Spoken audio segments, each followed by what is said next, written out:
Chapter 1. Eternal life begins with points.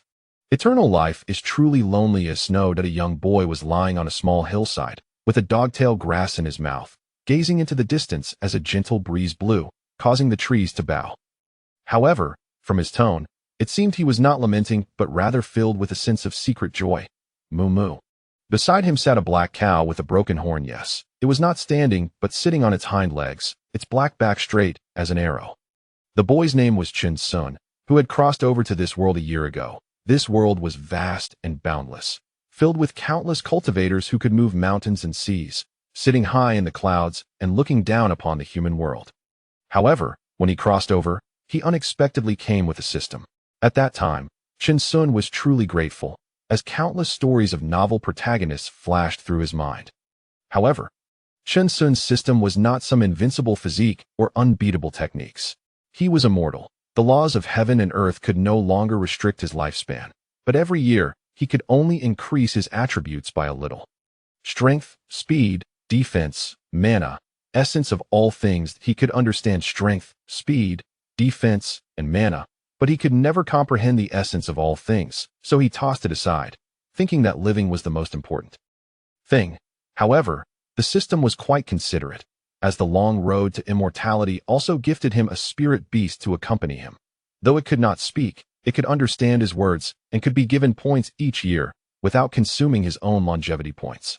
We may be immortal, but we can still be killed, so let's be careful from now on. Chen Xiong sighed. Half a year ago, he and the black cow had planted a field of rice in a small village and raised quite a few chicks, only to find that one night, on a moonless night, old Wang from the neighboring village came with a group of people and stole everything.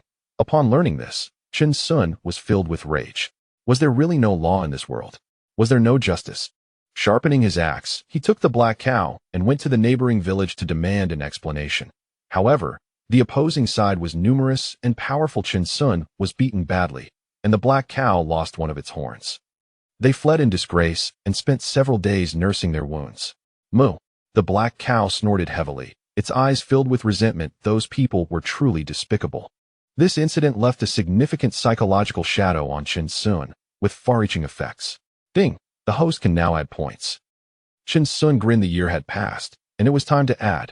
Without hesitation, he allocated the points to strength. At that time, he was beaten precisely because he was too weak and could not push away those who restrained him. Damn!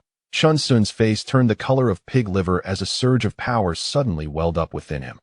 Veins bulged on his arms as he punched the ground, startling the black cow, which jumped up on its hind legs.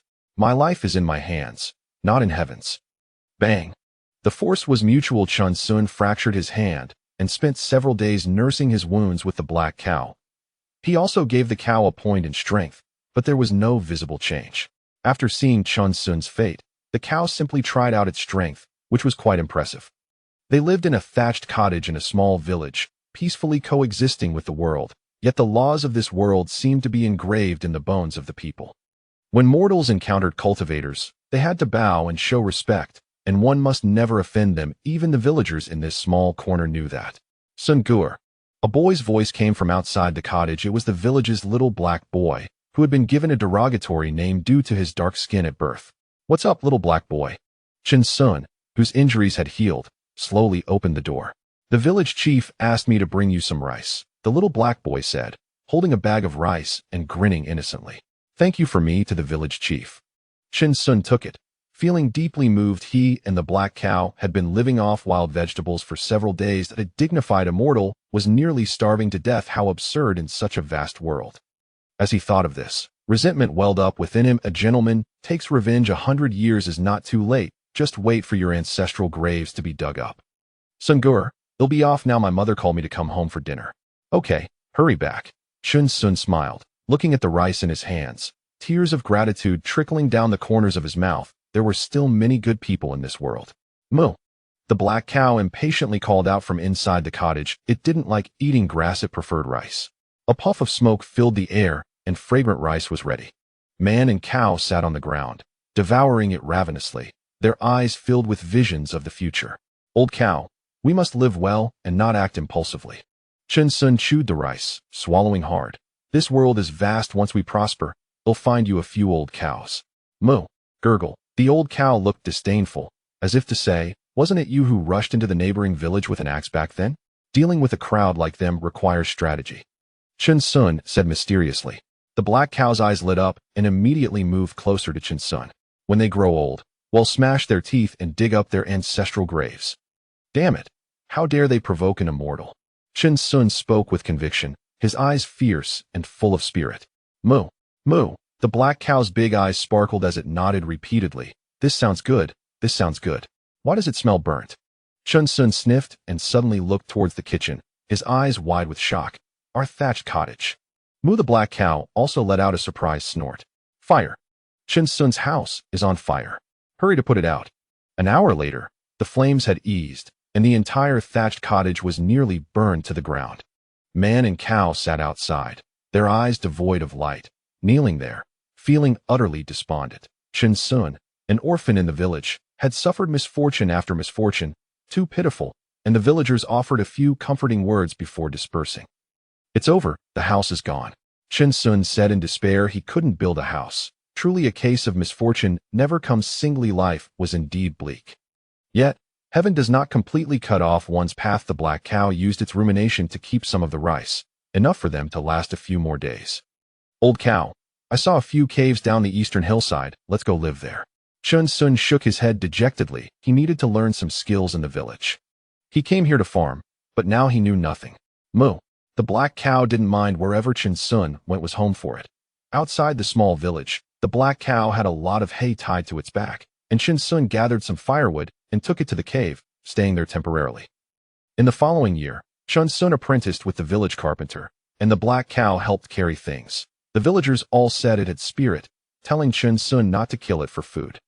Chen Xiong scoffed at this. Even if he starved to death and jumped off the hillside, he would never betray a friend. So delicious. Chen Xiong laughed heartily as he ate beef at the end of the year. For celebration, the villagers slaughtered several cows and held a grand feast for everyone in the village. Naturally, he would not miss such a good event, but the black cow watched with narrowed pupils, even hesitating to eat the beef pieces Chen Xiong offered. After the feast, food could not be wasted. Whatever others didn't eat, he and the black cow packed up to live on, still needing to be frugal. Inside the cave, the black cow enjoyed its meal, while Chen Xiong finished off the beef it wouldn't eat. Chapter 2. The Arrival of the Cultivator. Chen Xiong foams at the mouth. Ding. The host can add points now. A voice echoed in his mind. He added 1 point to his strength and gave 1 point to the black cow as well. Chen Xiong discovered that adding strength had great benefits. He felt more energetic while working, and his gaze became sharper, making him feel like one person was equivalent to 2. In the village, the 40-year-old unmarried woman, Suwa, often cast flirtatious glances at Chen Xiong. Maybe this is what it means to be a man. Chen Xiong looked at his muscles and sighed deeply. The charm radiating from him had likely captivated many village girls. "Hey, old cow, eat slowly." Chen Xiong was shocked. The black cow had taken advantage of his moment of reflection to eat his share of the supper. "Moo!" The big black cow reacted quickly, swallowing it whole, leaving Chen Xiong speechless for a long time.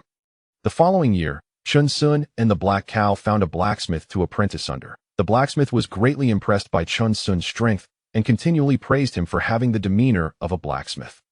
He didn't want any payment, just meals for himself and the black cow, which the blacksmith readily agreed to. The next month, because Chen Xiong stepped into the blacksmith shop with his left foot first, which was a major taboo, they were immediately kicked out. Chen Xiong felt helpless. Perhaps this was the pain of the strong. They continued to find a piece of good land and started planting rice. The black cow plowed the fields, and the two worked seamlessly together, laboring to become wealthy. "This is our kingdom. Moo!" Chen Xiong looked at the lush green fields before him, filled with joy, gripping his axe tightly, with 2 more tucked into his waist. The big black cow was also quite happy, though it had its hooves adorned with blades and an axe tied to its horns. If those scoundrels dare to come and steal. A cold glint filled Chen Xiong's eyes as he looked at the black cow, which nodded in agreement. "Just run, we won't confront them, heathen. With our gear, let's see who dares to chase us." Moo! Moo! Fortunately, this year was relatively smooth. It was said that something big happened in the neighboring village, and everyone was focused on that, leaving no one to care about Chen Xiong's fields. He added a bit of strength to himself and the black cow again and happily harvested the rice. The big black cow dug a pit in the cave, and Chen Xiong understood its intention. filling it with countless bags of white rice. However, he kept some aside to return to the village chief, the amount being several times what he had at the time. Ding dong, ding dong. The sound of a gong echoed through the village, reaching even the cave, signaling a major event in the village. Chen Xiong squinted and quickly ran out of the cave, fearing there might be a village fight. With his current strength, he could easily take down a strong man. They stealthily crouched on a small hill to observe the situation, but the reality was quite the opposite. The village was quite festive, with a crowd gathered outside the village. Chief's house. Let's go, old cow. Let's take a look. Moo. In the village, over 1,000 people looked on with hope and excitement, holding chickens, ducks, fish, and meat, bowing to the two people in the center. Yuntian sect is recruiting disciples. Those with spiritual roots have the chance to embark on the path of immortality. One of the individuals, dressed in a Taoist robe, stood on the roof of the village chief's house, looking down imposingly. Immortal, how can we know if we have spiritual roots? Yes, my little Heisey has been strong since childhood, a fortune teller said. He is a reincarnated immortal. The villagers were extremely excited, bombarding the two cultivators with questions like a barrage of cannon fire, causing the two to frown in annoyance. Be quiet. The cultivator seemed to grow angry, activating a talisman in his hand, and flames suddenly erupted in the air, terrifying everyone with the heat that filled the atmosphere. The villagers fell silent instantly. The sound of a pin dropping could be heard, their eyes wide with fear. Realizing this was an immortal, it's just the big black cow walking the dog, from start to finish.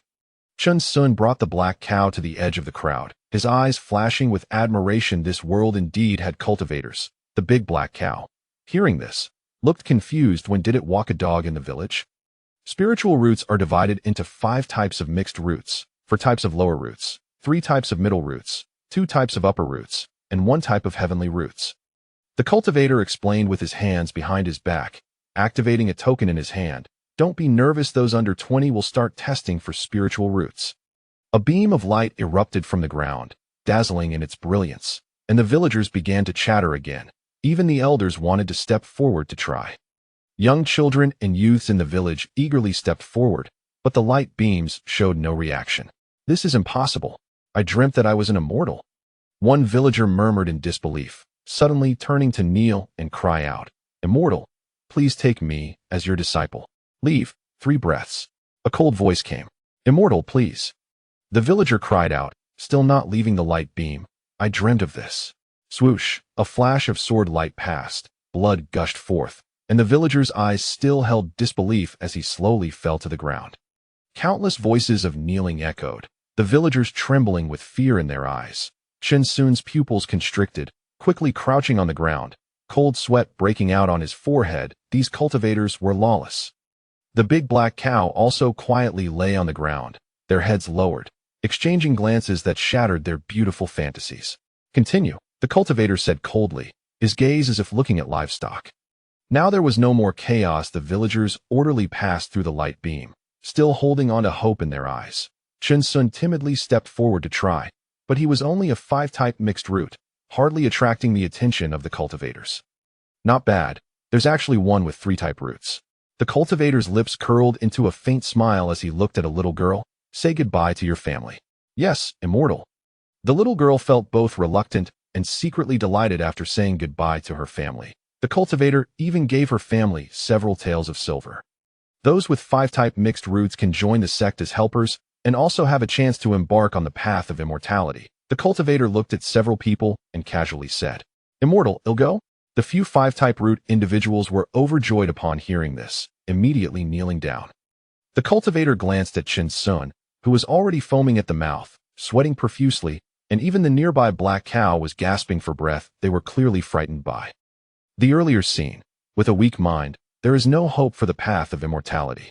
Leave. The cultivator shook his head and summoned a fairy sword from his storage bag, taking the few people away on their swords, disappearing into the distance.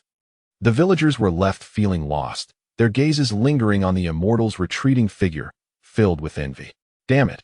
Old cow, I told you to just play dead casually. Do you want to kill me? Chen Xiong lay on the ground, severely injured, his chest rising and falling rapidly. That kick almost sent him to meet his long-deceased parents. Moo. The black cow nudged Chen Xiong. It hadn't expected to be so strong.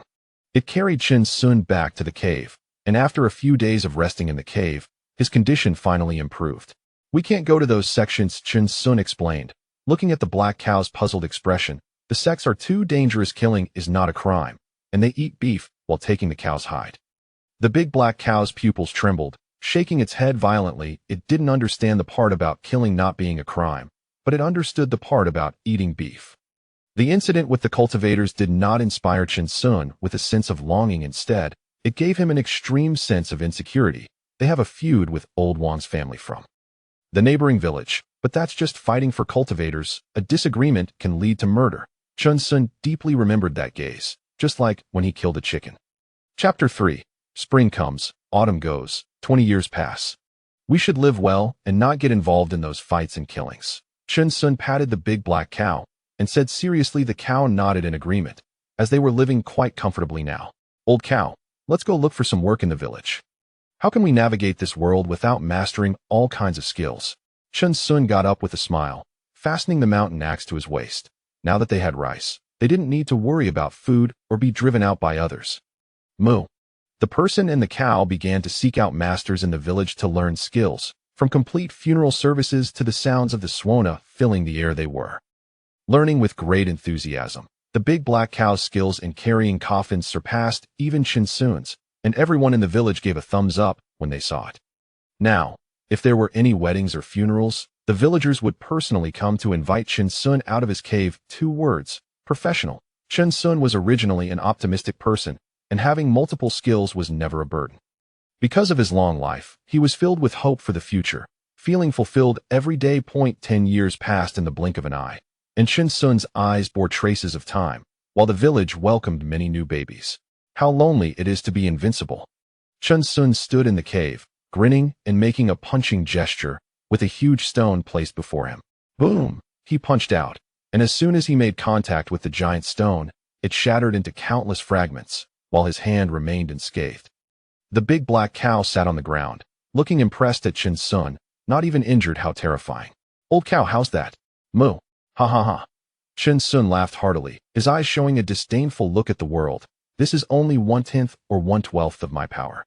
The big black cow actually believed it, its expression more impressive, making Chen Xiong feel quite satisfied. In these 10 years, Chen Xiong had invested all his longevity points into strength. Resisting the 9 tripods was no longer an issue, having surpassed ordinary human strength.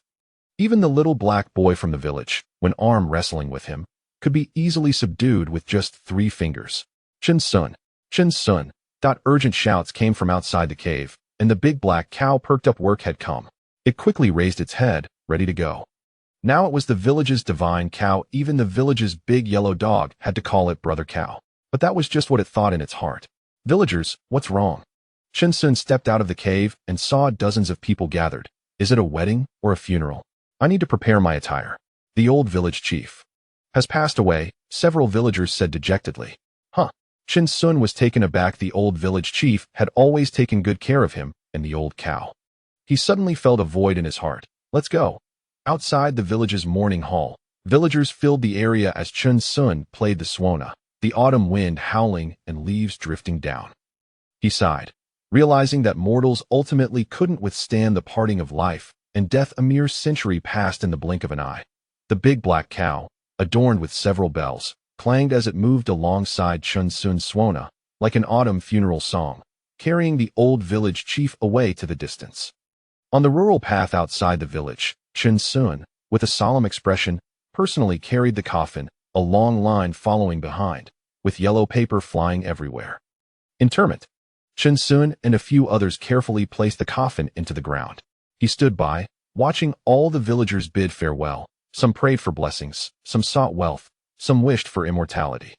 After everyone left, Chen Xiong silently bowed 3 times and murmured with a smile, "Old village chief, thank you for your care. May you rest in peace." Moo, the big black cow, feeling down, also learned from Chen Xiong and bowed its head 3 times. Returning to the village, the little black boy had now grown up. He saw Chen Xiong and smiled. "Brother Sun, you still look so young, not aging at all. It's mostly about having a good mindset." Chen Xiong chuckled and patted the little black boy. "You're a good lad, strong as an ox, with 3/10 of my former strength." Hee hee. The little black boy smiled shyly. My dad used to dig up some things in the mountains and gave me a big boost. Be careful when hunting in the mountains, your parents are getting old. I know, brother son. Why don't you come to my house for a meal? No need. I have things to do. Chen Xiong quickly shook his head, given his current appetite. He feared he would eat the little black boy's family out of house and home. All right, then I'll take my leave. The little black boy, holding a wild chicken, bid farewell to Chen Xiong. Okay. Chen Xiong smiled as the smoke from each household rose, preparing for dinner. One person and one cow passed through the thousands of lights, heading towards the cave outside the village, leaving behind a solitary figure and the cold glint of the mountain axe. At his waist, spring came and autumn when another 10 years rushed by. The little black boy now had 2 children, one boy named Big Black by Chen Xiong, who often made the villagers laugh and cry, much to the delight of the black cow. Now, Chen Xiong had become quite a respected figure in the village, yet he still bore no signs of aging. Many villagers began to look at him with strange eyes, and due to his bachelor status, some idle gossip spread, claiming he was impotent. Upon hearing this, Chen Xiong was furious. He was a robust man, strong and healthy, yet they dared to say he was impotent. He confronted Aunt Wang in the village, arguing fiercely, his face flushed, nearly revealing his treasure to prove himself. In the end, due to the big black cow's lack of eloquence, he lost the argument. In the cave, Chen Xiong was exasperated, still scolding the big black cow, which had stood behind him, too shy to say a word. Forget it, there are too many of them. Chen Xiong sighed deeply, feeling humiliated and wronged. Old cow, it's not your fault, it's just that we've lived too long. Moo. The big black cow nodded vigorously. It had shown its treasure at that time, only to be laughed at by that group of ants. Why is my strength capped at 20 points? Chen Xiong wondered, feeling as if he had hit a bottleneck, and the big black cow agreed. There was no difference between 20 and 21 points. He reluctantly allocated his longevity points to speed and gave a bit to the black cow as well. Now their longevity points were strength, 21, speed, 1. They clearly felt their walking speed had doubled, a gust of wind at their feet, the perfect method to escape. After Chen Xiong allocated the points, he had an epiphany. Old cow, it's time for us to leave. Chen Xiong sighed, his eyes filled with reluctance. This village can no longer accommodate us. Aside from the little black boy's family, more and more familiar faces were slowly disappearing. The immortals, not aging seemed too terrifying after all. There were no skincare products or hormones in this world. And the big black cow appeared too extraordinary. Many villagers were eyeing it, wanting to catch it and kill it for their children's nourishment. Chapter 4. A gentleman takes revenge. 20 years is not too late. Chen Xiong had also learned various outdoor survival skills. Though he wasn't an expert, he knew them all. Moo.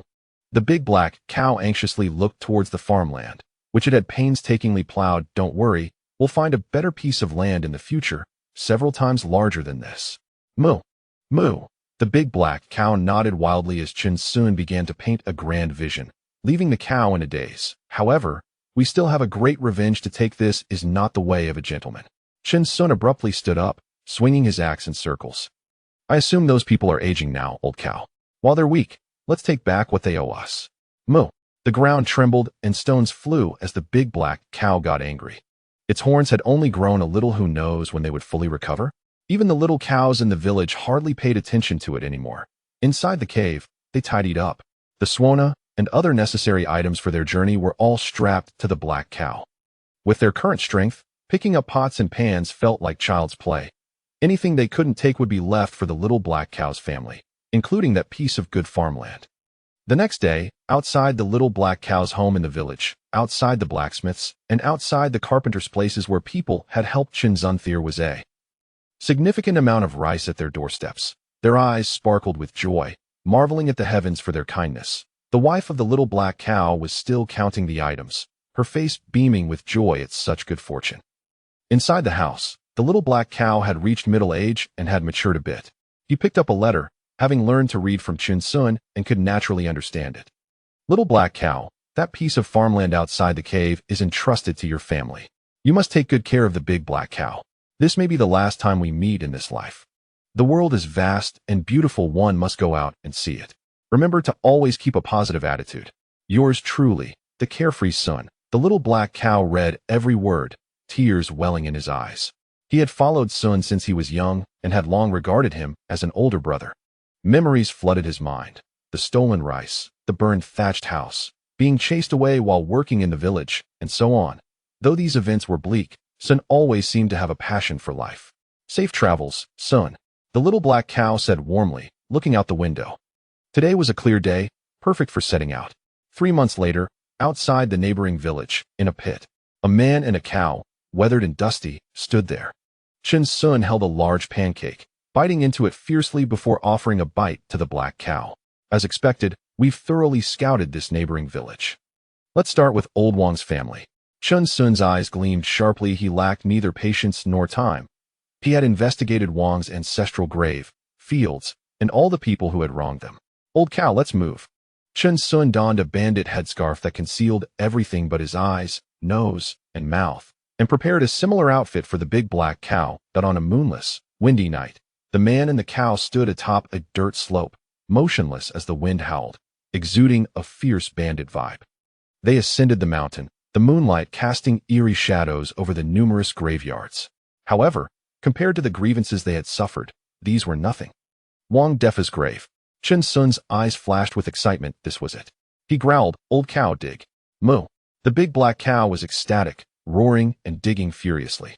Chen Xiong kicked the gravestone apart, exhilarated as countless yellow earth flew up, revealing a coffin. They flipped it open to reveal a skeleton and instantly fled the scene. In Wang's fields, the big black cow plowed like mad, mud flying everywhere as it vented its anger. Chen Xiong watched, his eyelids twitching. This old cow held a grudge even more than he did. The entire field was a mess, unrecognizable. Chen Xiong and the big black cow looked at their handiwork with satisfaction, feeling quite content. The next day, Chen Xiong charged into old Wang's house with the black cow. Who goes there? An elderly man in his 50s, leaning on a cane, shouted in shock. The sight of someone with a headscarf was terrifying. "I am your long-lost father." Chen Xiong roared, instantly recognizing the man Wang Tianming, who had beaten him the worst back then.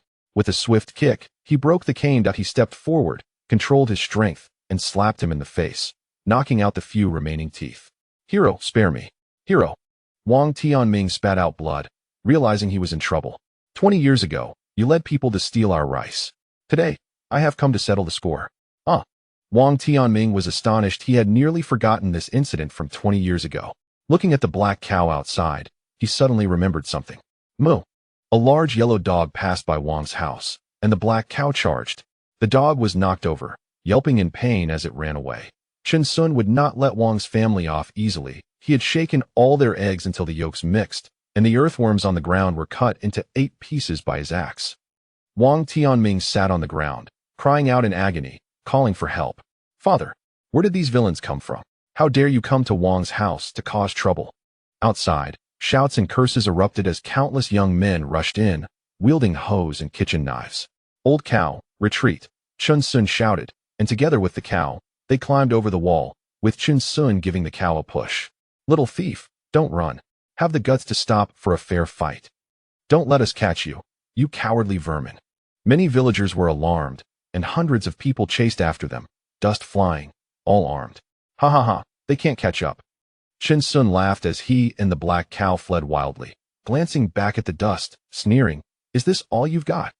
Roar, roar, too much. Countless men growled, quickening their pace in a mad chase. But no matter how hard they tried, they couldn't catch up, only watching as the duo ran further away. The most absurd part was that even the big black cow was faster than them. Moo, moo, a thunderous fart erupted, as if the cow had been saving it for days, filling the air with a stench that was suffocating. Chen Xiong's face twisted in disgust. So stinky. How infuriating. Gag. The villagers chasing behind collapsed, supporting themselves on the ground as they retched, unable to believe such a terrible smell existed. Wang Tianming came running from behind, furious.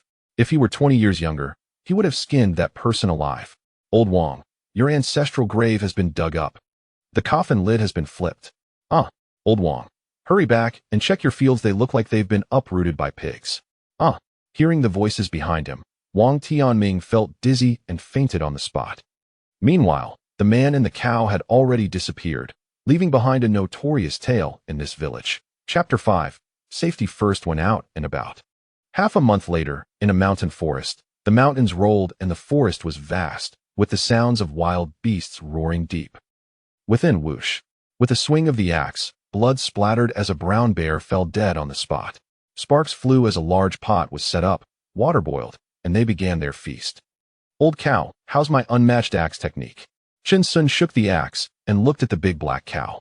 Moo. The big black cow replied nonchalantly, as it was busy digging the ground with its hooves to cover the bloodstained safety first when out and about. Such inhuman strength. Chen Xiong clenched his fists, constantly marveling. I actually knocked out a brown bear with one punch, breaking a few of its ribs. A person and a cow gathered around the pot. Feasting heartily, the wild meat was delicious and full of flavor. Old cow, although we have inhuman strength, you saw it too. Damn it, there are cultivators around. Chen Xiong chewed on a bare paw, clicking his tongue and saying, when encountering something, don't act impulsively. Those seemingly inconspicuous people could very well be old monsters. Moo. The big black cow responded, understanding, and continued to eat with gusto. Even if we just kill a chicken in the wild, we must destroy the evidence and leave no traces for others. Moo. Because behind it, there might be a flock of chickens that could track us down by smell. Moo. The big black cow still didn't understand. A piece of meat fell from its mouth, and it hurriedly picked it up from the ground. What do you think a flock of chickens would mean? Just kill them? Chen Xiong scoffed, his mouth greasy. Moo. The big black cow nodded. What if that flock of chickens is raised by cultivators? Chen Xiong said mysteriously. Wouldn't they come looking for trouble? Moo.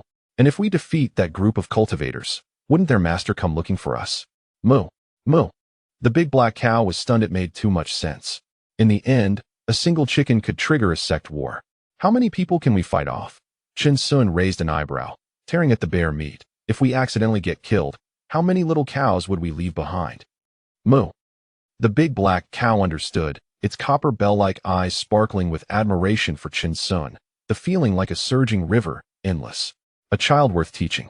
Chen Xiong praised with a smile. He loved the big black cow's expression. So, from now on, when doing things, be cautious. There can't be any carelessness.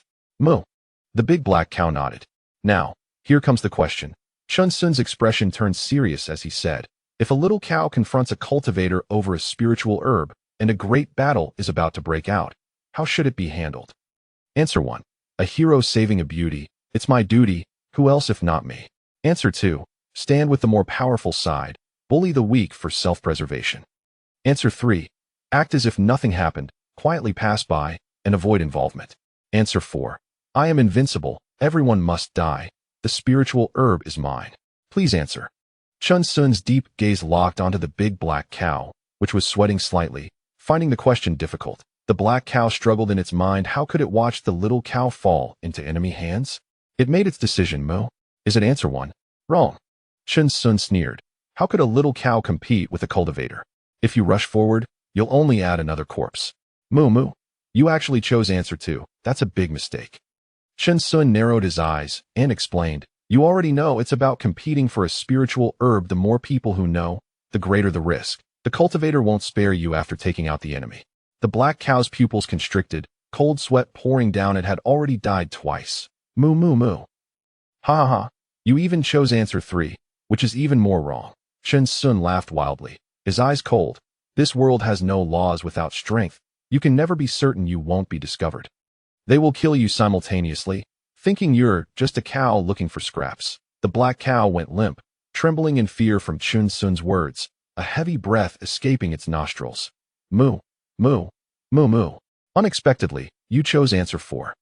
Chen Xiong slowly stood up, a shadow covering his face. The big black cow suddenly felt incredibly small, terrified that it might die again. Congratulations. Moo. After hearing this, the big black cow suddenly felt its strength returning, its forelegs gradually lifting, hope igniting in its eyes. Could it be that it was finally right and would be resurrected? Chen Xiong's pupils slowly widened as he looked down at the big black cow, laughing deeply. You chose the most brutal way to die. Old cow, die. Moo. The big black cow's pupils glazed over, and with a bang, a cloud of dust, it collapsed to the ground, realizing it was completely wrong. After a while, the black cow thought. Something was off. How could all the answers be wrong? The more it thought, the more uneasy it became, looking at Chen Xiong, who was still eating the bear paw. It had fallen for a trap. Moo. Damn. Chen Xiong was suddenly flung into the air, still tightly holding onto the bear paw. He felt the rush of wind, and even saw a group of people fighting in the distance.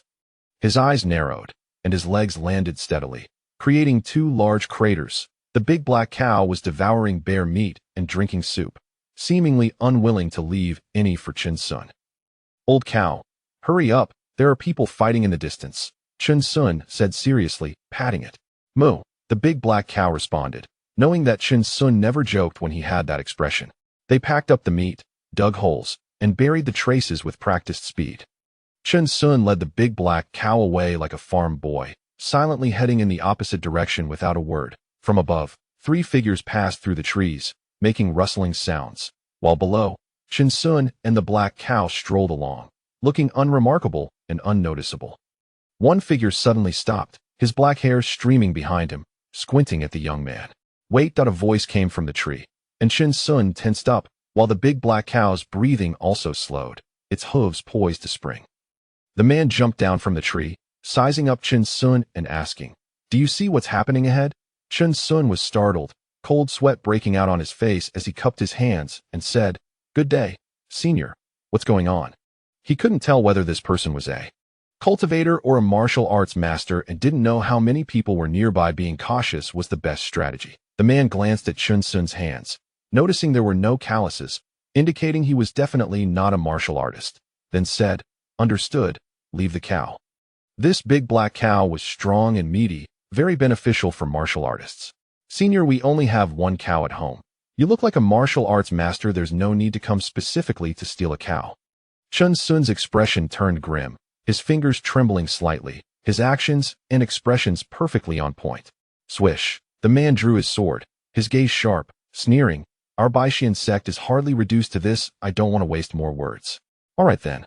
Chen Xiong let the cow rope down, looking lost as he stared at the big black cow, thinking to himself that this person was indeed not a cultivator. The man took the rope, suddenly laughing. "Actually, you must have seen it. This is not a place to raise cows.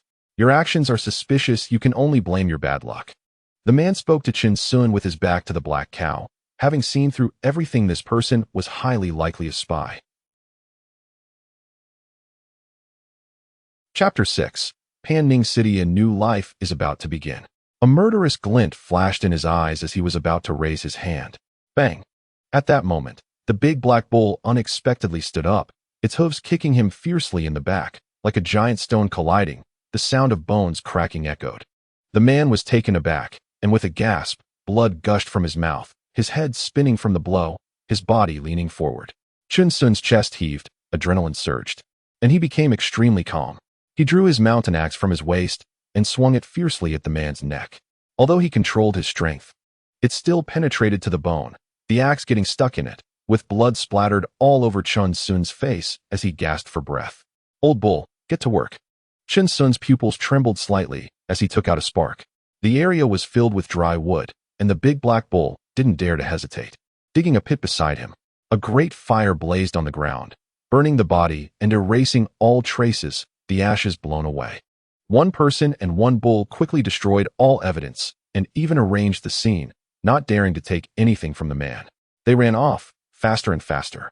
Chen Xiong swore that for the first time in his life, he was running this fast. The big black bull was even faster than him. 2 hours later, a few people arrived at the crime scene, all frowning. "Master, Lu Tian stopped right here." "Why?" A young man was leading a big black bull. Presumably Lu Xixiang wanted to buy his black bull to help nourish the new disciples. "Heh." The master stood with his hands behind his back on a branch, observing the ground, where there were signs of burning, and the footprints were chaotic, making it impossible to distinguish the direction. "Master, could it be that Lu Tian was murdered?" One man gasped in surprise. After all, Lu Tian was a master of the Baishian sect, and if something had really happened, there would have been some reaction. The person who acted was meticulous, leaving behind very few traces. That young man was the key. The master frowned. Did anyone remember his appearance? In response to the master, "No." A man bowed his head and clasped his hands. Who would remember the appearance of a cowherd, especially while on a mission? Useless. The master calmed his anger. The others beside him also bowed their heads, acknowledging that Lu Tian's death was indeed too suspicious. "Let's go. There's nothing more to investigate here. Make sure to take care of his family. Until we see the body, we can't be sure he is dead." The master sighed gently. Although there were burn marks on the ground, He didn't believe anyone could commit murder and burn the body in such a short time. Yes, master. They stepped lightly, like swallows, weaving through the trees, disappearing from sight. By a river, Chen Xiong lay flat in the water, washing away the blood. He looked up at the sky, slightly lost in thought. The big black bull was playing in the water beside him, suddenly splashing water on Chen Xiong's face, jolting him awake. Old bull. Well done this time. Remember, when dealing with people, don't say anything unnecessary. Chen Xiong said coldly, those who kill will always be killed. I am no saint. We won't provoke anyone, but anyone who intends to kill us will be ground to ashes. Moo, moo. The big black bull snorted fiercely, ready to kick anyone who dared to harm Chen Xiong, even to death. They burned all their clothes by the river, and Chen Xiong changed into a new outfit. Spending the night by the river. After a night without incident, they continued their journey to a great city, rumored to have many cultivators settled there. Much safer than the wilderness. Half a year later, it was the end of the year. The setting sun was blood red, and a young man appeared on the horizon leading a black bull. In the distance lay a giant city, crouching like a fierce beast, watching the comings and goings of people. Panning City, having experienced countless years, was historically rich. The city gate was bustling with people, filled with life. Inside the city, fighting was strictly prohibited. It was a well-ordered metropolis, economically prosperous, backed by the Ningyun mountain range. The locals often went up the mountain to gather spirit herbs to sell to the cultivators. The Ningyun mountain range was enormous, with no end in sight. It was said that there were immortal sects hidden deep within the mountains, concealed in the mist, not revealing themselves to the world. Wow, this is the first time I've seen such magnificent city walls. Chen Xiong exclaimed, gazing at the somewhat weathered giant city with a smile. Old bull. Our new life is about to begin. Moo. The big black bull cheered, also amazed by the giant city, much bigger than the few fences in the village. Such a grand world. Having seen thousands of mountains and rivers, experiencing the splendor of the world, this is the meaning of longevity. Chen Xiong's eyes revealed a strong sense of anticipation. Old bull, charge. Moo. One person and one bull started jogging, stirring up clouds of dust. Chen Xiong laughed heartily as he led the bull, the big black bull also mooing continuously. The townsfolk along the road shook their heads and smiled, feeling a bit envious. Youth is truly wonderful. The gates of Panning City were enormous, with countless carts and villagers with cattle and sheep entering and exiting, not appearing crowded at all. Chen Xiong was full of wonder, looking around. Those who saw him responded with smiles, making him feel goodwill. He looked at the soldiers guarding the city gate, fascinated, having never seen ancient soldiers before. They were indeed impressive, clearly vigorous young men. The city guard frowned, noticing a young man seemingly examining them, just as he was about to step forward. Little did he know, the young man had raised his thumb, giving a thumbs up. And the city guard paused, smiling and nodding. I understand what you mean. Entering the city, it opened up brilliantly. One person and one bull were stunned in place as a grand scene slowly unfolded. The streets were exceptionally wide, with countless street vendors calling out, and street performers showcasing their acts, surrounded by cheering crowds throwing copper coins. Endless pedestrians passed by, wearing silk garments, each movement exuding an ancient charm, displaying grandeur. Looking up, there were towers and pavilions everywhere, lanterns hanging high, and talented scholars and beautiful women reciting poetry on the balconies, a riot of colors that dazzled the eyes, leaving Chen Xiong and the big black bull in awe. Great. Moo. Chen Xiong and the big black bull stood on the periphery watching the performances, acting as part of the atmosphere. Suddenly, Chen Xiong had a struggle in his eyes. It's not right to take advantage of others. He rummaged at his waist for a while and tossed a copper coin into the gong. The performer immediately turned towards Chen Xiong upon hearing the sound, breathing fire. Truly spectacular. Great. Chen Xiong laughed heartily, clapping his hands, while the big black bull was startled, thinking this person was a cultivator performing for them. Indeed, a big city. After watching for a while, they stepped back from the crowd and bought 2 skewers of candied hawthorn. Chen Xiong took one, the black bull took one, making a passing young lady giggle continuously. These are really exquisite. The craftsmanship is impressive. Chen Xiong was amazed, looking at the vendors by the roadside, all handmade. These people relied on this trade for their livelihood, and there was no room for fakes. Young man, see if there's anything you like? A vendor kindly greeted. I'm just looking. I'll definitely come back to buy when I have money. Chen Xiong smiled shyly. It was a sincere statement. No worries. I have a damaged wooden carving here. If you like it, take it. The vendor took out a tiger statue, vividly carved, but the tail seemed a bit damaged. Boss, let's trade some rice for it. I really like this statue. Deal. The vendor handed it directly to Chen Xiong, who also gave him some rice in return. Back on the street, Chen Xiong held the statue in both hands, unwilling to part with it, making the big black bull envious. Why didn't the vendor give it one too? Chapter 7. I was born strong, with an inherited big black cow. It's okay, old cow, when we have money in the future. I'll buy you a wooden carving of a little cow. Moo. The big black cow instantly understood and happily mooed twice. Today is the end of the year. And similar to Kongming lanterns, things are slowly rising into the sky by the river, carrying the people's good wishes for the coming year, illuminating the entire Panning City. This is a local custom in Panning City, named the Wish Lantern. Chen Xiong looked up at the sky, and an involuntary smile appeared on his face. Old cow, should we let it go? Let's splurge once. Moo. The big black cow's eyes sparkled. Only a fool wouldn't let it go, as it had many wishes. The riverside was crowded with people, and there might even be cultivators among them. In a corner by the river, Chen Xiong bought 2 wish lanterns, and they decided not to squeeze into the crowded spots. Old cow, what wishes do we have? Let's write them down. I heard it's more effective. Chen Xiong took a piece of charcoal and looked at the big black cow. You can hold it and write. Didn't I teach you how to write? Moo. The big black cow snatched the charcoal with its mouth, its eyes filled with contemplation, and began to move on the wish lantern. Hee hee. It's not about a little cow or something, right? Chen Xiong grinned slyly, looking at the big black cow's wish lantern. Imagining a little cow sitting on the wish lantern, that would be impressive. Forever what? Chen Xiong frowned. The big black cow's writing was all crooked, following Chen. He was suddenly shaken and looked deeply at the big black cow. The 2 wish lanterns were slowly released, blending into the thousands of wish lanterns and gradually disappearing from sight. Moo. The big black cow nudged Chen Xiong. If you say the wish out loud, it won't come true, you understand? Chen Xiong said mysteriously. The big black cow was surprised. It believed him and stopped nudging Chen Xiong. 1 person and 1 cow started to wander around Panning City at night. Chen Xiong also took the opportunity to see if there were any jobs available in the city. He could do anything with his 18 skills. After experiencing the benefits of speed, Chen Xiong continued to add this year's longevity points to speed, and similarly added a bit for the big black cow. The next day, Chen Xiong went to a blacksmith shop in the city, entering with an impressive demeanor, startling the owner, who thought he was there to cause trouble.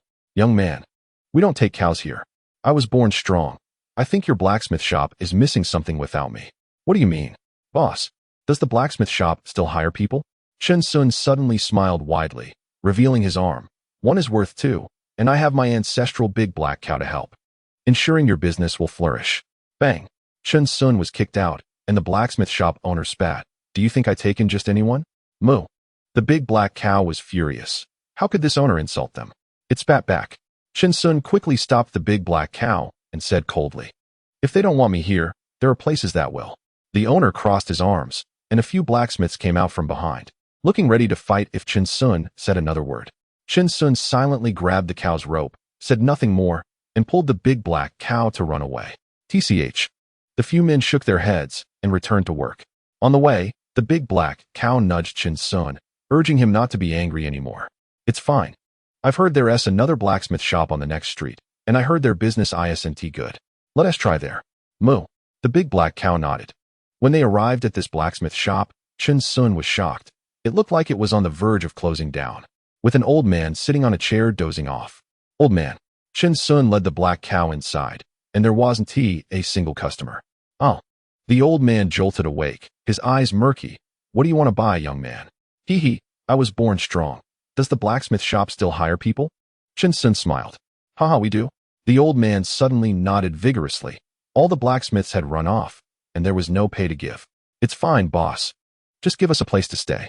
That is fine. The old man said happily. You can stay in the backyard of the blacksmith shop. The 2 quickly agreed, and Chen Xiong organized their pots and pans with the big black cow, which was searching for a place to hide rice. This world is so vast, Chen Xiong sighed. Such a large shop, and even the big black cow could move around freely. An hour later, he and the big black cow began to work together at the forge. The sounds of hammering echoing in the blacksmith shop, making the old man's eyelids twitch. What great strength. Young man, with that technique, have you forged before? The old man's eyes lit up, hands behind his back. But your technique is a bit rough. Of course, old man, to be honest. I have 5 years of work experience. Whoever hires me will definitely profit. Chen Xiong boasted. He really enjoyed blacksmithing, as it was a way to control strength. But he still couldn't reach a level of meticulousness. Doing it like this is not right. The old man shook his head. You waste too much energy. Let me show you a trick. Wow, a master. Chen Xiong watched the old man's forging method. It was completely different from the blacksmiths in the village. But in no time, the old man was panting. I'm old now, you take over. The old man waved his hand, looking at the big black cow. This cow really is quite intelligent. All right. Chen Xiong also learned the old man's technique, and it turned out to be effective. It seemed his control over his body strength was gradually improving. Over the next year, Chen Xiong and the big black cow forged iron every day, with the old man giving pointers and also guiding the big black cow. Whether cultivators or mortals, everyone has their own shining points and wisdom. Chen Xiong benefited greatly in this blacksmith shop. Old son, our blacksmith shop's business is getting better and better, Chen Xiong said with a bare chest, smiling. The shop was starting to make money, and both he and the big black cow had some savings, which the latter hid in the backyard soil. The old man's name was Sun Kale. He once had a son who died tragically while seeking immortality in the Ningyun Mountains, and he had been living alone for these years. Haha, very good. Sun Kale smiled. Ever since Chen Xiong came to the blacksmith shop, he had smiled much more. The speed and quality of Chen Xiong's forging were significantly higher than those of other blacksmith shops, leading to more and more people coming to order ironware, leaving with satisfaction. Chen Xiong. A loud shout came from the street, and a burly man with 2 others approached, holding a long knife. Zhang Gu is here. Chen Xiong greeted with a smile. What do you want to forge? I'll arrange it for you. Zhang Gu, whose full name was Zhang Jiang, was the senior brother of a martial arts sect, known for his boldness. He often visited the blacksmith shop and brought his disciples along. Zhang Jiang stepped forward and shouted, 100 large knives. Can you handle it? A big order. Chen Xiong's eyes lit up, still hammering iron. Sure. When do you need them? Within 2 months. If I can get them done in a month, I'll add more money. Zhang Jiang grinned. What more money? Don't be polite, Zhang Gu. I'll have them ready within a month. Chen Xiong shot a reproachful glance at Zhang Jiang. We're brothers. Who's counting? Deal. Look. This brother Chen Xiong knows how to do business well. Zhang Jiang shouted, looking at the 2 behind him, who nodded in agreement. They liked this kind of person in the martial world. Brother Chen Xiong, don't eat that big black cow. Such an intelligent old cow is hard to come by. This is a family heirloom, and I can't eat it. Chen Xiong quickly waved his hand. All right, I'm leaving then. If anyone dares to cause trouble at the blacksmith shop, let Brother Zhang know. Zhang Jiang laughed heartily, glancing at the big black cow behind him. Hey, black cow, let's send Brother Zhang off. Moo. The big black cow turned its head and actually let out a sound. Ha ha ha. Zhang Jiang left with the 2, and behind them came Chen Xiong's farewell voice. He raised his hand to wave and disappeared down the street. Chapter 8. The last bottom line of the longevous Chen Xiong, don't spend too long at the forge. Sun Kale frowned slightly. Not only does this Chen Xiong have great strength, but he also has strong endurance. This could harm his body when he gets older. He'll be like me. Old son, it's fine. I'm naturally strong, haha. Chen Xiong didn't care at all. He wasn't even using all his strength for the work and wasn't tired at all. He was constantly controlling and increasing his strength in the past. He might have overexerted himself, but now, with his mastery over strength and technique, a single strike was equivalent to several strikes before, without any risk of damaging anything. To outsiders, it seemed like he was forging, but in reality, Chen Xiong was continuously training. The more skills one has, the better. He had plenty of time. All right. Sun Kale shook his head and smiled. It seemed that this year he had been influenced by Chen Xiong's optimistic attitude, and he felt a lot younger. At night, Chen Xiong and the big black cow returned to the yard.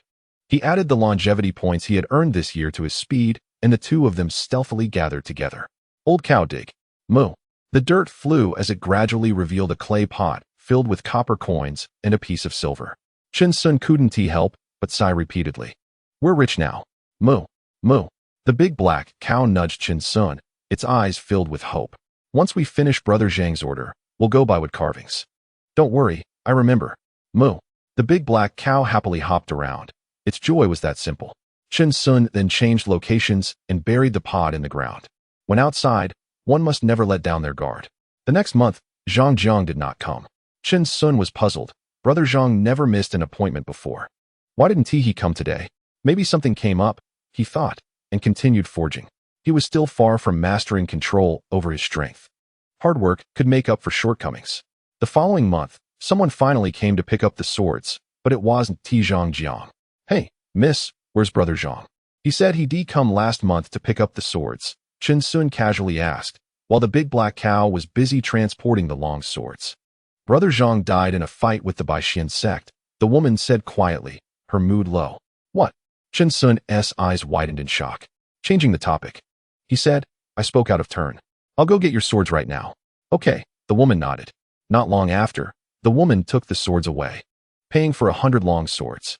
Chen Xiong sat behind and sighed softly, saying to the big black cow, Brother Xiong is dead. Moo?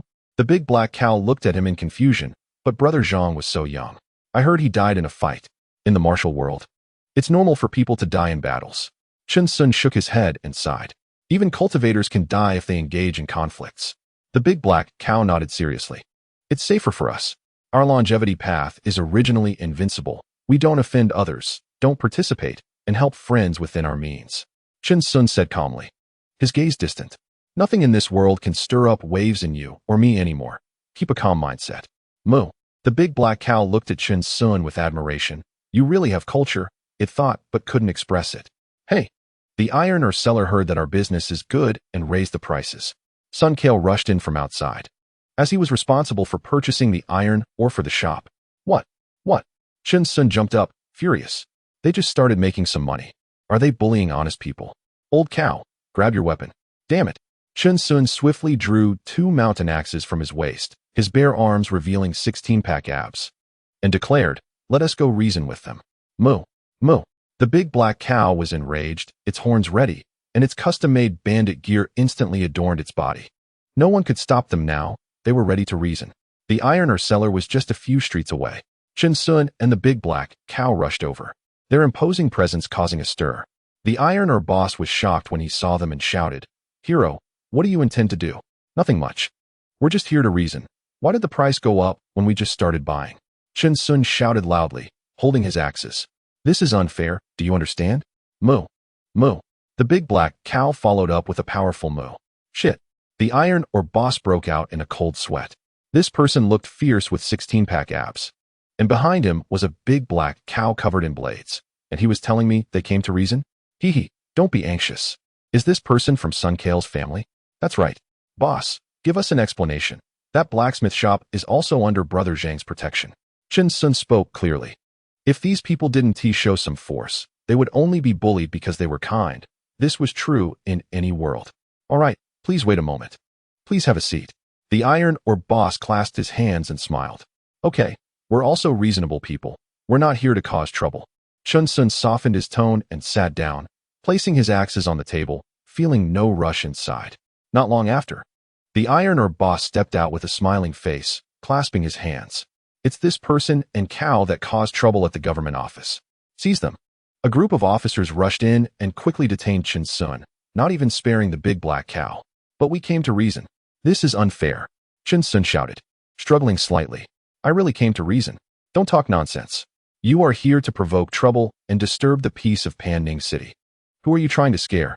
The officers coldly shouted as they took the 2 criminals away, while Chen Xiong kept shouting that it was unfair. 5 days later, Chen Xiong and the big black cow emerged from the prison, seeing the light of day again. However, their mountain axes and blades had been confiscated, and they could only go back and forge new ones. Back at the blacksmith shop, Sun Kale prepared a fire pit, and the 2 of them jumped around repeatedly, laughing as if nothing had happened. However, after Chen Xiong's ruckus, the iron ore seller really didn't raise the prices, which was a small victory. Time flew by, and 5 years passed. The blacksmith shop thrived, and even took away quite a bit of business from the neighboring blacksmith shop. When the owner saw that it was Chen Xiong, he was heartbroken and lamented how he failed to recognize a hero. He even invited Chen Xiong to a meal at a restaurant, and their grievances dissipated. However, Chen Xiong's appetite shocked him, as he finished his meal and even asked for a takeaway, causing the blacksmith shop owner to suffer a significant loss. Now, the 2 referred to each other as brothers. And Chen Xiong was definitely adept at navigating human relationships. But today, Chen Xiong rushed through the streets, moving so fast that it stirred up a strong wind. His eyes filled with urgency. In these 5 years, he had mastered control over his strength and added 5 longevity points to his speed. Now, Chen Xiong and the big black cow had the following longevity points. Strength, 21. Speed, 8. Chen Xiong held several bags of herbs in his hands. Sun Kale's health was declining rapidly. For the past year, he had been relying on herbs to sustain his life, and they had spent all their savings. But so what? To Chen Xiong, money was as fleeting as smoke. The people around him were the most important. He would always cherish the present and live life to the fullest. Moreover, humans are not grass or wood. Who can be without feelings? He has already reached the ultimate destination of all cultivators, immortality, so there is no need to eliminate emotions in pursuit of the so-called supreme Tao. This is his final bottom line as an immortal. Chen Xiong has always adhered to a principle. Within his ability, he helps the friends around him. Beyond his ability, he never shows off. Chapter 9. Women only affect my speed of blacksmithing, please make way. Chen Xiong shouted with a frown as he rushed past. And the passers-by expressed their astonishment. This young man is so fast. The big black cow was in the backyard of the blacksmith shop, tending the fire and brewing medicine. It didn't want old Sun to die and was mooing softly, lowering its head. Beside the bed, Sun Kale was in a state of decline, sometimes lucid, sometimes forgetful. But today his complexion was quite rosy. He called Chen Xiong and the big black cow into the room, slowly propping himself up against the wall. And a black cow head poked in, looking at him with concern. Hee. Sun Kale patted the big black cow and said with a kind smile, I'm fine. Everyone will have such a day. Old Sun, it's all right. I inquired with the doctors in the city. If you take your medicine consistently, you can live at least 10 more years. Chen Xiong said nonchalantly, I have plenty of strength, and with business going so well every day, we're not short of silver. I still remember the first day you came to the blacksmith shop, Sun Kale said with a wrinkled smile, looking at Chen Xiong. You were like a country bumpkin. So loud. Chen Xiong forced a smile and did not respond. I have nothing more to teach you. You've learned it all. From now on, this shop will be entrusted to you, Sun Kale said with a slight smile, holding Chen Xiong's hand. Save more silver, find a wife. And don't spend it all on medicine. Old Sun, you underestimate me. How much can these herbs cost? Chen Xiong waved his hand and said, Old Sun, didn't you hear me? There's no need to comfort me. I know my own body. Sun Kale interrupted Chen Xiong with a cough. I have something to give you. After saying that, he took out a book of secrets from behind his pillow and smiled weakly. My son once went to seek immortality after reading this. Old Sun, I'm not interested in cultivation. Chen Xiong was not concerned about the book. Living well was the most important thing. If my son had your temperament, that would be great. Sun Kale's eyes slightly lost focus, and he sighed softly. I have nothing to leave you, so just take it. All right. Chen Xiong nodded.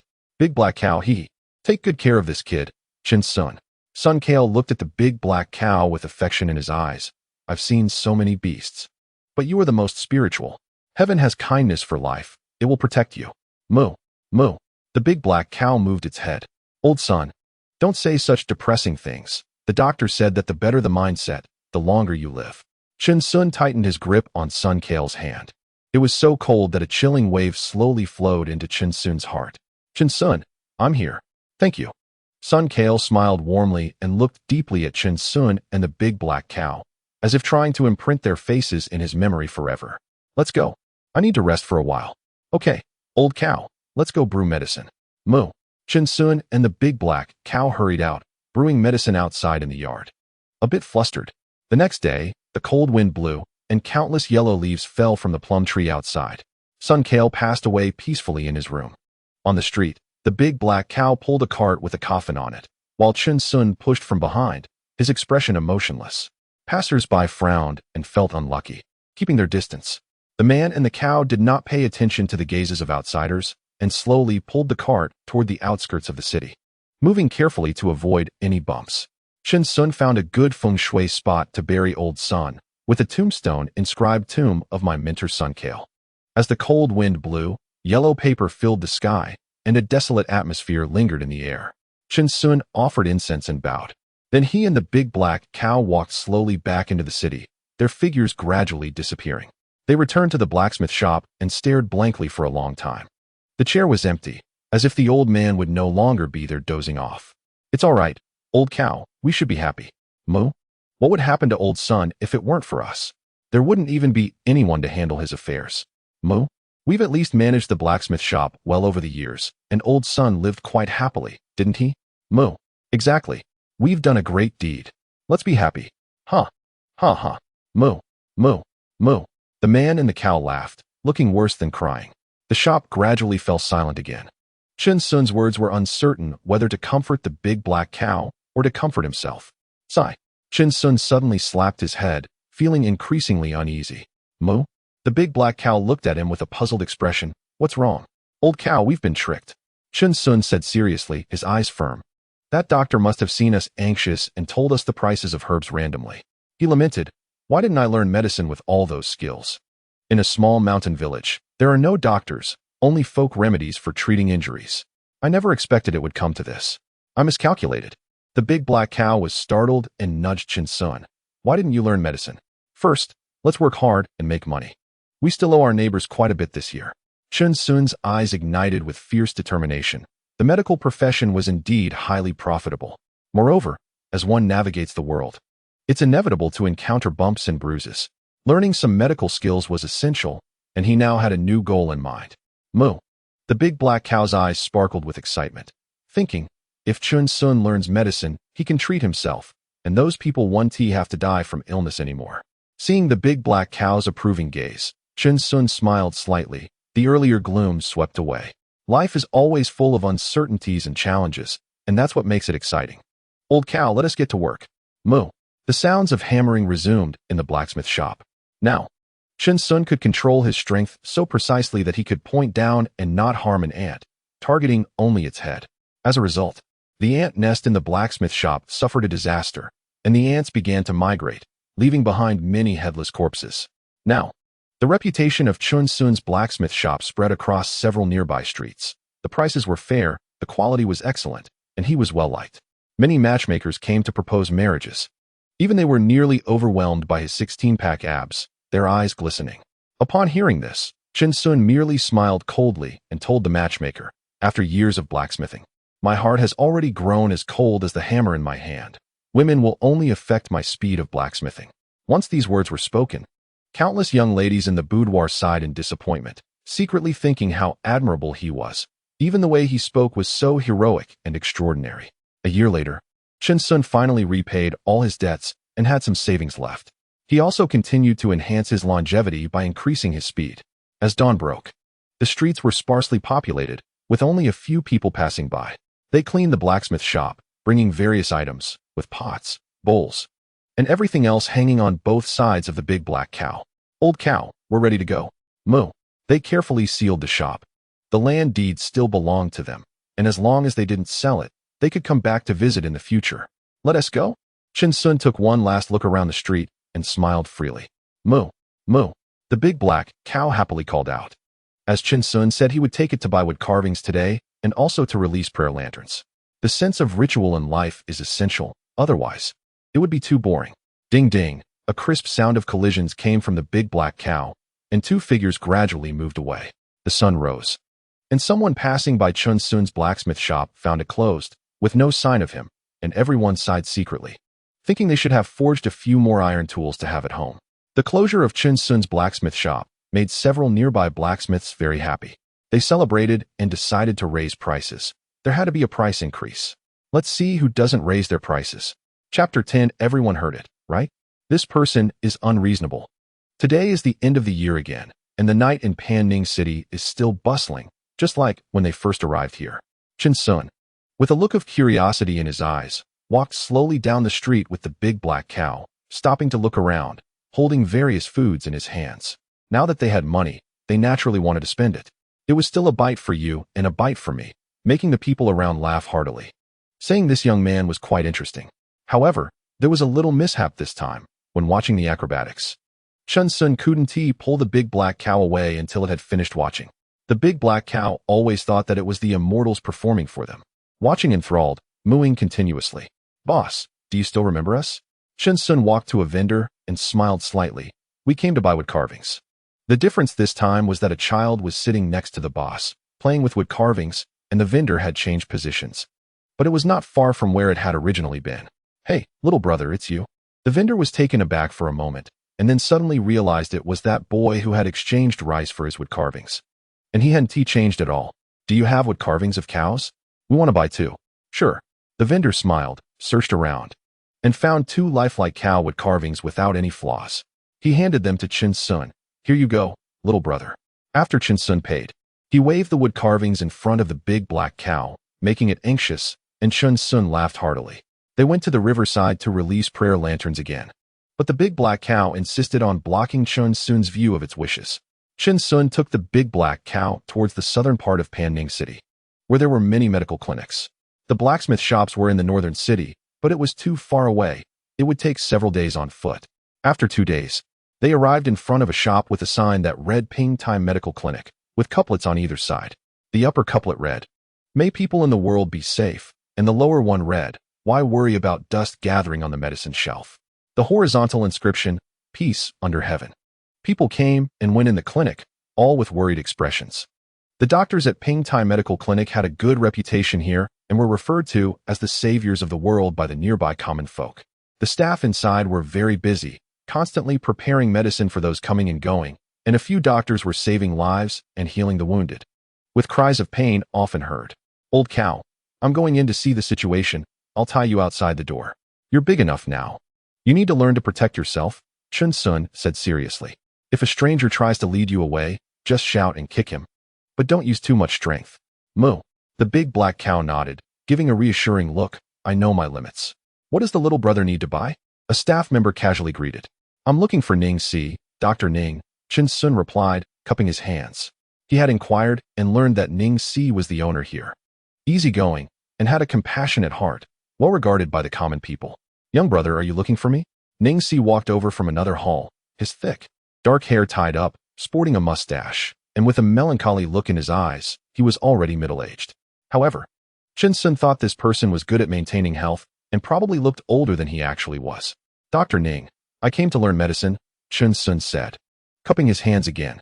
Unintentionally, his sleeves slipped down, revealing well-defined muscles, which made Ning Si's eyelids twitch. What a strong body. "Haha, I'm not accepting apprentices for now. Little brother, you should look elsewhere," Ning Si said calmly, indicating he had no intention of taking on an apprentice at the moment. "Dr. Ning, I'm genuinely here to learn medical skills and can endure hardships," Chen Xiong said with hopeful eyes, pleading, "Let me do some chores here. As long as I can learn something." Sigh. A flicker of struggle passed through Ning Si's eyes when suddenly a loud mooing sound came from outside, startling everyone. A gust of wind blew past, and Chen Xiong rushed out. What agile moves, Ning Si thought in admiration, quickly going outside to see what was happening. "Hey, this black cow of mine is stubborn. I can't pull it away," a local ruffian laughed, explaining to the onlookers, his face ugly as he experienced for the first time what it meant to be as strong as an ox. "Moo, moo," the big black cow angrily called out, about to raise its foot, but when it saw Chen Xiong come out, it immediately shouted, "What are you doing? This is my family's cow." Chen Xiong glared with wide eyes and shouted angrily, "Let go. You say it's your cow, so it must be yours?" The ruffian sneered, sizing Chen Xiong up, dismissing him as just an inexperienced young lad. "So you mean you don't want to reason with me? Huh, ridiculous. This is my family's big black cow. Do you still want to make a move?" The ruffian spat, letting go of the lead rope, slowly rolling up his sleeves, and even took out a dagger to show off. He had roamed this street for many years. Handling a young punk was a piece of cake. Everyone heard that, right? This person is unreasonable. Chen Xiong frowned slightly and shouted to the surrounding crowd, unintentionally revealing the 3 mountain axes at his waist. The ruffian paused, his pupils constricting. "Everyone. What's going on?" Chen Xiong stepped forward, slowly unbuttoning his clothes, revealing 16 muscular abs, his body appearing as if it had been tempered through countless trials, extremely strong. The crowd gasped. This young boy looked ordinary but turned out to be a martial artist. "Wait, little brother, I suddenly realized I was mistaken. This isn't my cow, haha." The ruffian's pupils trembled. This young man was too fierce, and he slowly began to back away. He had hit a wall and needed to retreat. "Get lost, you scoundrel." Chen Xiong suddenly roared in anger, charging out with a speed that left only an afterimage, his fist as big as a sandbag reflecting in the ruffian's eyes.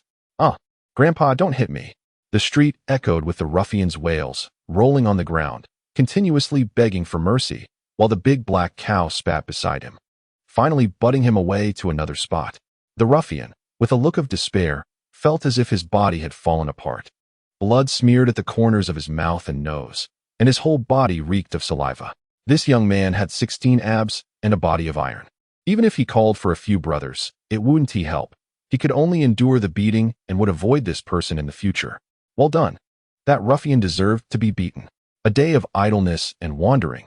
I've disliked him for a long time. The crowd cheered. Truly heroes emerge from youth, doing what they dared not do. Chen Xiong snorted coldly, daring to touch the old cow. If he dared to retaliate, he would have to unleash a killing spree. Moo! Moo! The big black cow nudged Chen Xiong, feeling at ease only when he was by its side. It's all right, old cow. I'm here. Chen Xiong held the big black cow's head with one hand, his gaze coldly watching the direction in which the ruffian had fled.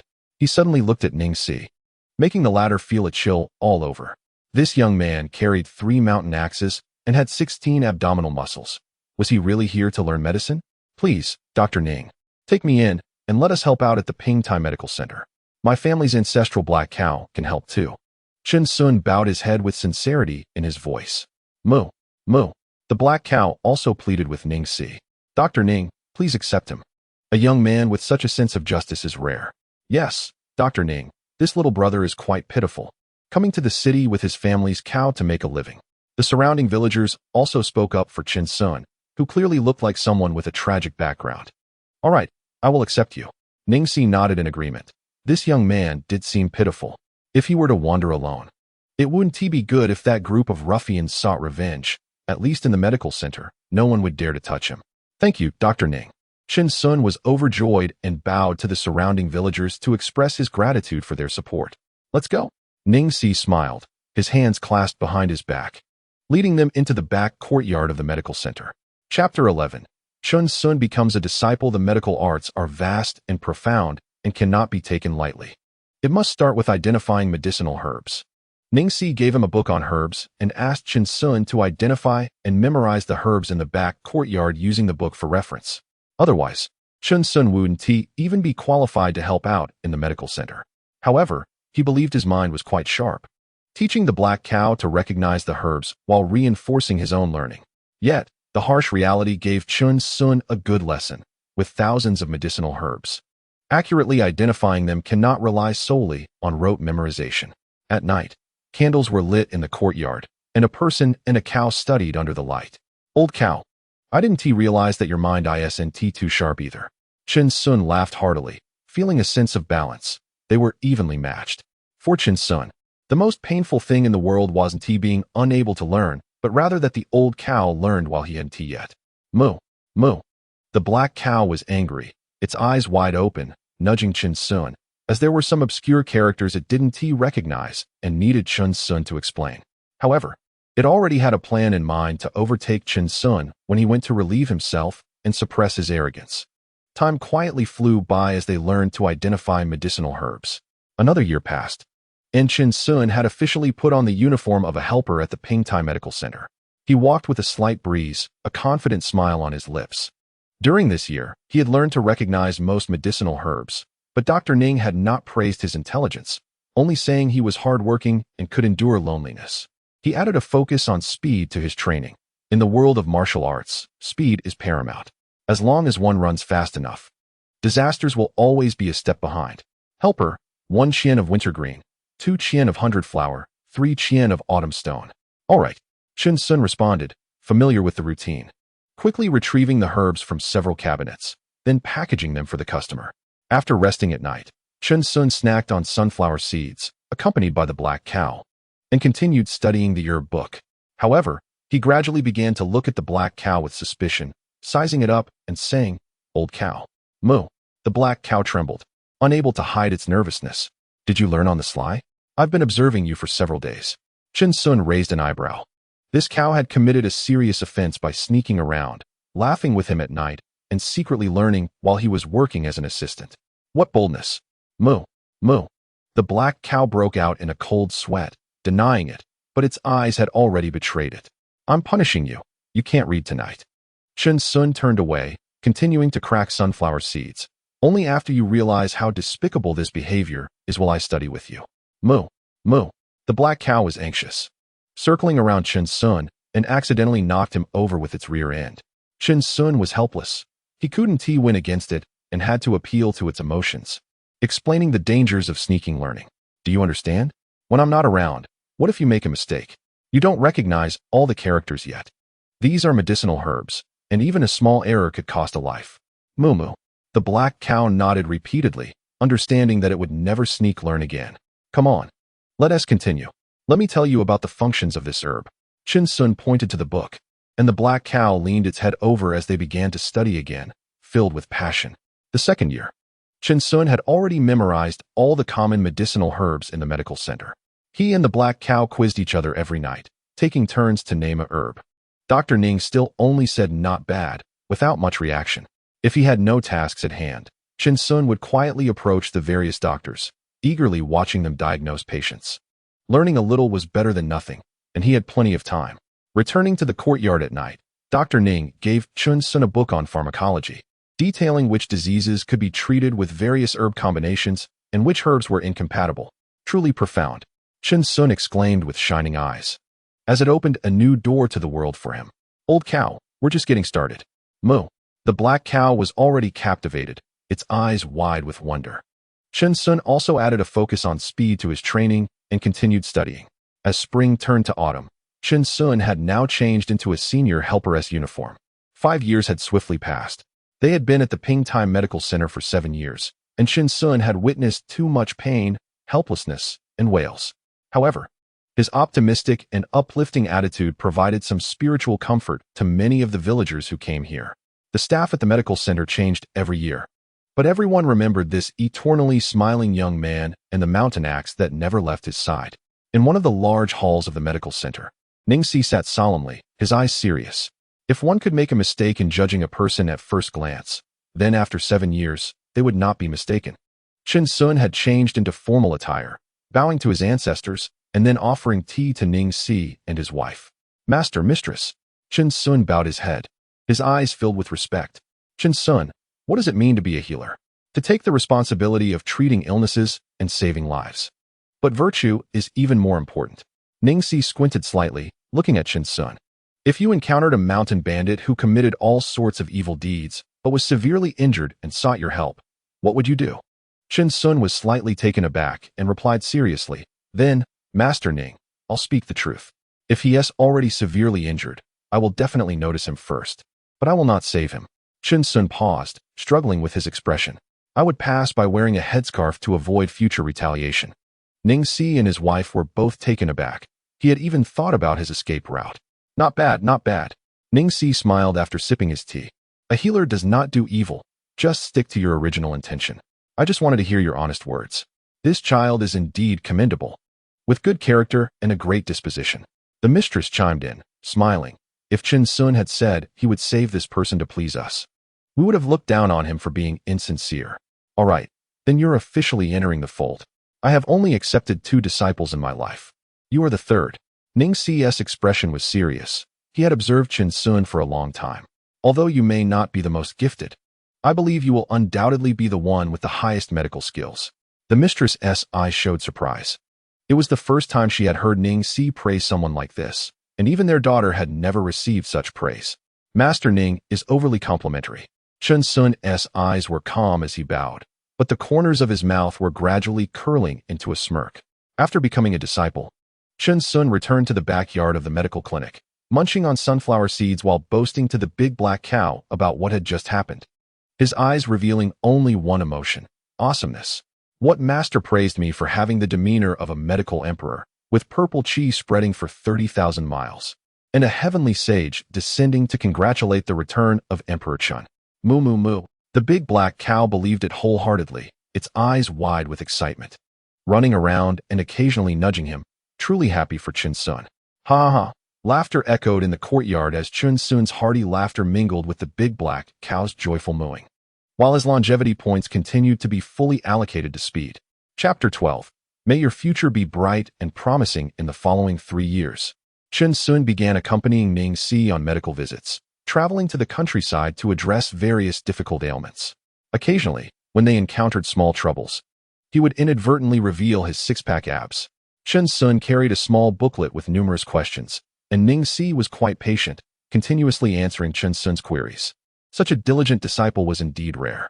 However, during one visit to a local official's home for a consultation, Chen Xiong accidentally revealed a mountain axe at his waist. Shocking everyone. Is this guy really a doctor?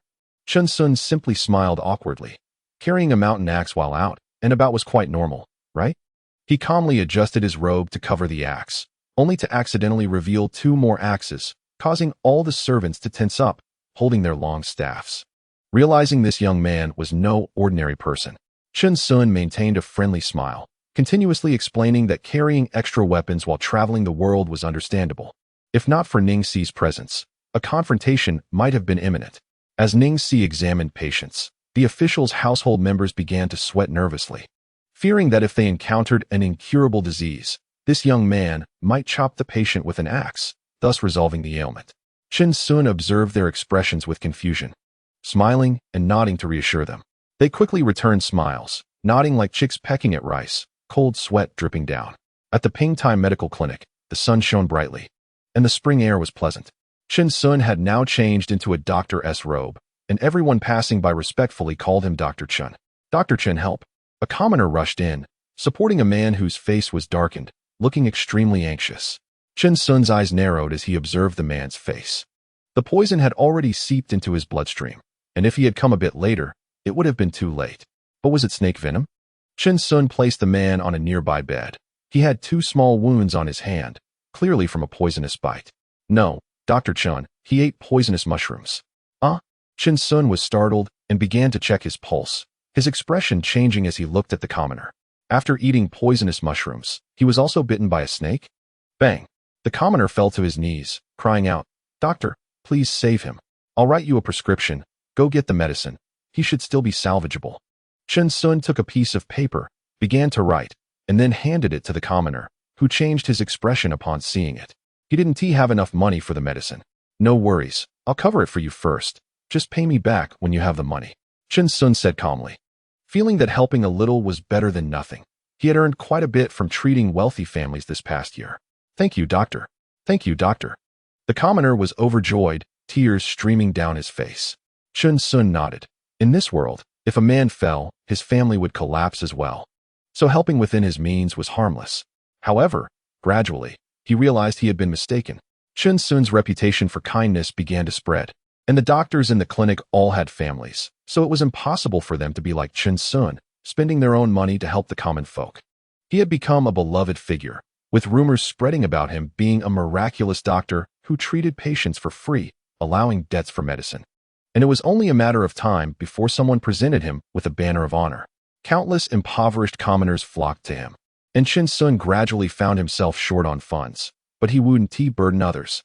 Nor would he morally pressure the clinic staff to perform the same good deeds as him. Yet, only a few of those who owed him money came back to repay him. He truly had no money left. The tide turned. Some commoners accused him of being indifferent to the suffering, of being hypocritical. Some of those he had helped before looked at him with disdain when they came to the clinic. Those who had come seeking him, upon hearing that Chen Xiong no longer extended credit, spat on the ground in front of the clinic, feeling their time had been wasted coming such a long way. Good deeds seldom leave home, while bad news travels far. It was said that a morally corrupt doctor had emerged from the Pingtai Medical Clinic, carrying 3 mountain axes at all times, clearly not a good person. In the backyard of the Pingtai Medical Clinic, Chen Xiong no longer dared to consult patients in the front hall. Good grief, the clown is me. Chen Xiong laughed heartily, though it was somewhat sorrowful. Even the way the staff and doctors looked at him had changed. Don't you love to show off? Are you still pretending now? Many in the clinic were secretly mocking him, as Chen Xiong had stolen their thunder back then. Moo. The big black cow pressed its head against Chen Xiong's face. It had recently learned of the situation, as news was spreading everywhere. Old cow, see, didn't I tell you that we should just help our friends around us? Now do you understand what I mean? Moo. The big black cow looked at Chen Xiong with concern. It had never seen him so dejected before.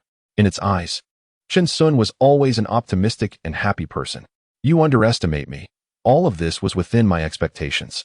I just wanted to show you the meaning of that saying. Chen Xiong forced a smile, tightly hugging the big black cow's head, their faces close together. The big black cow rubbed against Chen Xiong, feeling unusually low, but deep inside. It was extremely angry. Old cow, let us leave. This place isn't suitable for us. I'll go say goodbye to Master Ning. Chen Xiong patted the big black cow. He had severely affected the clinic's business, and he didn't want to delay anyone. Moo. The big black cow jumped up. It didn't want to stay there either and hurried to gather their pots and pans. Chen Xiong watched its busy figure, feeling warm inside. A slight smile on his lips. At Ning C's residence, Chen Xiong had changed back into his initial green clothing, no longer wearing the doctor's long robe from the clinic. I am aware of this matter and understand your predicament, Ning Si said, sitting in the main seat. His eyes filled with weariness. Human nature is inherently evil. This is a conclusion I've drawn from years of practicing medicine. I hope it helps you on your future path. Chen Xiong solemnly acknowledged Ning Si's teachings, having learned so much over the past decade. Ning Si picked up a nameless book from the table, explaining, "This is my experience over the years. I'm giving it to you." Chen Xiong was startled, stepping forward to catch the book. "Master Ning, this is too much." Ning Si gently tugged, his expression changing as he found it wouldn't budge. The book seemed to be firmly stuck as if gripped by iron pincers. It's fine. Take it." "Thank you, Master Ning." With a swift motion, the book appeared at his waist, so fast that it made Ning C's pupils widen. "Go now. Come back to visit when you have time." "Master Ning, thank you for your kindness. If anything happens to the Ning family, I will rush back, even if it's 1,000 miles. Chen Xiong's expression turned serious as he bowed respectfully. Ning Si nodded repeatedly, saying, "In those years, I have been observing you. You are wise beyond your years. Not a mere fish in a pond. Just stay true to your heart." Chen Xiong slowly raised his head, taking one last look at Ning Si before turning to leave. Watching Chen Xiong's departing figure, Ning Si smiled slightly. "Sun kid, may your future be bright and promising." Chapter 13. Entering the Ningyun mountain range and encountering the monster the next day, before dawn, Chen Xiong and the big black cow set off on their journey, heading west and gradually disappearing into the depths of the street. As the surrounding townspeople woke up and went out, they heard that Chen Xiong had left the clinic. Some felt inexplicably happy, as if they had driven away a villain. Others felt a sense of loss, believing that Chen Xiong was indeed a good doctor who had not done anything wrong. However, after a few days, everyone forgot about it, whether Chen Xiong left or not. It wouldn't change the amount of money in their own homes, and in this world, no one had the energy to care about a stranger. The Ningyun mountain range stood tall between heaven and earth, a model for the ages, inspiring all things, having stood here for countless years. The dark, boundless cliffs rose sharply, as if carved by knives and axes, while the winding mountain ridges coiled like a giant dragon in deep slumber. Looking down, white clouds were everywhere, surrounding the peaks. With mist swirling, on a mountain path, a young man was carrying a bamboo basket and searching for medicinal herbs, followed closely by a big black cow. Over the past 3 years, Chen Xiong had continued to invest his longevity points in speed, and he was eager to see if he would be unable to improve once he reached 20 points. Their current longevity points were Strength, 21, Speed, 18. With such extraordinary speed, if Chen Xiong ran with all his might, he would be indistinguishable to the naked eye, quite exaggerated. "Old cow, let's search carefully," Chen Xiong said. "My basket is full of herbs. Maybe we can find the legendary elixir that cures all ailments." People often find elixirs in the Ningyun mountain range, some hundreds of years old, and sell them in the city for a fortune. Moo. The big black cow ran around excitedly, recognizing many herbs. And Chen Xiong couldn't help but marvel at the power of knowledge. Its mind was much clearer now. "But we shouldn't go too deep. I've heard there are monsters. And they are not like ordinary wild beasts." Chen Xiong said nervously. "What if we encounter some cultivators who take a disliking to us and take us out?" "Moo." The big black cow responded, understanding. "Ah." A chilling scream echoed through the forest, startling countless birds into flight. Chen Xiong instinctively covered his face with a bandit scarf. And the big black cow paused, their eyes meeting. "There are monsters." A few townspeople ran from a distance, shouting in panic.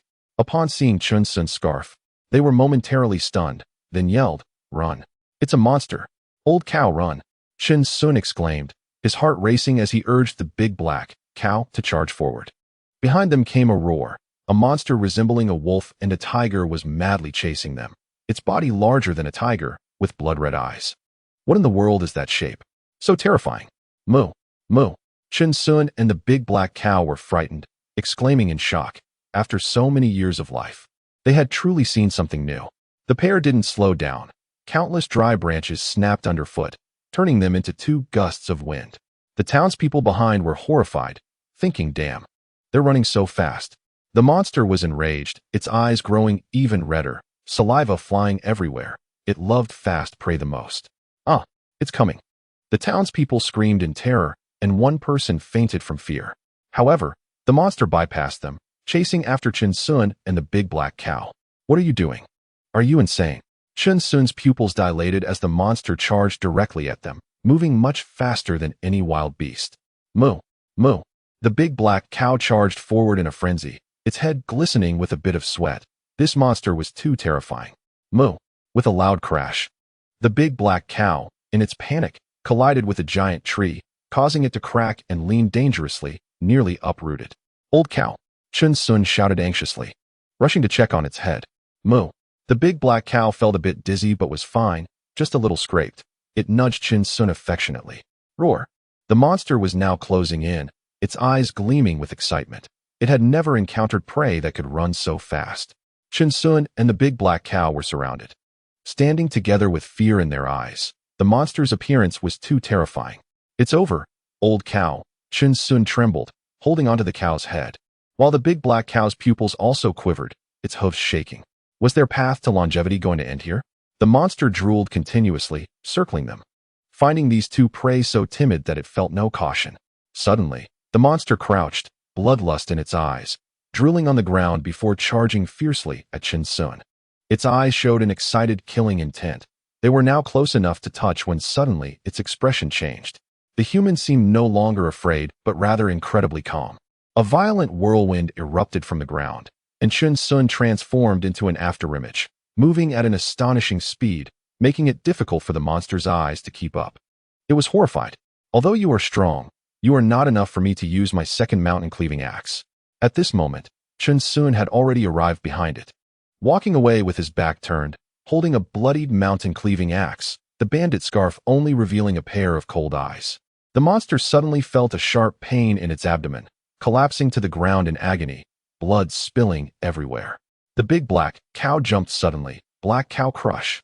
With a bang, it smashed into the ground, creating a large pit, and the monster's intestines burst out, dead beyond recovery. Chen Xiong struck fiercely, hiss. Blood splattered again. Is that it? Ah, is that it? Moo, moo. Are you scaring your own father? Why aren't you barking like a dog now? Moo moo. The pair went wild, beating the corpse and venting their frustration, saliva flying everywhere. They were truly scared by this monster. With a large pot set up and water boiling, Chen Xiong exclaimed, damn. Let us feast. Old cow, we were lucky this time. This monster could use monster techniques, like ice and fire duality. Chen Xiong recalled having heard legends of monsters in the city, ones that only cultivators could kill, but the meat was truly delicious. Moo moo. The big black cow happily called out, this meat is so delicious. It's my first time tasting such scrumptious meat. After finishing their meal, Chen Xiong and the big black cow quickly buried the traces, packing up the uneaten meat and filling in the pit. Chen Xiong was exceptionally careful this time, arranging the crime scene meticulously. Monster remains scattered everywhere, making it look as if nothing had happened. They ran far away and found a patch of forest land where wild beasts were scarce. Old cow, even a cunning rabbit has 3 burrows. We cannot be weaker than a rabbit, let us dig. Moo. Being strong is good. Chen Xiong was skilled in various outdoor digging techniques, such as laying foundations and digging clay. He would never sleep on the ground. Finally, Chen Xiong cautiously brought over massive stones to seal the top, leaving a small gap, covering it with grass and fallen leaves, so that no one could tell there was a hole inside. The candlelight in the cave illuminated, and the whole world felt safe. Comfortable. Moo moo. Leaning against the big black cow, Chen Xiong fell into deep thought. This world was indeed filled with dangers, especially today's monster that nearly scared them to death. After hesitating for a long time, he finally took out the book given to him by Old Sun, Refining Qi Technique. Chapter 14. Cultivation Techniques. So we ended up together. There is spiritual energy between heaven and earth, connecting with the energy to draw it into the body. Chen Xiong continued reading down the page, his mouth widening with every line, wanting to utter 2 words but hesitating. as the next line always elevated his feelings even higher. He swallowed hard, shock in his eyes, and shouted, "Awesome. Moo, moo." The big black cow was so scared that it sat up straight, looking at the chi refinement technique, wondering what it was. "Old cow, it's a cultivation technique," Chen Xiong exclaimed excitedly. "This is the joy of getting something for nothing. Cultivation, the kind where you can fly. And you don't have to be a beast of burden in a sect." Moo. The big black cow was also excited.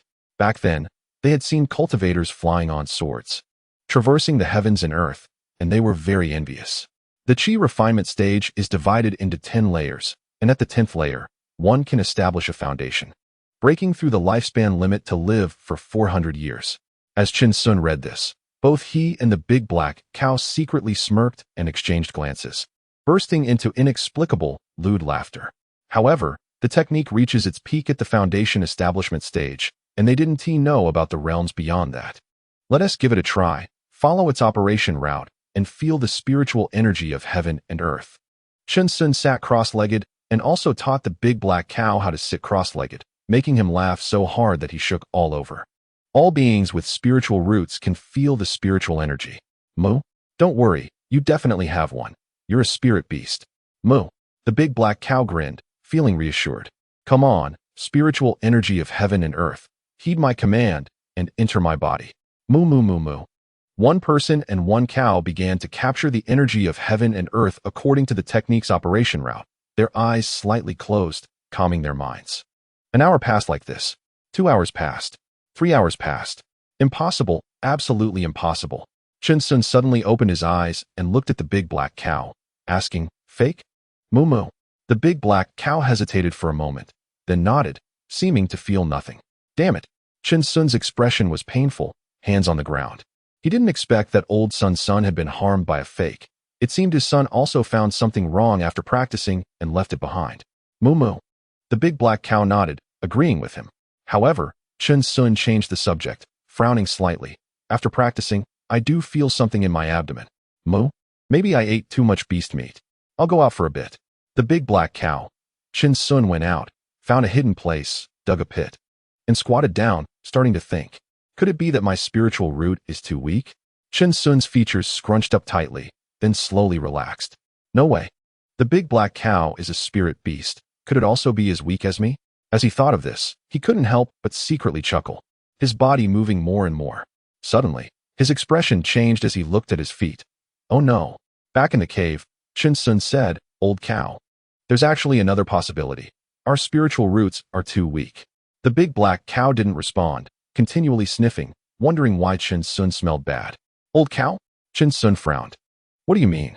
The big black cow's nose was almost touching Chen Xiong's feet, with strength that can lift mountains and dominate the world. Moo. The big black cow was directly lifted by Chen Xiong, who angrily said, "Old cow, I'm talking to you." Moo moo. The big black cow became obedient. Lying against the earthen wall, keeping a distance from Chen Xiong, its eyes filled with inexplicable mockery. "Let's stick to practicing for an hour every day. If it doesn't work, then forget it." Moo. The big black cow nodded, looking at Chen Xiong, who was coming over. It quickly changed positions. But how could Chen Xiong let it off the hook? The big black cow wanted to cry without tears.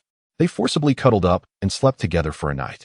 The next morning, the sound of birds chirping entered the cave, and a ray of sunlight shone down. "Let's go, old cow, to gather herbs." Chen Xiong slowly opened his eyes, stretched lazily, still half asleep, then added, "And I'll put some medicine on your head."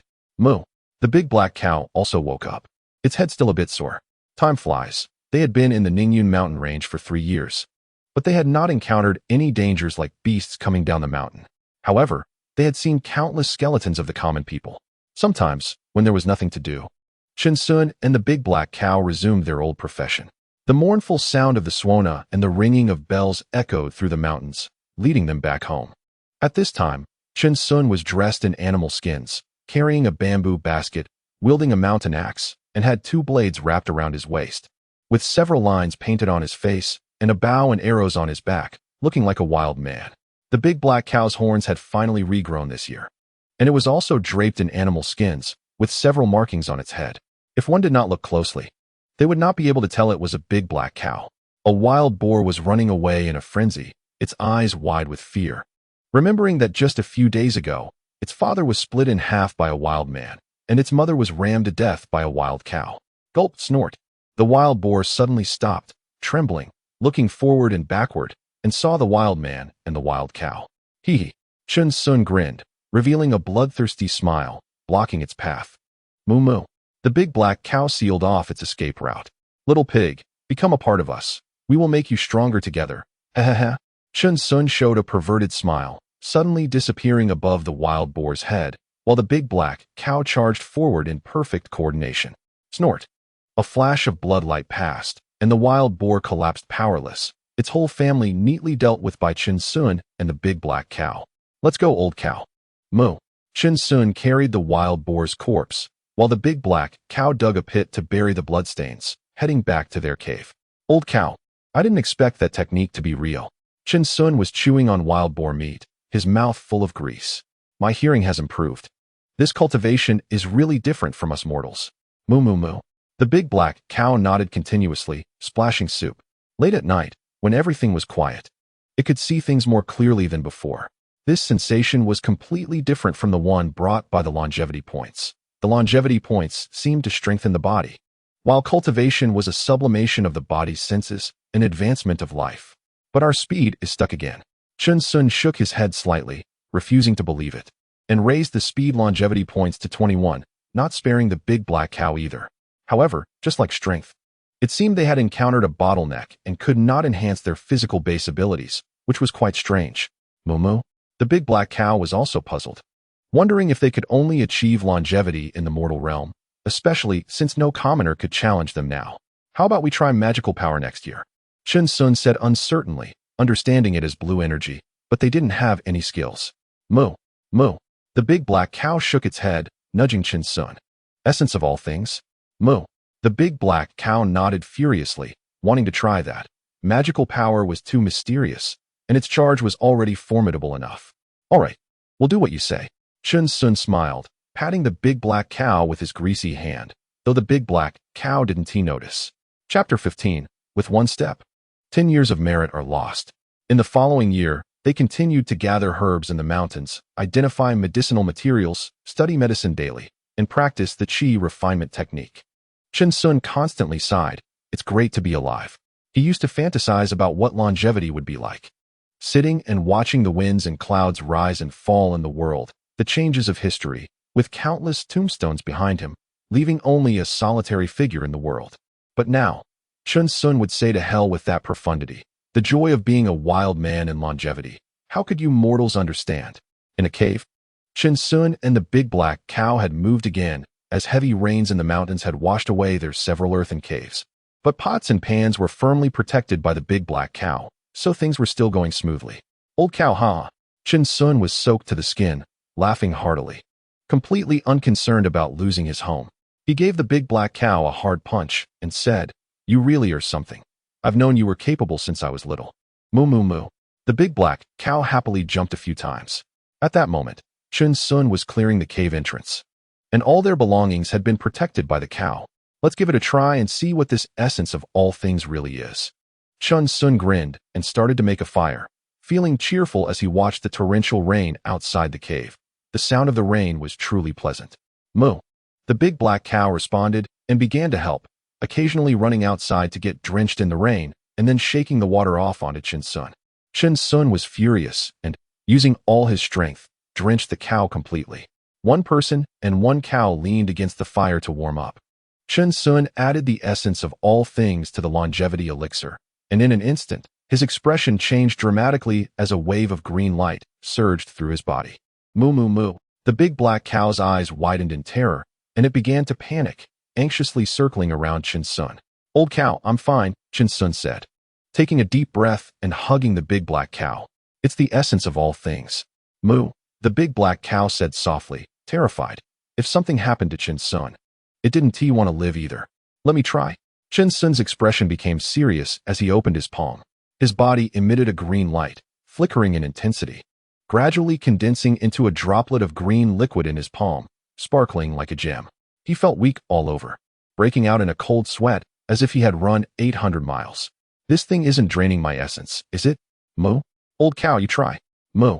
Before long, a droplet of green liquid also formed on the cow's hoof, and both of them collapsed to the ground, gasping for air.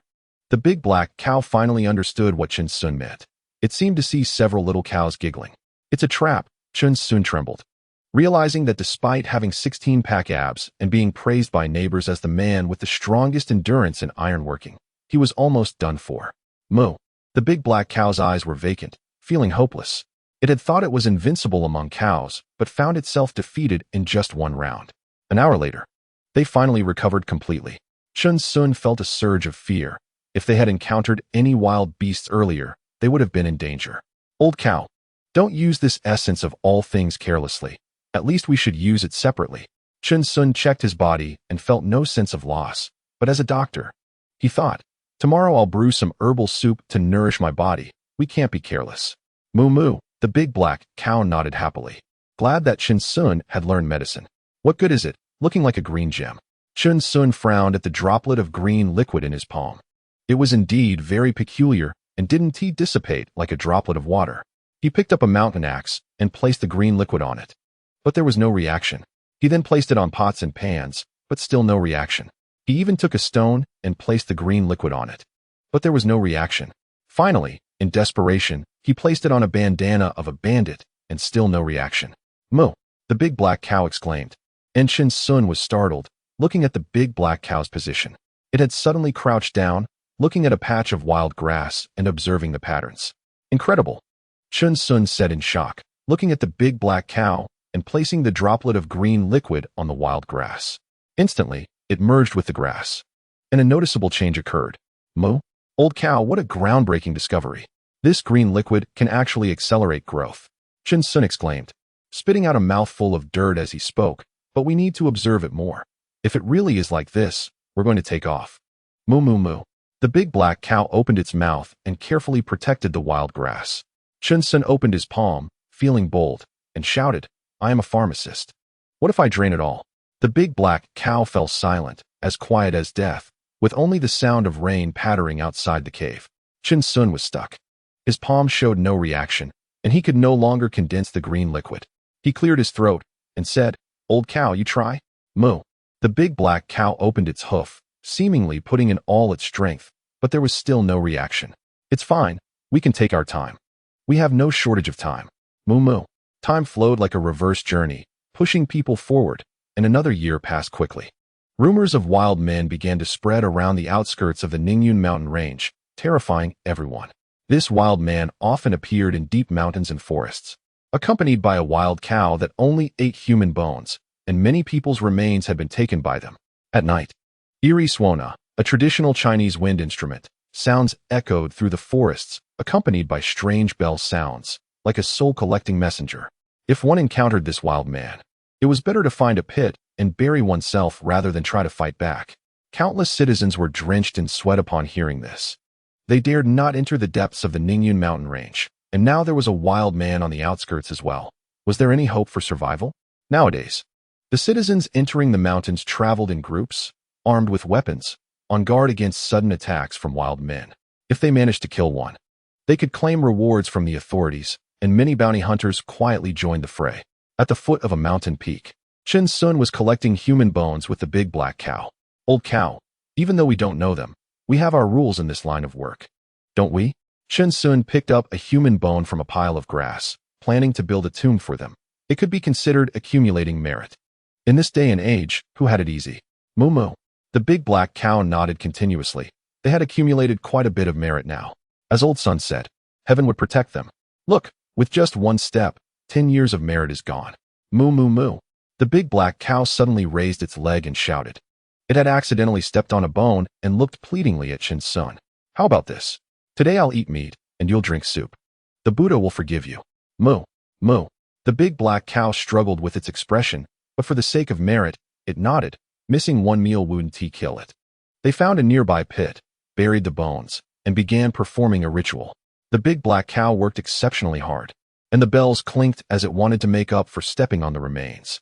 Over the year, they had finally figured out the function of the essence of all things, but they could only condense one droplet each day. When the point count was 1, it could accelerate a plant's growth by 1 month. Now they had increased the essence of all things to 2, as Chen Xiong had predicted. One droplet could actually accelerate growth by 2 months. This made them extremely happy, as it meant they could cultivate many precious medicinal materials.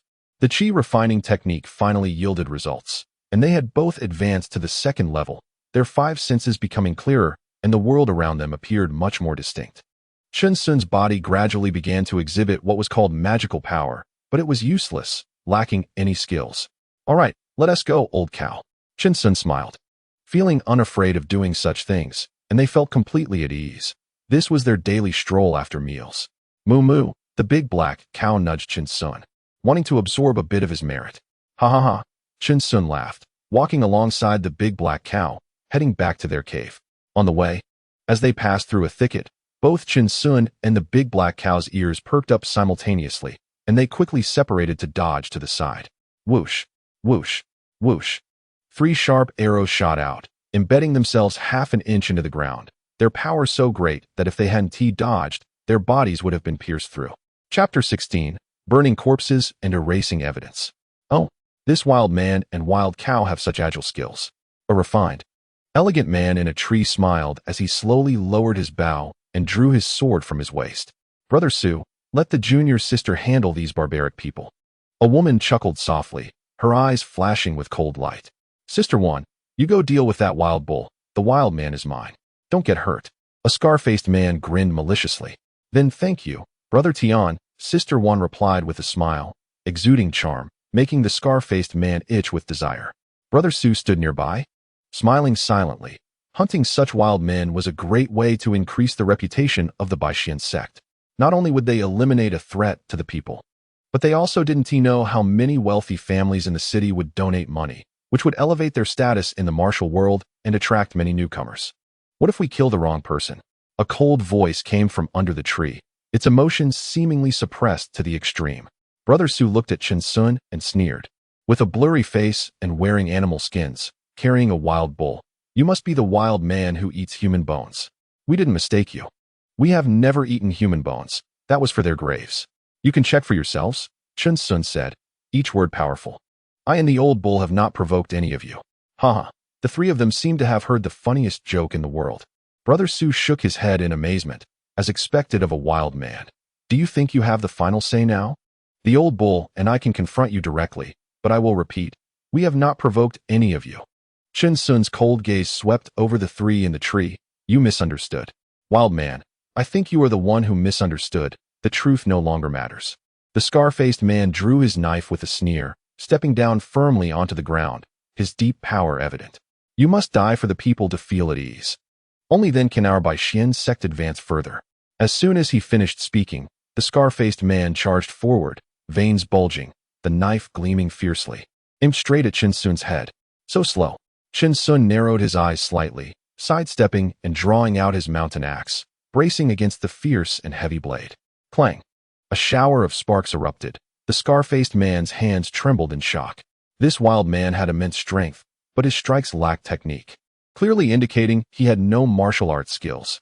Chen Xiong silently exchanged a glance with the big black bull, and the 2 quickly engaged in a fierce battle. The sound of metal clashing echoing as they fought intensely.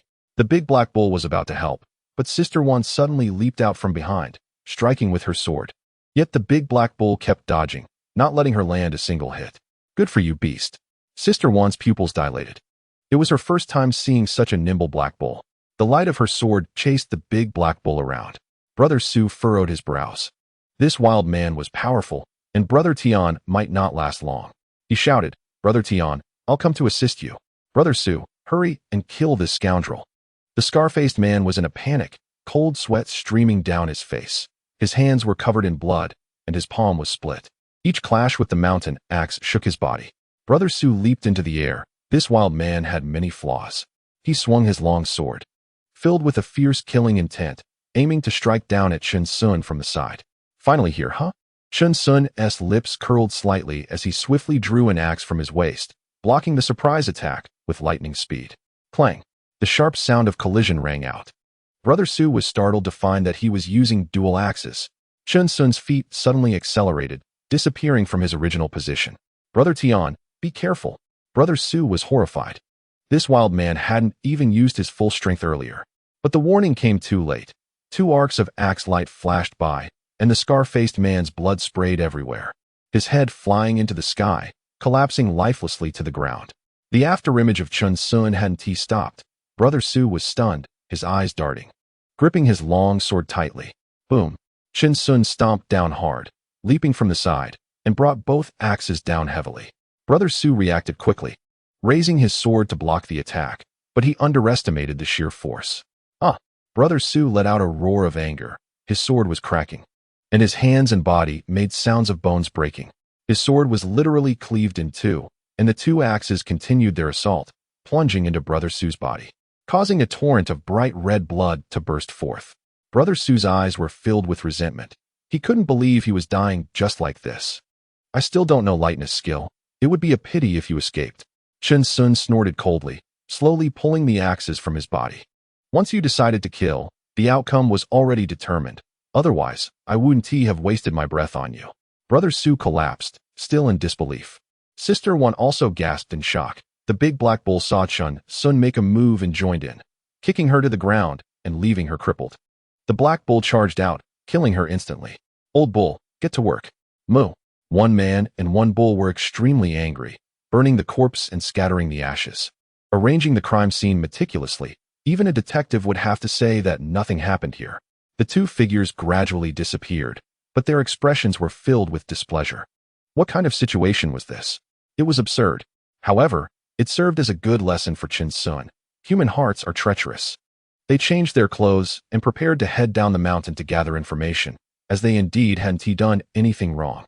The next day, Chen Xiong shouldered a bamboo basket, cleaned the big black bull and himself, and started down the mountain with the medicinal herbs they had cultivated, appearing harmless. At the foot of the mountain, there were not only common people, but also soldiers and some martial artists, all standing tall with chests out, their gazes fierce, continuously discussing how to hunt down the wild men. Big brother, what happened up in the mountains? Why such a show of force? Chen Xiong led the big black bull over, and the surrounding people only glanced at him and then looked away. Just a cowherd, after all. Little brother, you don't know? There are wild men in the mountains. A middle-aged man exclaimed. I heard they killed people and even ate bones. Don't go up there. Chen Xiong was startled. Could they be talking about him? Aside from yesterday, he hadn't killed anyone in the mountains for years. So your life is precious. It's not easy to find wild men in such a large mountain range. The middle-aged man seemed quite pleased with Chen Xiong's surprised expression and continued chatting. Thank you, big brother. Then I want to go into the mountains. Chen Xiong clasped his hands and led the big black bull toward the city, increasingly feeling that something was off. As if he had caught on to something but couldn't quite articulate it. He felt that what clearly seemed like a small matter had inexplicably been exaggerated by certain people. Old bull, forget it. Don't get involved in these disputes. Chen Xiong patted the big black bull and said casually, it's probably something arranged by some big shot. Moo? The big black bull didn't understand, but it didn't matter anymore. They had already escaped. Upon returning to the city, Chen Xiong visited the Ning family and found everything well. Ningxi had aged quite a bit, and Chen Xiong presented a few precious medicinal herbs. Ningxi continuously sighed, saying she had taken a good disciple, but was worried that his overly kind heart would lead to him being taken advantage of. Talking with Chen Xiong for an entire night. Chapter 17. The secret to longevity: never get involved in other people's business. The next day, Chen Xiong clasped his hands in farewell to Ningxi. They were returning to the blacksmith shop, which they considered their true home in Panning City. After a few days, Chen Xiong smiled as he pushed open the door, a cloud of dust filling the air, making it hard to breathe. He looked at the empty space and softly said, Old son, we're back. Moo moo, the big black bull also called out a couple of times. Old bull, get to work, let us clean up. Moo. 1 man and 1 bull began to busy themselves, cleaning the entire blacksmith shop, making it look brand new and incredibly tidy. As the neighbors passing by were surprised to see the blacksmith shop's door open, someone shouted, Is Brother Chen Xiong back? It's me, Aunt Lee, it's me. Came a loud response from inside the blacksmith shop, which thrilled Aunt Lee, who quickly started to tell everyone that Brother Chen Xiong had returned. It had been over 10 years since they last saw Chen Xiong, and he was known to be a master blacksmith. The iron tools used by the common folk had lasted all this time thanks to him. Neighbors flocked to the shop, some familiar with Chen Xiong and others not. all complaining about how the nearby blacksmiths were not up to par and their prices too high, insisting that only he could do the job right. "Hey, brother Chen Xiong, you haven't changed a bit. You actually look younger," Aunt Li exclaimed as she looked Chen Xiong up and down, marveling at how she had aged considerably since their last meeting. "Haha, I went to learn medicine and practice health preservation techniques," Chen Xiong explained, looking at Aunt Li. "The most important thing is to maintain an optimistic mindset. The more you live, the younger you become." "Really, brother Chen Xiong?" Aunt Li asked. "Of course. Just check with your old man in bed and you'll know." Laughter erupted among the neighbors, leaving Aunt Li blushing and scolding, "You're not serious," before hurriedly running off. "All right, everyone, come back tomorrow. I need to prepare." "Okay, brother Chen Xiong. Wishing you great success in your business." "Absolutely, we'll definitely come to support you." The neighbors were incredibly enthusiastic, and Chen Xiong smiled and bowed, his mindset now completely different from before. Upon hearing about Chen Xiong's return, the other blacksmiths in the area cursed and shouted, "Damn it, lower your prices. We need to lower our prices." However, Chen Xiong's blacksmith shop only opened for half a day, and then he stopped taking orders. He was too busy and just needed to make a living. At that moment, he was in the backyard tinkering with medicinal herbs. Even if the herbs were taken from the earth, they could still increase in age, which was truly magical. "Old bull, I've discovered a fundamental problem," Chen Xiong said seriously, having thought about it for a long time. "Moo?" The big black bull looked puzzled. "Don't you feel like there's a bottleneck at the second level of qi refining? Absorbing the spiritual energy of heaven and earth always feels sluggish. It takes time to gradually work through."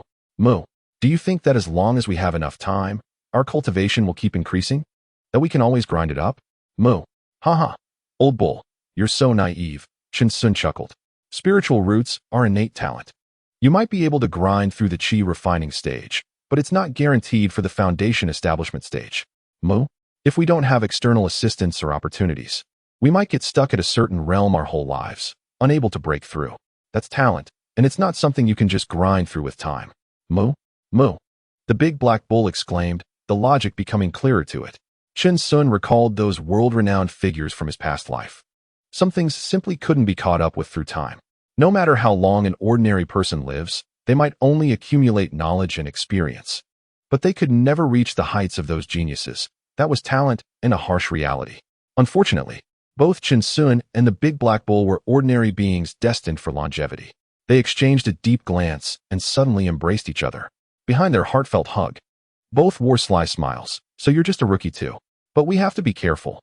Look at us. We've done nothing in the mountains, and we've already offended people," Chen Xiong said seriously, noting the many doubts surrounding the situation. "Don't be curious, just like we are now, staying out of it." "Moo moo." The big black bull looked at Chen Xiong with admiration. Back when they were still in the village, villagers asked Old Li about his secret to longevity, and he said, "I never meddle in others' business." At that time, the bull didn't understand, but now having experienced it firsthand, it was filled with excitement. It was all experience. "Following you. Brother Sun, wouldn't that mean everything is arranged clearly?" "Moo." The big black bull was completely convinced. Chen Xiong was indeed very clever. "Still, that Ningyan mountain range has 10,000-year-old spiritual herbs, and we won't go. Don't risk your life for opportunities. Keep a steady mindset." The big black bull nudged Chen Xiong. Chen Xiong smiled lightly, patting its head. "We have the essence of all things. Our strength will gradually improve. We don't need to seek revenge on anyone.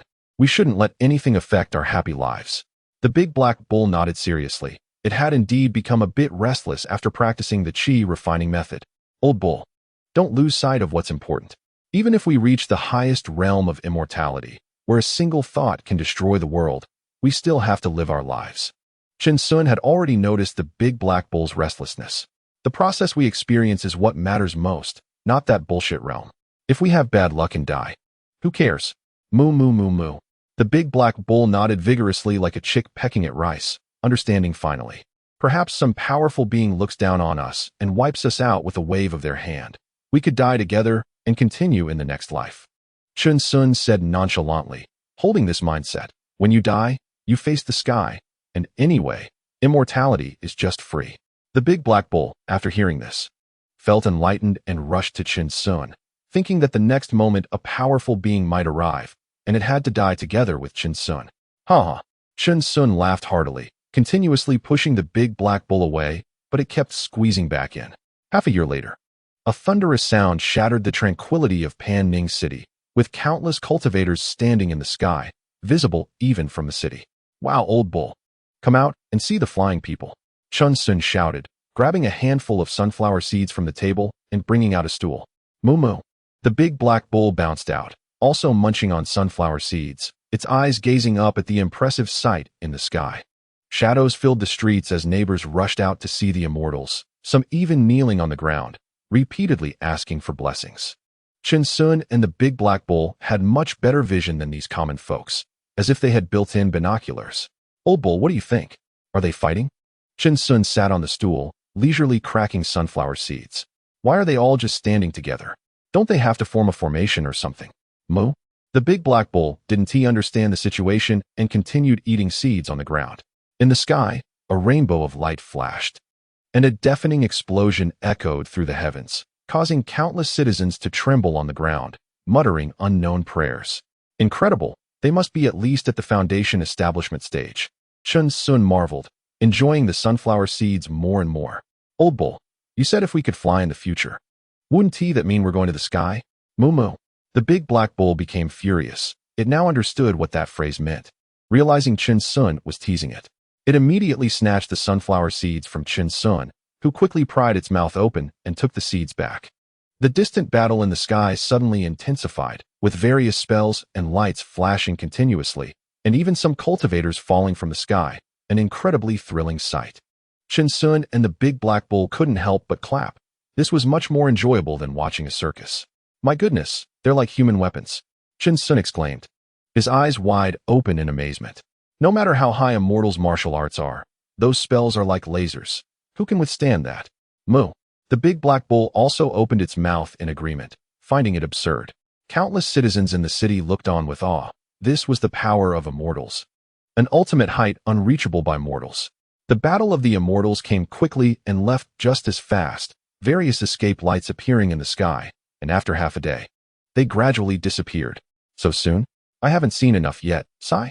Moo. Chen Xiong and the big black cow were still not satisfied. They could watch for at least a month, and it was much more exciting than a TV drama. Old cow, let us get to work. Moo. Life must go on.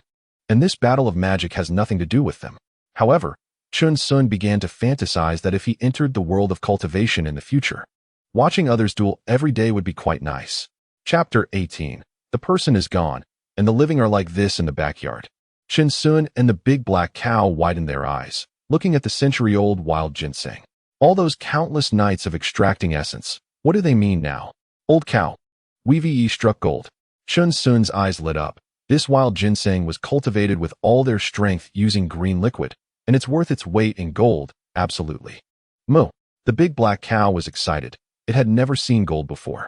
With this age, it was definitely something that countless wealthy families in the city would compete for, something that could save a life.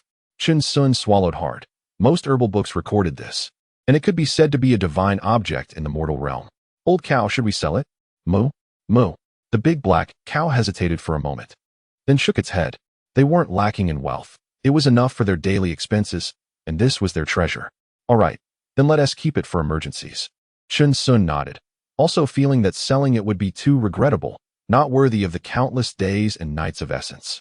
Old cow, let us cultivate some other herbs. A few decades would be enough. Otherwise, it would attract too much attention, and one day there would be problems. Moo. The big black cow nodded heavily. Chen Xiong had told it many stories about being punished for possessing treasures, and it understood. They had been in the Ningyun mountain range for years, picking only some herbs, and had never seen the legendary spiritual medicines. Who has such good luck in a lifetime? However, after today's battle of cultivators in the sky, the citizens and nobles of Panning City were restless, eager for immortality, and large numbers of people flocked to the Ningyun mountain range. Many swindlers appeared, tricking others into losing their fortunes, and the business of selling coffins started to thrive. These sects also began to grow restless, disciples rejected by the immortal sect. I want them. Matters the immortal sect ignores, I will take care of. Thus, some popular tales of chivalry gradually emerged, and the wild people of the Ningyun mountain range were slowly forgotten. Time seems to be able to release everything. As the years passed, wanting to return to no place. 5 years went by in a flash. In these 5 years, Chen Xiong put all his longevity points into the essence of all things. and he and the big black cow finally advanced their chi refining stage to the third layer. The neighbors who used to call him brother were all aging or passing away, and Chen Xiong and the big black cow handled many funerals, busying themselves for their families. On an autumn night, the sky was high, and the dew was heavy. The cool moonlight fell on the earth, so dim yet illuminating the various morning halls. It seemed that more people had passed away this year. Unconsciously, the early autumn nights grew longer, with a gentle breeze bringing a sense of desolation. Chen Xiong stood outside the morning hall, playing the swana, as leaves fell silently, and he couldn't help but feel downcast, letting out a silent sigh. Those familiar smiling faces were disappearing one by one. Perhaps with the passage of time, those smiles would gradually blur in his heart. Inside the morning hall, there were whispers and cries everywhere. Chen Xiong walked past each place, helping where he could, but now what else could he do, except to eat at the banquet? Brother Chen Xiong, thank you. Please accept my condolences. Chen Xiong stood up and said softly, forcing a slight smile, we have already performed the rites. On the road to the Yellow Springs, no little ghosts dare to block the way. Their family members nodded heavily, tightly holding Chen Xiong's hand. Their eyes filled with tears of gratitude. Moo moo. The big black cow called out softly outside the morning hall, its body jingling, blessing those who had passed away. The person is gone, and the living are like this. This street seemed no longer suitable to stay. Chen Xiong and the big black cow were too unique, and more people came to find them, seemingly no longer paying attention to the blacksmith shop. The next day was a quiet morning, with silence all around. The wind carried a bone-chilling cold, and the old trees along the street were turning a withered yellow. The sound of the door closing was very soft as Chen Xiong and the big black cow left. He took one last look at the street, and inadvertently, his gaze was folded into heavy imprints by time. They were like travelers of time, hurried as if passing guests, and no one knew where they had gone. This blacksmith shop would never open again, and the neighbors would only remember that there once was a blacksmith who hammered iron vigorously. A month later, at night, in the west city of Panning.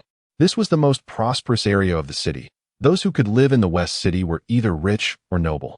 A piece of land here was already priced sky high, making the common people kneel in submission, while dogs shook their heads. A group of people walked along this bustling street. The man was imposing, and the woman was exceptionally graceful, their eyes full of wonder, but their demeanor exuded an otherworldly aura. The world of mortals is still exciting. One of the girls said, her voice as crisp as a clear spring, always cultivating in the sect. I can only play with the spiritual beasts in the mountains. Junior Sister Yi, you're mistaken. Let me say a few words. A stern-looking man slightly shook his head. You have never seen the cities of cultivators. Panning City is just a drop in the ocean. The vastness of the world is beyond your imagination. Ah, Senior Brother Yu, is it really true? Junior Sister Yi was excited, her little face turning red. Have you been there? Senior Brother Yu's expression became serious, his stern face turning even more stoic. And he said earnestly, I have not been there. The crowd's faces twitched. What is that? Junior Sister Yi seemed to have suddenly spotted something amazing and hurriedly ran over. The others had no choice but to follow, but upon seeing it, they were all stunned. It was a small house with 4 iron wheels underneath, and a sign on the small house read Sun Wei Snack. It looked like a shop, but also like a stall, occupying a large piece of land, surrounded by a crowd, bustling with activity, and the popularity was explosive. The boss was sweating profusely, holding a big pot, flames shooting out, occasionally adding some unexpected seasonings that made the diners gasp in surprise. Inside the small house, there was a window, and a black cow's head was sticking out, using its black hooves to collect copper coins and even give change. Outside, there were many skewers on display, the aroma wafting 10 miles away, making the group feel a bit hungry. Such a hot stall naturally made others in the same business envious. But the boss, clad with 3 large axes, revealed a set of 16 abs when he bent down, making everyone become brothers. Boss, I want to eat this. Junior Sister Yi said joyfully, wanting to eat everything, and that. Little girl, it's first come, first served, right? Go pay first, the boss said straightforwardly. Those waiting felt relieved. Eating here was enjoyable. Senior Brother Yu, hurry and pay. Junior Sister Yi jumped up and called, constantly inhaling the aroma, enraptured. Senior Brother Yu felt uncomfortable, crossing through the crowd to the window, pulling out a piece of silver, and slowly looking into the eyes of the big black cow, a glance lasting an eternity. Senior Brother Yu was stunned, his mouth slightly open, Why is it a cow? The big black cow was also bewildered, exhaling a breath. Why so much? It can't count. Chapter 19. The thief must die. Moo. The big black cow called out to Chen Xiong. I'm coming. Chen Xiong turned around, and upon seeing the silver, his eyes brightened. A big customer had arrived. He smiled at Senior Brother Yu. Young master, my old cow has never seen silver. Please don't mind. It's fine. Senior Brother Yu blinked, still a bit dazed after taking the silver. He stood outside the crowd. As his junior brothers and sisters went to eat, he frowned slightly at the big black cow, his eyes shimmering. It's an ordinary body, no problem at all. He murmured to his senior brother, then looked at the vendor boss, who was also an ordinary body. It seems I was overthinking. Chen Xiong's stir-fried rice paused slightly as he sensed someone probing him, and the power in his body fluctuated but was covered by the essence of all things. There are cultivators. Chen Xiong continued to clumsily prepare food, feeling vigilant in his heart. He raised his head and cheerfully shouted, "It's ready," scanning the crowd around him. The little girl called out, "Senior Brother Yu, this group of people is very likely to be trouble. Don't provoke them." Chen Xiong thought silently, his hands moving quickly, greeting everyone with a smile. As midnight approached, the nearby citizens gradually returned home, and the streets became sparse. Chen Xiong also prepared to pack up. "Ladies and gentlemen, we're going to pack up and sleep. You should stop eating," Chen Xiong said in shock. This group had gathered here to eat all night, and his prepared ingredients were almost gone, but he had made a good profit. "Senior brother, you keep cooking. We have plenty of silver," Sister Yi huffed. "Boss, your food really tastes good," Senior Brother Yu said unexpectedly. Seeing his junior brothers and sisters praise him so much, he tried it and found it hard to stop. "Yes, boss, we're not stingy with silver," the others echoed, their eyes full of admiration. "I'm out of ingredients, everyone," Chen Xiong said, his pupils slightly dilated. Can these cultivators eat so much? Mainly because his seasoning included some precious herbs they cultivated, which ordinary people wouldn't have the strength for. "So, boss, do you come here every night?" Sister Yi asked happily. "I haven't eaten such delicious food in a long time." "Not necessarily. My stall is mobile." "Mobile? It means wherever I feel like it, I'll be there," Chen Xiong explained. "If I stay in one place for too long, it's not good. Why don't you come to our sect as a chef?" "Qingling, Senior Brother Yu said coldly, it's time to go. If you say more, I'll send you back." Hearing this, Sister Yi's hair stood on end, and the surrounding junior brothers and sisters also looked shocked. Senior Brother Yu was angry. "Everyone, take care," Chen Xiong said with a smile, finally sending off this group of big Buddhas. He let out a slight sigh of relief. "Old cow, let us go." "Moo." The big black cow ran out of the small house, and they began to push together, easily finding a patch of empty grass to stop. "Old cow, how much did we earn today?" Chen Xiong wiped his sweat and grinned. "You've worked hard." The big black cow rubbed against Chen Xiong, feeling too distant. "Let us earn some more money to save. All the money we made these years has been spent on our friends' funerals." "Moo." The big black cow nodded. "Life is good now. There's no need to socialize with anyone. Otherwise, they would all disappear." It had many friends. Those neighbors often came to chat and share their troubles. The neighbors thought the big black cow couldn't understand, but it could, believing they were sincere. And it liked listening to stories. "Old cow." Chen Xiong suddenly slapped the cow's head, making the big black cow cry out in pain, looking at Chen Xiong with confusion. "You should be happier, pretending to be deep." Chen Xiong feigned anger. He hadn't seen the old cow smile in a month. Why was it still upset? "Moo." The big black cow called softly, lying in the small house, licking its feet with its tongue, its eyes filled with sadness, still unable to recover. "What we do is all merit. Think about it, and give the merit to our friends. In their next life, they will definitely be wealthy and live well every day." Chen Xiong said impatiently, using his trump card. Heaven and Buddha would protect them. "Moo." The big black cow's eyes sparkled. It got excited at the mention of merit. It firmly believed in merit. "Really? I've already given it. Otherwise, do I look like you?" Chen Xiong said seriously, confidently. The big black cow immediately sat up cross-legged, continuously mooing, not knowing what it was muttering. Chen Xiong shook his head and smiled, letting out a slight sigh. His mindset was slowly changing. This mobile little house was his first step. The longer one stays in one place, it seems the more ties one has. They were not heartless people. Ultimately, they were not suitable for the mortal world. "Moo. Is it done?" "Moo." The big black cow leaned against Chen Xiong, grinning. It had given all its merit to its friends and would start accumulating again. "Ha ha." Chen Xiong patted the big black cow, and they gradually fell asleep together. In the following days, they found comfort in Panning City, wandering around, exploring, selling snacks at night, and going to buy goods together during the day, buying anything they liked. A year later, Chen Xiong's mobile little house had indeed made quite a name for itself in Panning City, attracting many people who came to praise delicious. Finally, on a sunny morning, while they were out buying goods, the mobile little house was stolen. At that moment, Chen Xiong was carrying 2 bags of meat. Looking at the empty grassland, the 2 bags slowly fell from his shoulders, hitting the ground heavily and sinking into their hearts. "Where's our house? Moo moo, moo." The big black cow cried anxiously, running around the grassland, unable to see where their house had gone. 1 person and 1 cow kneeled on the grass, their eyes hollow, feeling lifeless. Home, gone again. Damn it, damn it. Chen Xiong's face was filled with rage, veins bulging on his forehead. How could such a big house be stolen? The big black cow trembled with anger, constantly snorting at the ground, the grass flying. This was too despicable, extremely despicable. A gang. It must be a big gang at work. Chen Xiong spat as he looked at the tracks on the grass. Damn it. Today we will make a bloody scene. All our pots and pans are inside. It has followed us for so many years. Moo. The big black cow stood up, its muscles bulging, looking in the direction of the cart wheels. It couldn't have moved very fast. Even they needed a lot of strength. Chen Xiong pulled out a long-lost bandit mask from his clothes, unbuttoned his shirt to reveal his 16-pack abs, and slowly drew out 2 axes from his waist.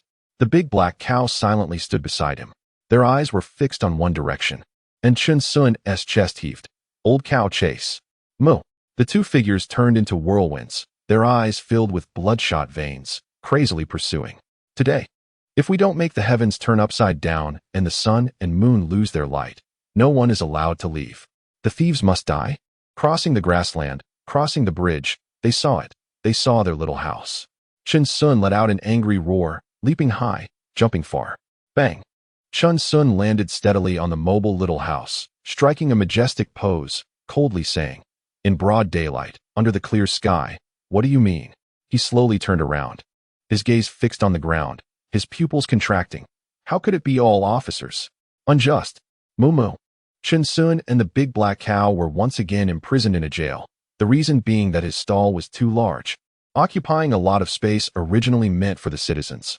Others needed to live too, and there were only so many spots in those bustling areas.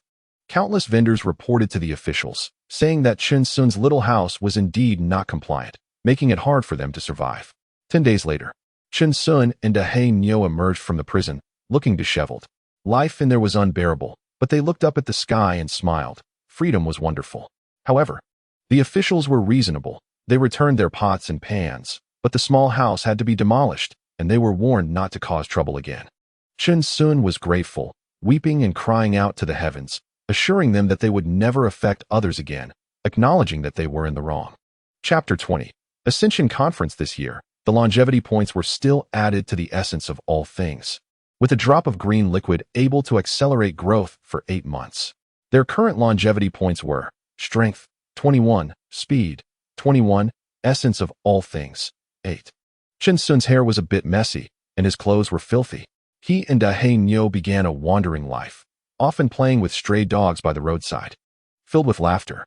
2 months later, they gradually arrived in the southern city, where Chen Xiong heard news that Dr. Ning was nearing his end.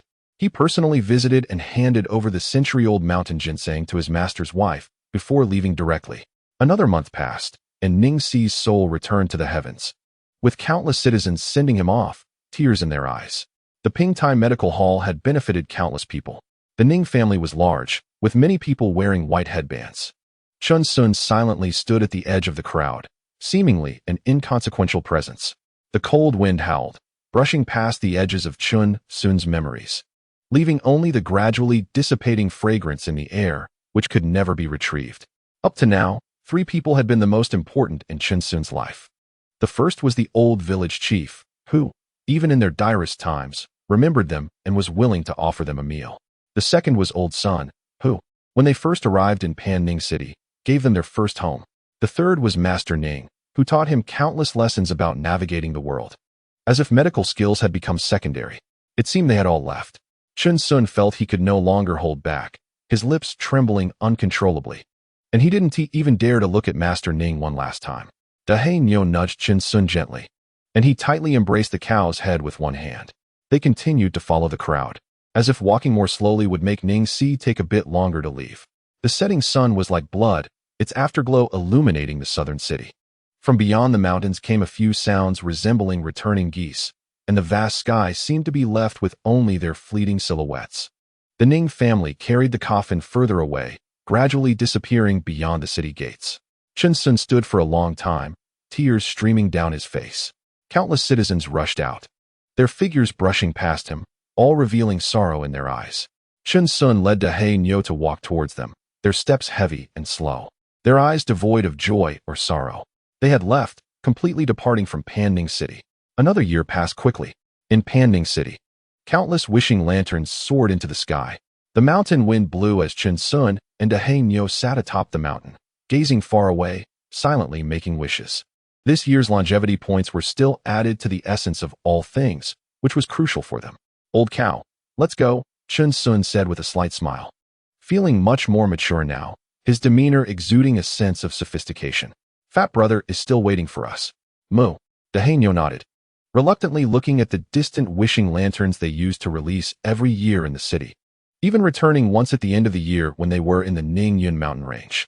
Two figures slowly descended the mountain, their eyes filled with a mysterious meaning. At the foot of the mountain, a little chubby boy with a shrewd look in his eyes, dressed in luxurious brocade robes, seemed to be waiting for someone. Fat brother. A shout came from afar. It was Chen Xiong leading Dahei Niu over. The little boy smiled, appearing harmless. Sun brother. The little chubby boy greeted with a bow, sounding mature for his age. The path of immortality is long. It's better not to be too attached to the mortal world.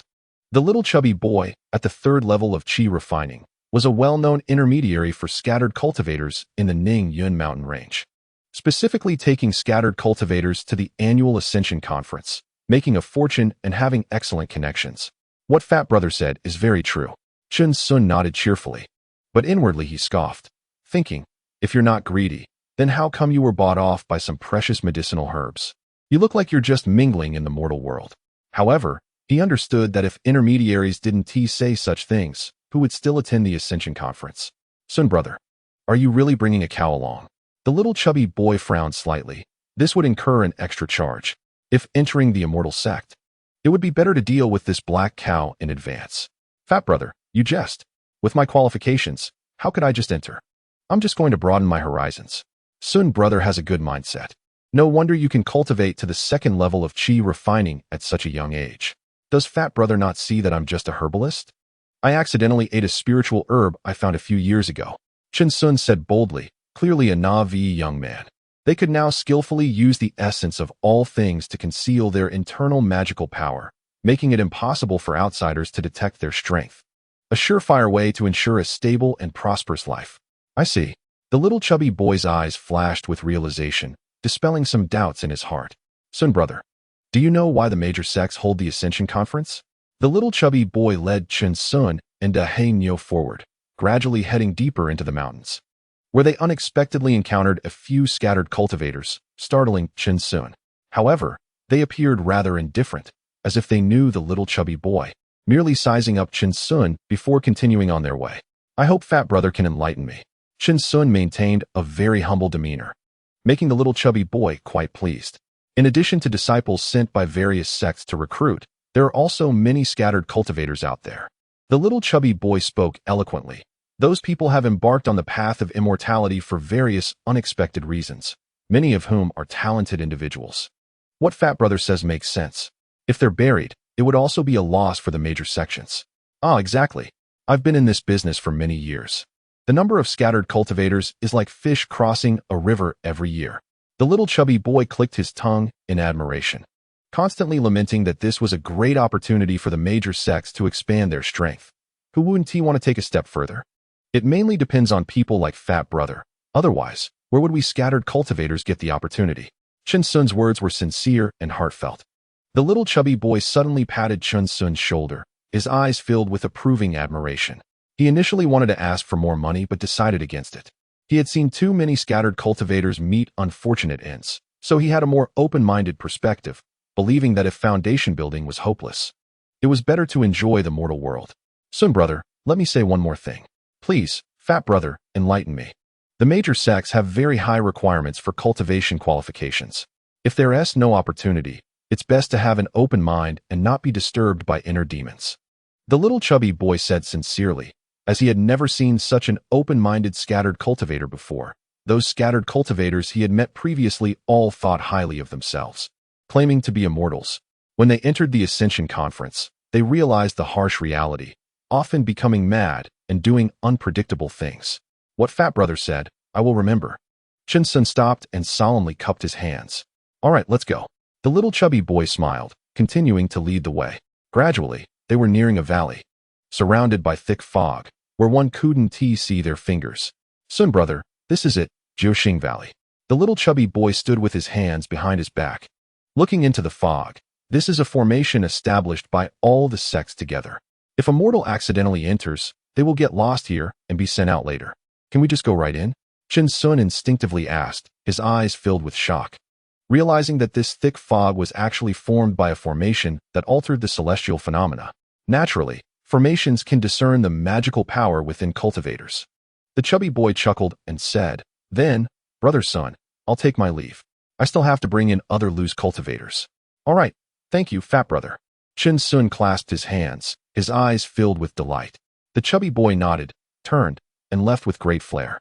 Old bull, we have arrived in the world of cultivators. Moo. Chen Xiong and the big black bull stood outside, trembling as they had when they first arrived in Panning City, their hearts even more excited than before. Chapter 21. What the hell? Even bandits can cultivate. However, Chen Xiong did not enter immediately, but led the big black bull to the side. The Immortal Ascension Conference would not officially begin for a few days, and now was the time for loose cultivators to enter. He quietly observed this group of loose cultivators. Their attire varied. Some wore bamboo hats, others masks, appearing incredibly mysterious. They all stepped into the fog and then disappeared. Suddenly, Chen Xiong had an epiphany. Moo. The big black bull seemed a bit impatient, asking why they still hadn't gone in. Let us go, Chen Xiong shouted, pulling out a bandit scarf from his pocket and directly putting it on his head, leading the big black bull into the thick fog. Buzz. A buzzing sound echoed, and the thick fog gradually dispersed, revealing a brand new world before their eyes. The Nine-Star Valley was much larger than he had imagined, stretching endlessly, with countless loose cultivators walking within, and whispers filled the air. Surrounding them were stalls, yet there were no sounds of vendors calling out. Everything displayed was unfamiliar to Chen Xiong, and he couldn't even name any of it. In the distance, there were some pavilions, places where small sects frequently resided, coming each year to purchase items from loose cultivators. Awesome. Moo. Chen Xiong walked slowly through the valley, keeping his distance from the vendors, then stopped to observe. The transactions were not for gold or silver, but for a hexagonal crystal known as spirit stones. Many loose cultivators were trading elixirs for goods, and Chen Xiong felt his throat dry, his eyes wide open.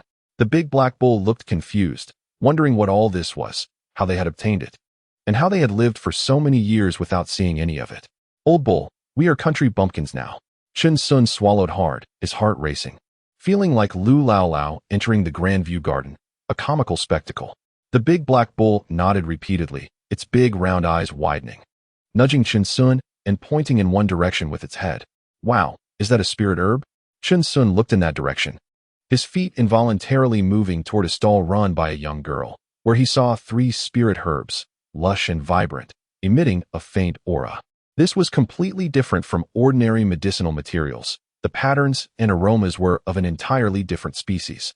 The girl was focused on organizing her goods when she suddenly noticed 2 legs and 4 hooves.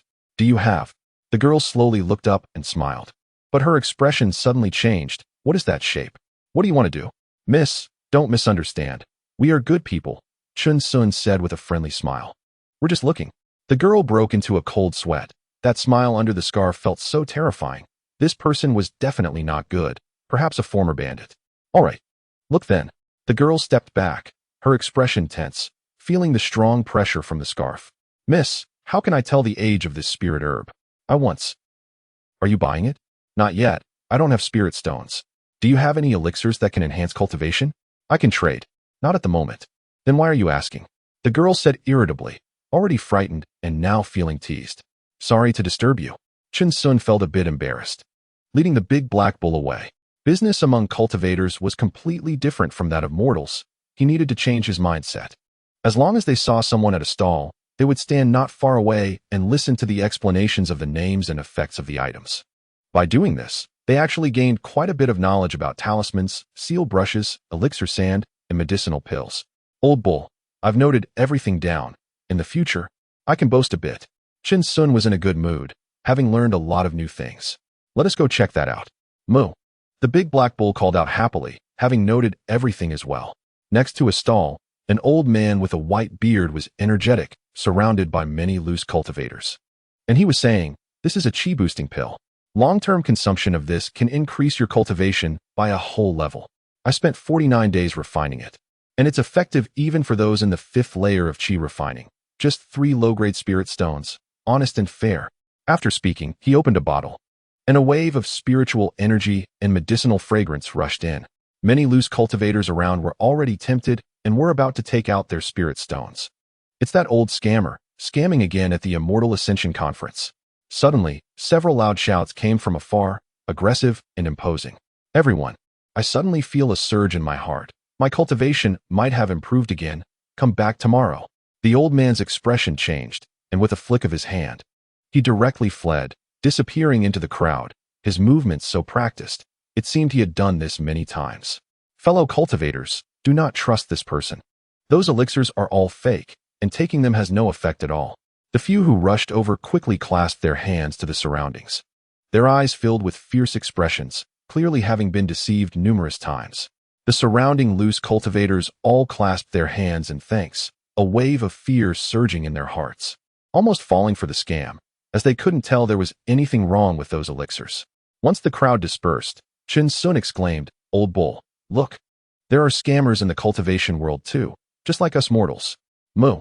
The big black bull nodded seriously, its pupils trembling. It had also believed that old man's nonsense just now. Chen Xiong continued walking with the big black bull, eavesdropping on others' conversations, gathering information, acting quite stealthily. Though he didn't realize it himself.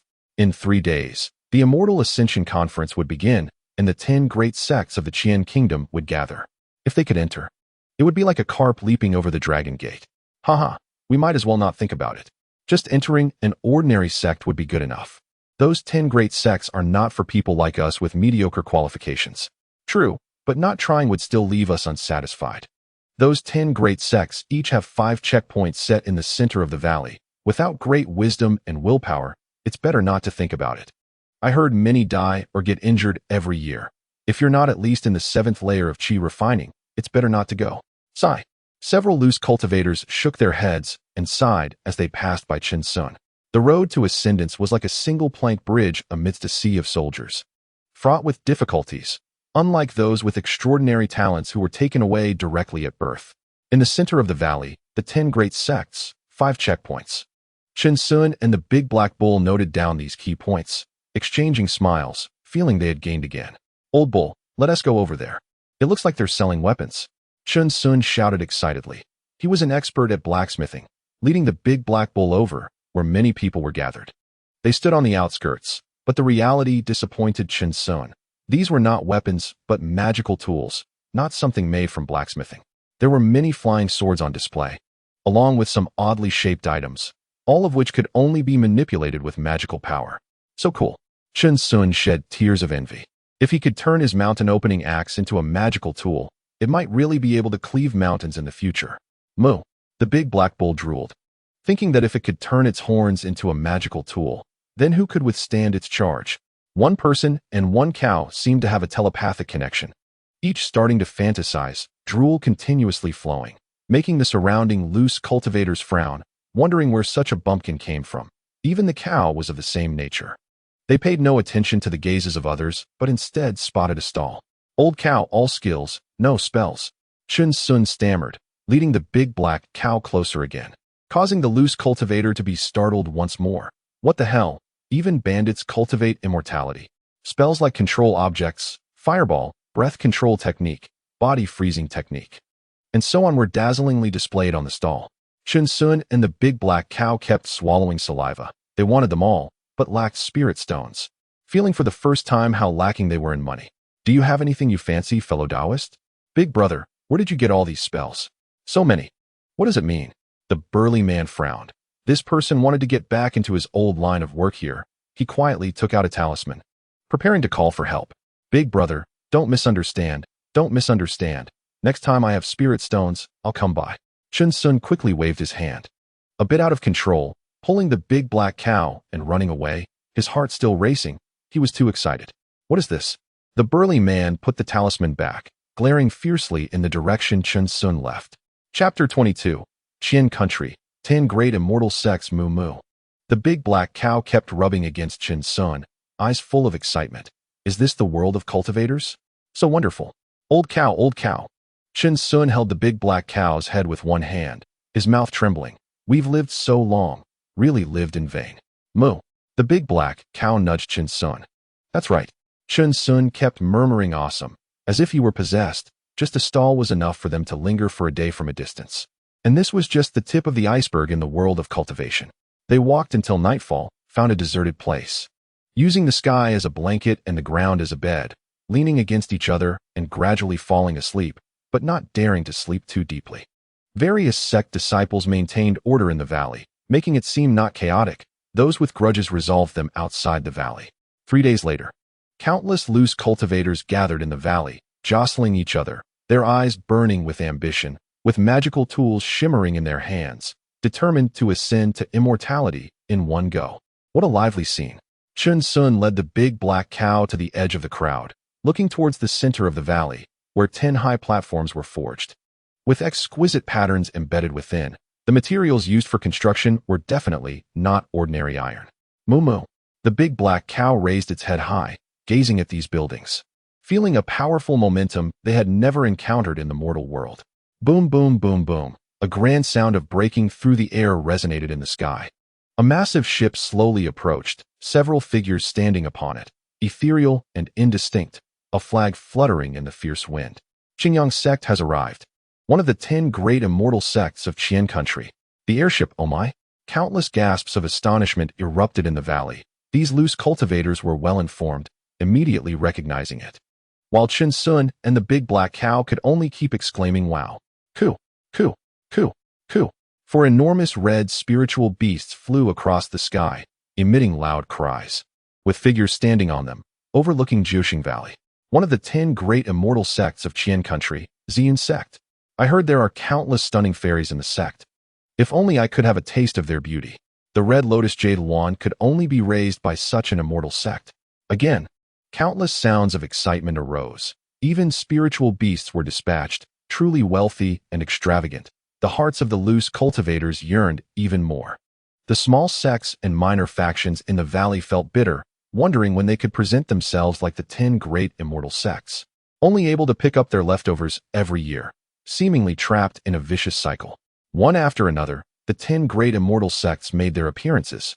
The sounds of thunder in the valley never ceased, each more exaggerated than the last. It was as if they were competing with each other, showcasing the strength of their respective sects to the loose cultivators. The loose cultivators were stirred, gasping for breath, their faces flushed, their hearts excited to the point of bursting, as if they could ascend to the heavens at this moment. Chen Xiong and the big black cow had already knelt down, sweating profusely. Even more exaggerated than these loose cultivators, their mouths continuously murmuring wow. This was far more exaggerated than when that cultivator recruited disciples in the mountain village.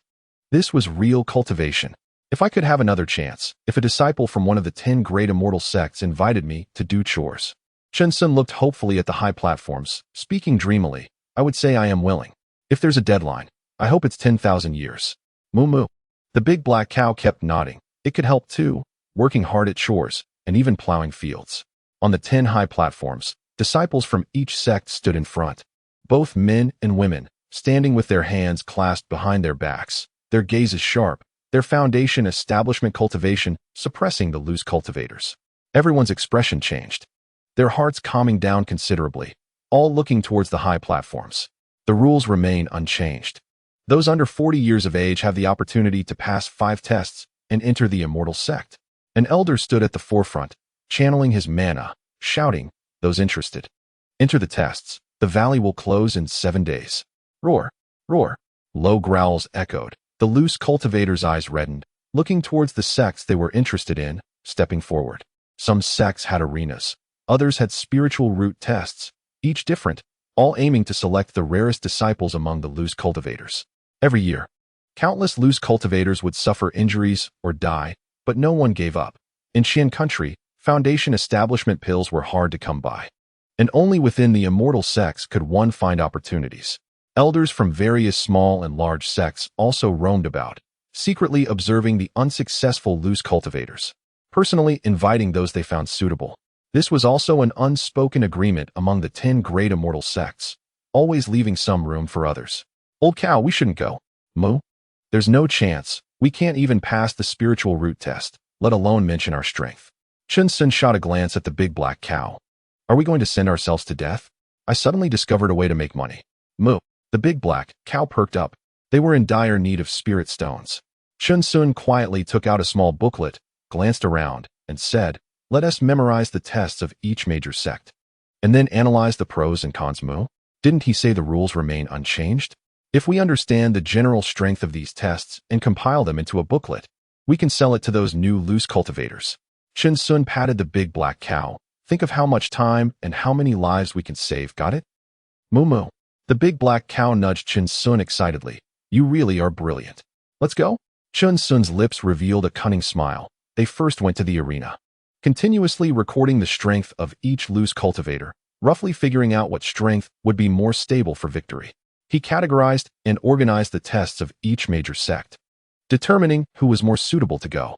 7 days passed in a flash. Chen Xiong and the big black cow were stunned. Why so fast? They hadn't finished analyzing.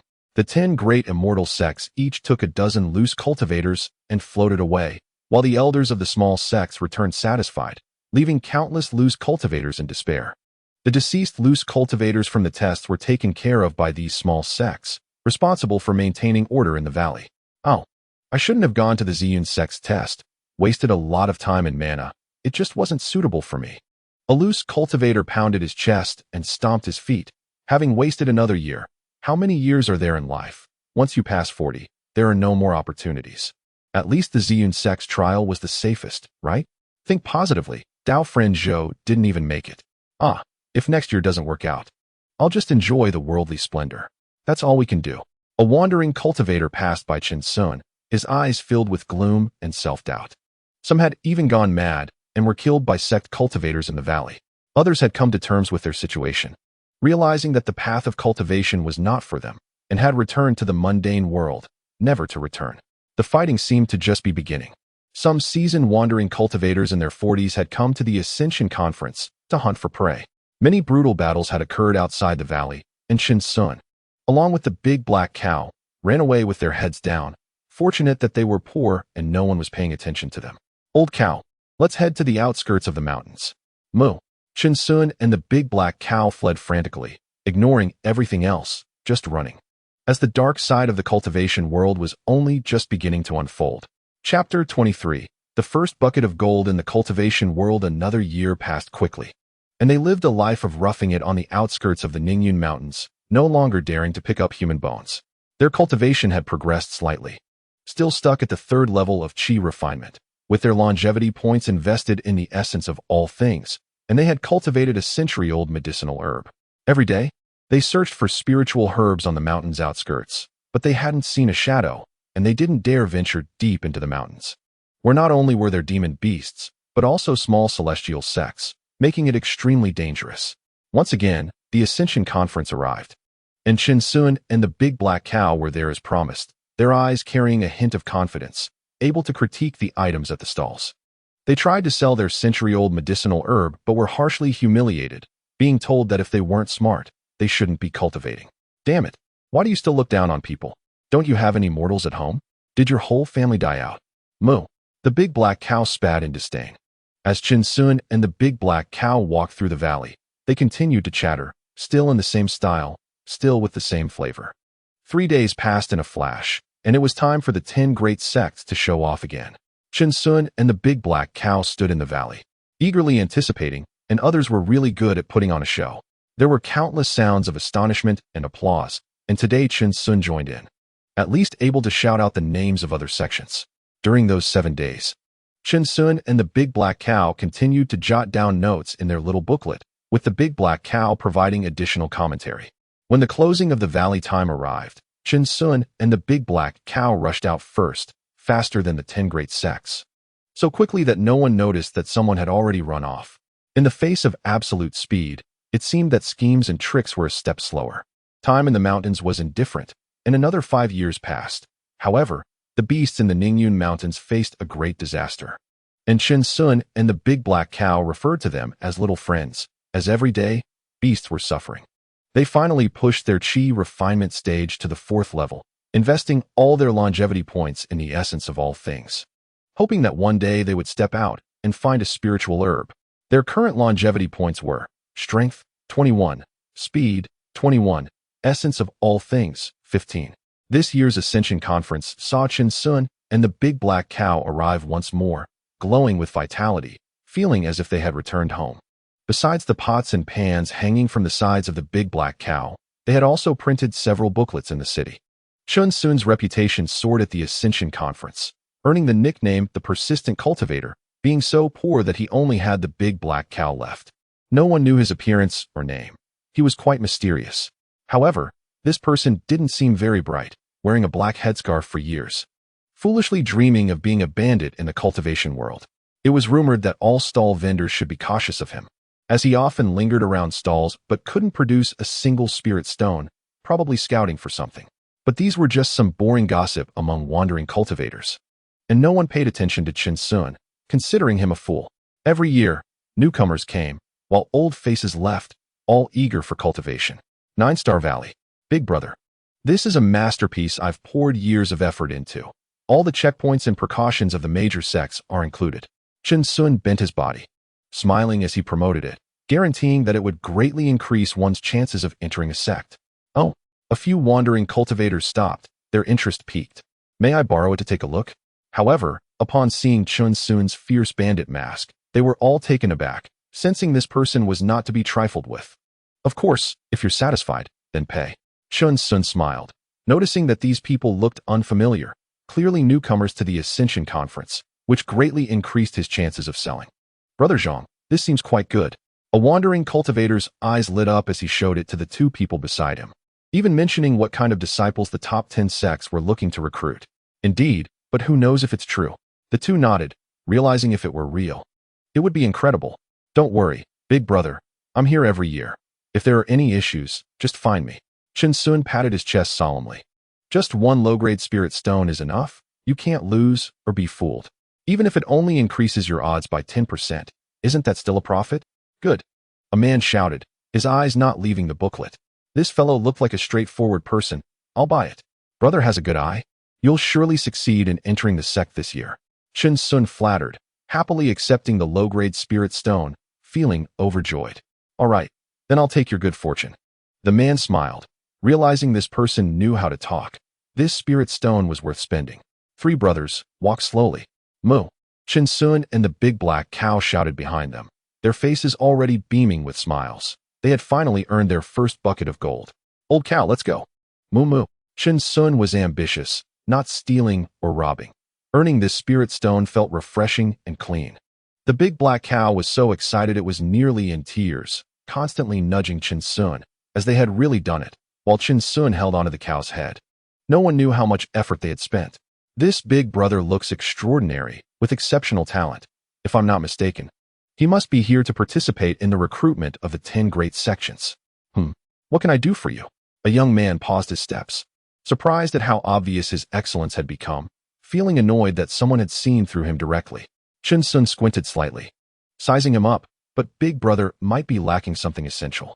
The young man also looked Chen Xiong up and down, although he wore a headscarf. The wise look in his eyes betrayed him, coupled with the Big Black Cow he was leading, which was still carrying pots and pans. It added a wise flair to him. This person was not simple. Please, speak plainly, fellow cultivator. The young man was quite polite. Chen Xiong pulled out 3 booklets from behind him, opened one with one hand, and said seriously, if you want to become an immortal, first look at this booklet. The young man was shocked and quickly took it. Is this really? Hee hee. All the checkpoints of the 10 great sects are in this booklet. It just depends on whether Big Brother knows how to recognize value. Chen Xiong said mysteriously, standing with his hands behind his back, his discerning eyes having become quite sharp over the years. Who had spirit stones and who didn't, he could tell at a glance. The young man wiped his cold sweat. The content of this booklet was all useful information, far better than hearsay. Fellow cultivator, this must cost quite a few spirit stones. Just one low-grade spirit stone. No, that's too little. The young man shook his head vigorously, and Chen Xiong's expression changed. He had misjudged. I think at least 2. The young man said seriously, taking out spirit stones from his storage bag. Big Brother, no need. That's the uniform price. Chen Xiong frowned. He didn't like to raise prices arbitrarily. Just 1. 2. 1. Are you not giving me face? The young man's expression suddenly turned sharp, as if he had become a different person. Chen Xiong was taken aback and quickly changed his tone. All right, just 2 pieces. Big Brother is indeed not an ordinary person. The young man smiled immediately after hearing this. You are also no ordinary person. I really like this booklet. I'll take it. Take care, Big Brother, Chen Xiong called out, feeling quite scared. In that brief moment, the vastness of the other person's power was several times greater than his own. Moreover, he surprisingly had the legendary storage bag on him, which likely had a significant background, and such a person should be kept at a distance. The big black cow nudged Chen Xiong, puzzled as to why he was standing still. It's fine, old cow. Let's continue selling the booklets. Moo. One man and one cow kept bending down and smiling to promote the booklet, while some people mocked it as fake and left with a sneer. Chen Xiong wasn't angry. It was quite normal. However, the day's harvest was quite gratifying, as they sold 50 booklets, and they now had 51 low-grade spirit stones. Chapter 24. Essence of all things 1 month, 100-year spirit herb. However, he heard that there were also medium-grade spirit stones, with a recognized exchange rate of 1 to 100. But if one really went to exchange, medium-grade spirit stones could casually be traded for 120 low-grade spirit stones. He and the big black cow hid in a corner where no one was around, constantly scanning their surroundings, one hand tightly gripping the mountain axe. Old cow, we're going to get rich, Chen Xiong whispered with joy. The big black cow mooed softly, resting its head in Chen Xiong's arms, its eyes full of happiness. The main use of low-grade spirit stones is for cultivation, as their pure spiritual energy is much better than the natural spiritual energy. They also need to constantly refine the impurities in the spiritual energy during cultivation. But that's the practice of the wealthy in the cultivation world. Ordinary cultivators can only use them for trade, as the effects of pills are better, but they can have resistance. And if one could eat pills until their body developed resistance, they would be a super wealthy person. Resistance is not something ordinary cultivators consider at all. The next day, they continued to sell booklets and finally gathered enough low-grade spirit stones, and Chen Xiong was so excited he trembled all over, while the big black cow mooed continuously. Circling around Chen Xiong. Old cow, we must act low-key, Chen Xiong said stealthily, feeling like someone was going to come and snatch their spirit stones. Moo, moo, the big black cow called out, understanding. On the 3rd day, they no longer sold booklets, but began to browse various stalls. Suddenly, Chen Xiong's eyes brightened as he saw a familiar face. Miss, it's you. The girl's appearance hadn't changed much. She still looked like she did back then, with several spirit herbs and a few bottles of pills displayed in front of her stall. She was startled, still remembering those familiar legs, those 4 black cow hooves. And couldn't he help but think, why is this bandit back with a cow again? Hee, it's you, the girl forced a smile. That look was too deeply imprinted in her mind. It was hard to forget. We're here to buy things. We have spirit stones. That's great. What do you want to buy? The girl's eyes lit up, instantly becoming energetic, as long as they weren't here to mock her. Can you introduce me to these 3 spirit herbs? Chen Xiong squatted down, awkwardly smiling. Although he had learned some medicine, he could still see a little.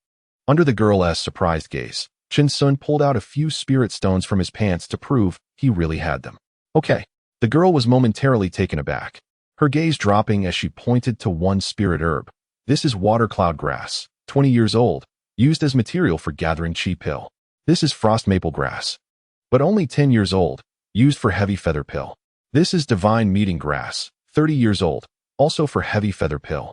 The girl introduced one by one. Although the years weren't high, it was already rare for a loose cultivator to gather so many spirit herbs. If the years were a bit longer, many spirit beasts would come to fight over them. Miss, how many spirit stones for all of them? I'll take them all. Chen Xiong licked his lips, his eyes fixed on the spirit herbs, which seemed particularly easy to judge, just as he had imagined. 20. The girl thought for a moment and called out directly. What? Chen Xiong stood up and exclaimed. His sharp voice made the girl frown, and she said in a delicate tone, Then how much will you give? 8 pieces. What? It was the girl's turn to stand up in shock. Is there such a way to bargain? Why don't you go rob someone? Chen Xiong showed a difficult expression, reaching into his pants again, and with difficulty took out a few spirit stones, saying, 10 spirit stones, that's all I have. The girl's chest slightly rose and fell as she observed Chen Xiong's expression, but couldn't read anything from it, just his exposed nose, eyes, and mouth. All right, it's a deal. The girl nodded firmly. And send me 3 boxes. I have nothing to put them in. Chen Xiong looked at the medicine boxes behind her, which he had long coveted. No wonder she sold spirit herbs. She was professional. The girl widened her eyes. This person was truly a bandit. But she still gave him the boxes and even smiled sweetly at him in the end. Old cow, we should save where we can and spend where we should, understand? Moo moo. The big black cow nudged Chen Xiong discontentedly. They had been in the mortal realm for so long and had long understood this principle. Big brother, how much is this fireball spell? Chen Xiong walked to a stall selling spells, his eyes calm. A middle-aged man glanced at Chen Xiong, his pupils slightly widening, for low-grade spirit stones. Chen Xiong showed a difficult expression, hesitating. The big black cow tugged at him. Let us go. Let us go. Wait a moment, fellow Taoist. The middle-aged man looked at Chen Xiong and then at the big black cow. Do you really want it? Well, a little bit. Chen Xiong nodded slightly. 2 spirit stones. Take it away. Big brother is straightforward. Chen Xiong praised, taking out 2 spirit stones from his pants, grabbing the spell and leaving in one go. The middle-aged man shook his head slightly and took out a copy of Fireball spell from under the stall. It was a common spell he could print countless copies of. Chen Xiong and the big black cow bought 1 spell from each stall, never buying too many. Item control technique, basic alchemy technique, spirit herb compendium, spirit clarity technique, etc., and they splurged on a bag of spirit herb seeds. Their 100 spirit stones quickly ran dry. Walking in the valley, Chen Xiong's heart raced, feeling like they had an ample fortune, as countless loose cultivators seemed to want to rob them. Old cow, moo. The two exchanged a deep glance, their pace gradually quickening, and they dashed out of the valley, disappearing without a trace. This time the 10 great sects hadn't shown up yet, and they had run away. At the outskirts of Ningyun mountain range, they occupied a wild beast's den, a huge boulder sealing the entrance tightly, which ordinary people couldn't move at all. The boulder was covered with dense vines. If not for the specific search, one would hardly discover that there was a cave here. Crack! A fire ignited, illuminating the entire cave. Chen Xiong's face turned red, while the big black cow ran around joyfully like it was having a blast. Old cow, wealth shouldn't be exposed. Keep calm. Chen Xiong chuckled with a trembling voice. Look at you like that. When will you be able to behave like me? Moo. The big black cow kept rubbing against Chen Xiong, immensely happy moo moo. Our essence of all things is 15 points, adding up to 30. We can accelerate the growth of spirit herbs by over 2 years in just 1 day. Chen Xiong became increasingly excited, spitting as he spoke.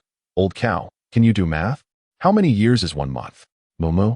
The big black cow called out twice, taking a stone to write and draw on the ground, starting to calculate.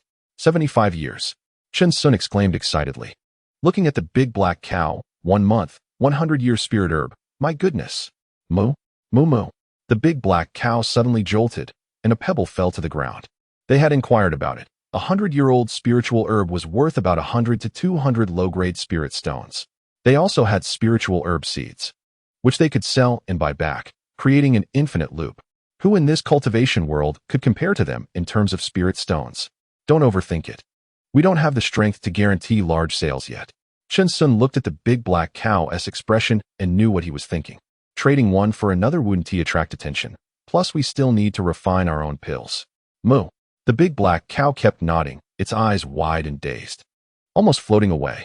Let us first cultivate the 3 spiritual herbs in the medicine box to 100 years. We'll take the seeds one by one. Chen Xiong said calmly. The unique medicinal fragrance of the 100-year spiritual grass grown outside could attract quite a few demon beasts and spiritual beasts.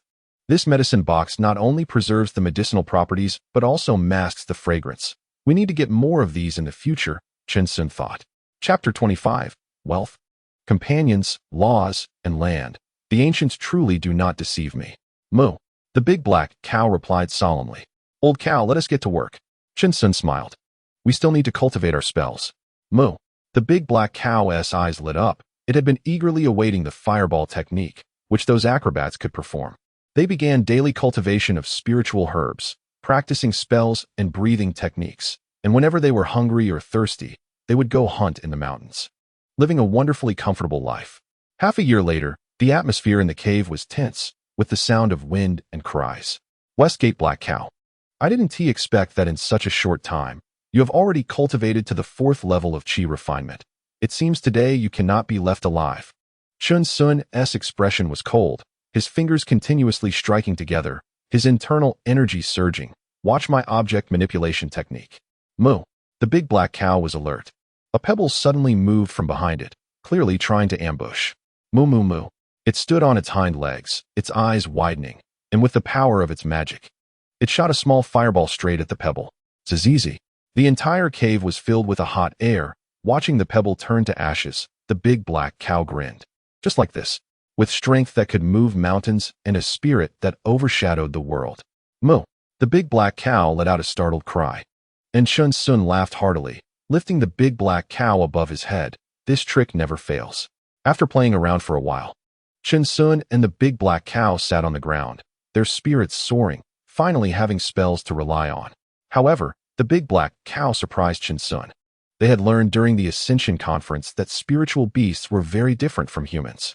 Generally, spiritual beasts could not cultivate human techniques or spells, but the big black cow could do it all, having completely surpassed ordinary spiritual beasts.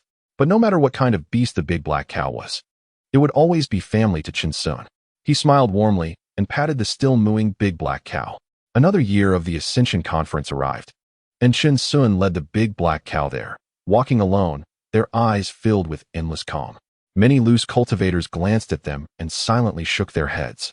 This was the most miserable person in the cultivation world, lacking talent and unable to see clearly, ultimately only able to fade away in this wilderness. However, they no longer held any mockery. Such people evoked admiration and were a true reflection of most, a profound sense of melancholy. Some old-timers narrowed their eyes slightly. Compared to this person, they felt inadequate. If this person didn't come, they would feel a bit hollow inside. Chen Xiong was never on their radar for killing or robbing. He was too poor, and his desire to seek immortality was pure, almost to the point of foolishness. In a sect building within the valley, Chen Xiong's expression was no longer calm. He cried out in despair. Senior, can you add a bit more? After living half a life, I've only found this one. The old man furrowed his brows slightly, looking at the 100-year-old divine herb, hesitating. Senior, look at the color and quality of this 100-year spiritual herb. It hasn't lost any medicinal properties, and I just picked it up. Chen Xiong forced out 2 drops of happy tears. If you add a bit more, it's yours. Then add 10 more. The medicinal properties are indeed good. Good. Chen Xiong's expression immediately became calm. I absolutely will not give an inch. The old man saw Chen Xiong's change in expression and his countenance twitched. Are you putting on a show for me here? Senior, I'll buy a few more medicine boxes. My old cow loves them. Chen Xiong smiled widely. With 120 spirit stones in hand, if I find another, I can also bring it to you. Hee hee, 5 low-grade spirit stones each. Go get them yourself. The old man shook his head with a smile, glancing at the big black cow outside the building. You won't have such luck finding a 100-year spiritual herb. Under the old man's astonished expression, Chen Xiong directly bought 30 of them in one breath, placing them in the big black cow's pockets, where they disappeared from sight. Truly, a child who has never seen the world. The old man mumbled. Even the medicine box for the spiritual herb in his hand was taken back. Deep in the Ningyun mountain range, the crane spirit trees were everywhere. This medicine box was made from crane spirit trees, so it didn't take much effort. However, years later, Chen Xiong learned about this matter and pounded his chest in frustration, feeling ants crawling all over his body whenever he saw a crane spirit tree. They then arrived outside a pill refining pavilion where the pills sold were much more expensive than those sold by loose cultivators, but the quality was guaranteed. This fellow cultivator, do you have anything you fancy? A sect disciple came to greet Chen Xiong. The items inside were dazzling, with pill refining furnaces, spiritual herbs, pills, and refining techniques, all available. He had seen too many unique individuals among loose cultivators, and the man wearing a black mask no longer stirred any emotions within him. How much is this pill refining furnace? Chen Xiong coughed, pretending to be knowledgeable. This is a low-grade yellow-tier pill refining furnace, only 20 low-grade spirit stones. The sect disciple smiled as he introduced, pointing to a small furnace. This larger one is also. I want this one. Chen Xiong's heart trembled. Why is it so expensive? He couldn't help but ask, this fellow cultivator. I see those loose cultivators selling furnaces for only 10 low-grade spirit stones. Most of them are ungraded pill refining furnaces or have considerable damage. The sect disciple patiently explained. This would significantly affect the success rate of refining pills and the quality of the pills. Professional. Chen Xiong praised. Indeed, buying such magical items should go through reputable merchants. He then handed over the spirit stones and left. Most items in the cultivation world are divided into 4 grades: heaven, earth, profound, and yellow, although there are higher grades. They are not accessible to ordinary cultivators like them. Moo. The big black cow really liked this small furnace and kept asking Chen Xiong to show it to him. Wealth, companions, laws, and land. The ancients truly do not deceive me. Chen Xiong sighed inwardly. Even immortality cannot escape this law. If one stays in one place, cultivating until the end of time, that is just a dream. One's cultivation will surely stagnate. They continued selling the small booklets. However, last year the response was quite good, selling over 100 spirit stones in a day. In a dim corner, Chen Xiong's eyes sparkled. Without any feelings of secret joy, old cow, let us sell this year and not sell again. Moo? The big black cow looked puzzled. Isn't selling doing quite well? This kind of small booklet is too easy to imitate, and it also attracts too much attention. All we need is the first bucket of gold. Moo. The big black cow suddenly understood. Its mind was becoming sharper, and it understood Chen Xiong's intentions with just a glance. Of course, it didn't quite understand the gazes of others. Ah, fellow cultivator, so you are here. An old man in white floated over with a smile, as if he had been searching for them for a long time. What is it? Chen Xiong's eyes narrowed slightly, and he recognized the old alchemist who had tricked him before. I have a treasure related to that booklet of yours. I wonder if you, fellow Taoist, are interested. The old man chuckled, having observed Chen Xiong for a long time, coming every year without daring to challenge the trials, thinking he could bait him. Chen Xiong silently shook his head, not saying a word, and led the big black cow directly onto the street, showing no interest in the old man's words. The old man stood there, stunned, and said, so you're really just a fool, a blockhead. On the street, the big black cow, remember. We will not harm others or seek any benefits in this lifetime, but we also shouldn't believe that any good fortune will come our way. Chen Xiong's gaze was deep as he spoke. This may lead to missing many opportunities, but we will never suffer losses. The big black cow mooed repeatedly, having remembered his words. Chapter 26. The auspicious time has come. I will start refining alchemical pills. They began searching for spiritual herb seeds. Spiritual herbs were hard to find, but seeds were plentiful. Chen Xiong bought several bags, only to find that more than half of them contained dead seeds, mixed in with the good ones. Chen Xiong immediately became displeased. As a 4th-level qi refining practitioner with the fireball technique, did he really look that easy to bully? I clearly paid for a bag of spirit stones, and you only gave me half a bag of seeds? Chen Xiong raised an eyebrow, though no one noticed. The big black cow also angrily mooed at the stall. What? The seeds of spiritual herbs are like this. Are you looking for trouble? The man scoffed, raising a yellow talisman into the air, drawing a line with 2 fingers, and a burst of light illuminated the area before vanishing instantly. He provocatively looked at Chen Xiong. This fool with the cow and black scarf, who didn't know any better, was just a 3rd-level qi refining practitioner without any backing. A flash of insight crossed Chen Xiong's eyes. This person was actually a 4th-level qi refining practitioner and appeared quite wealthy. Liao Taoist, who dares to cause trouble here? A few people rushed from behind the crowd, all dressed similarly, likely from a certain cultivation family.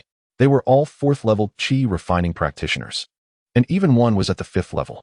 At this moment, many casual cultivators gathered around, watching Chen Xiong with mockery and indifference. What?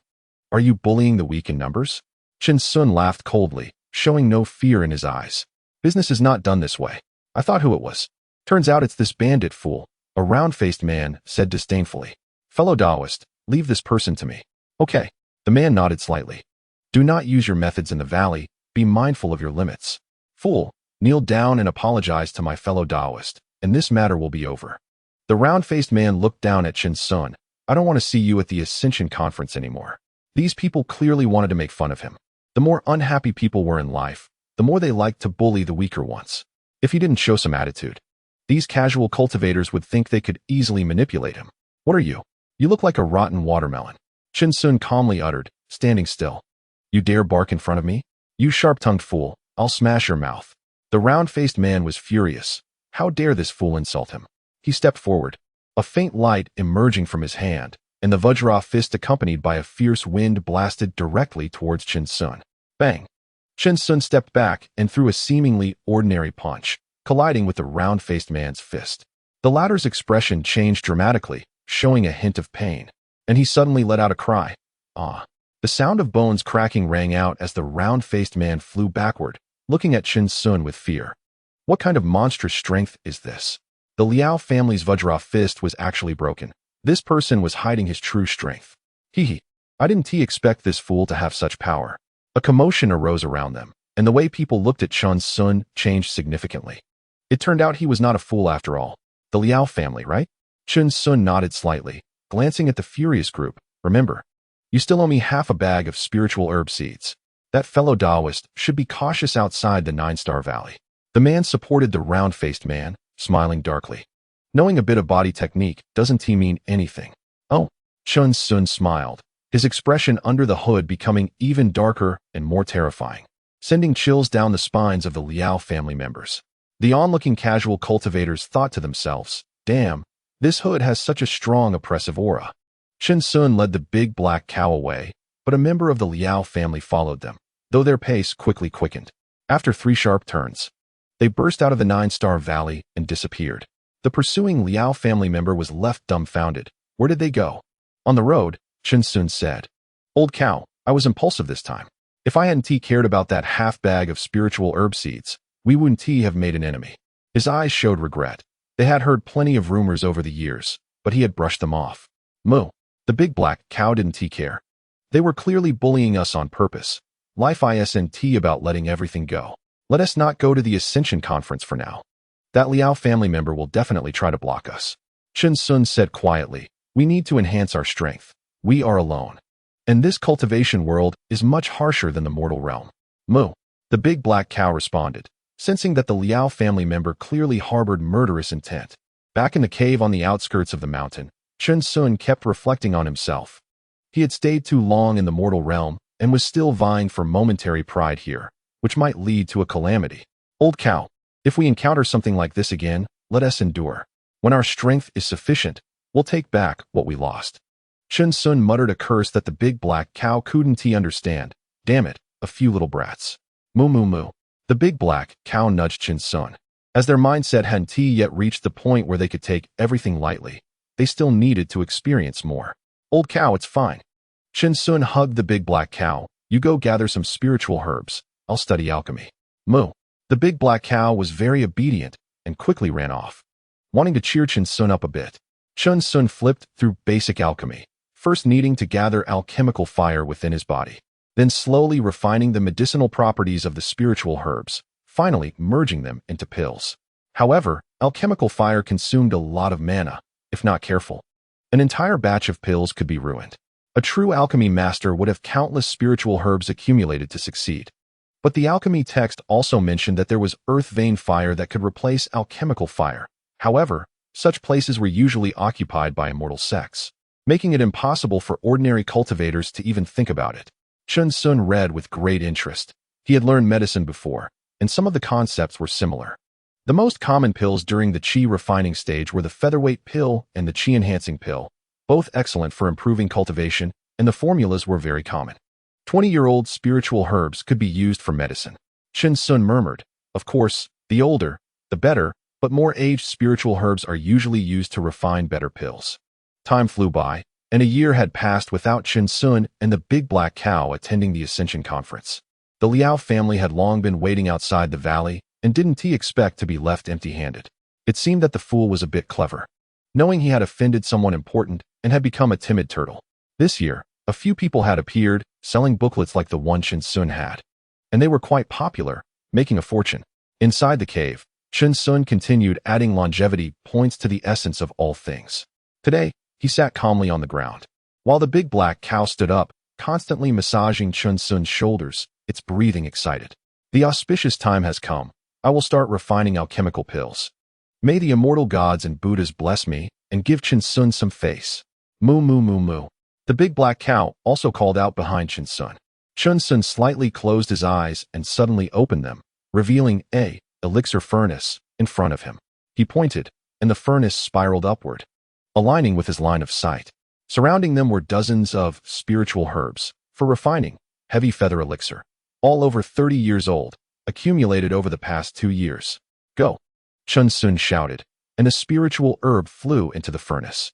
Elixir flame emerged from his palm, and Chen Xiong's internal power began to deplete, beads of sweat forming on his forehead. The fluctuated under Chen Xiong's control, and the big black cow felt like it was on a roller coaster. Anxious and not daring to breathe.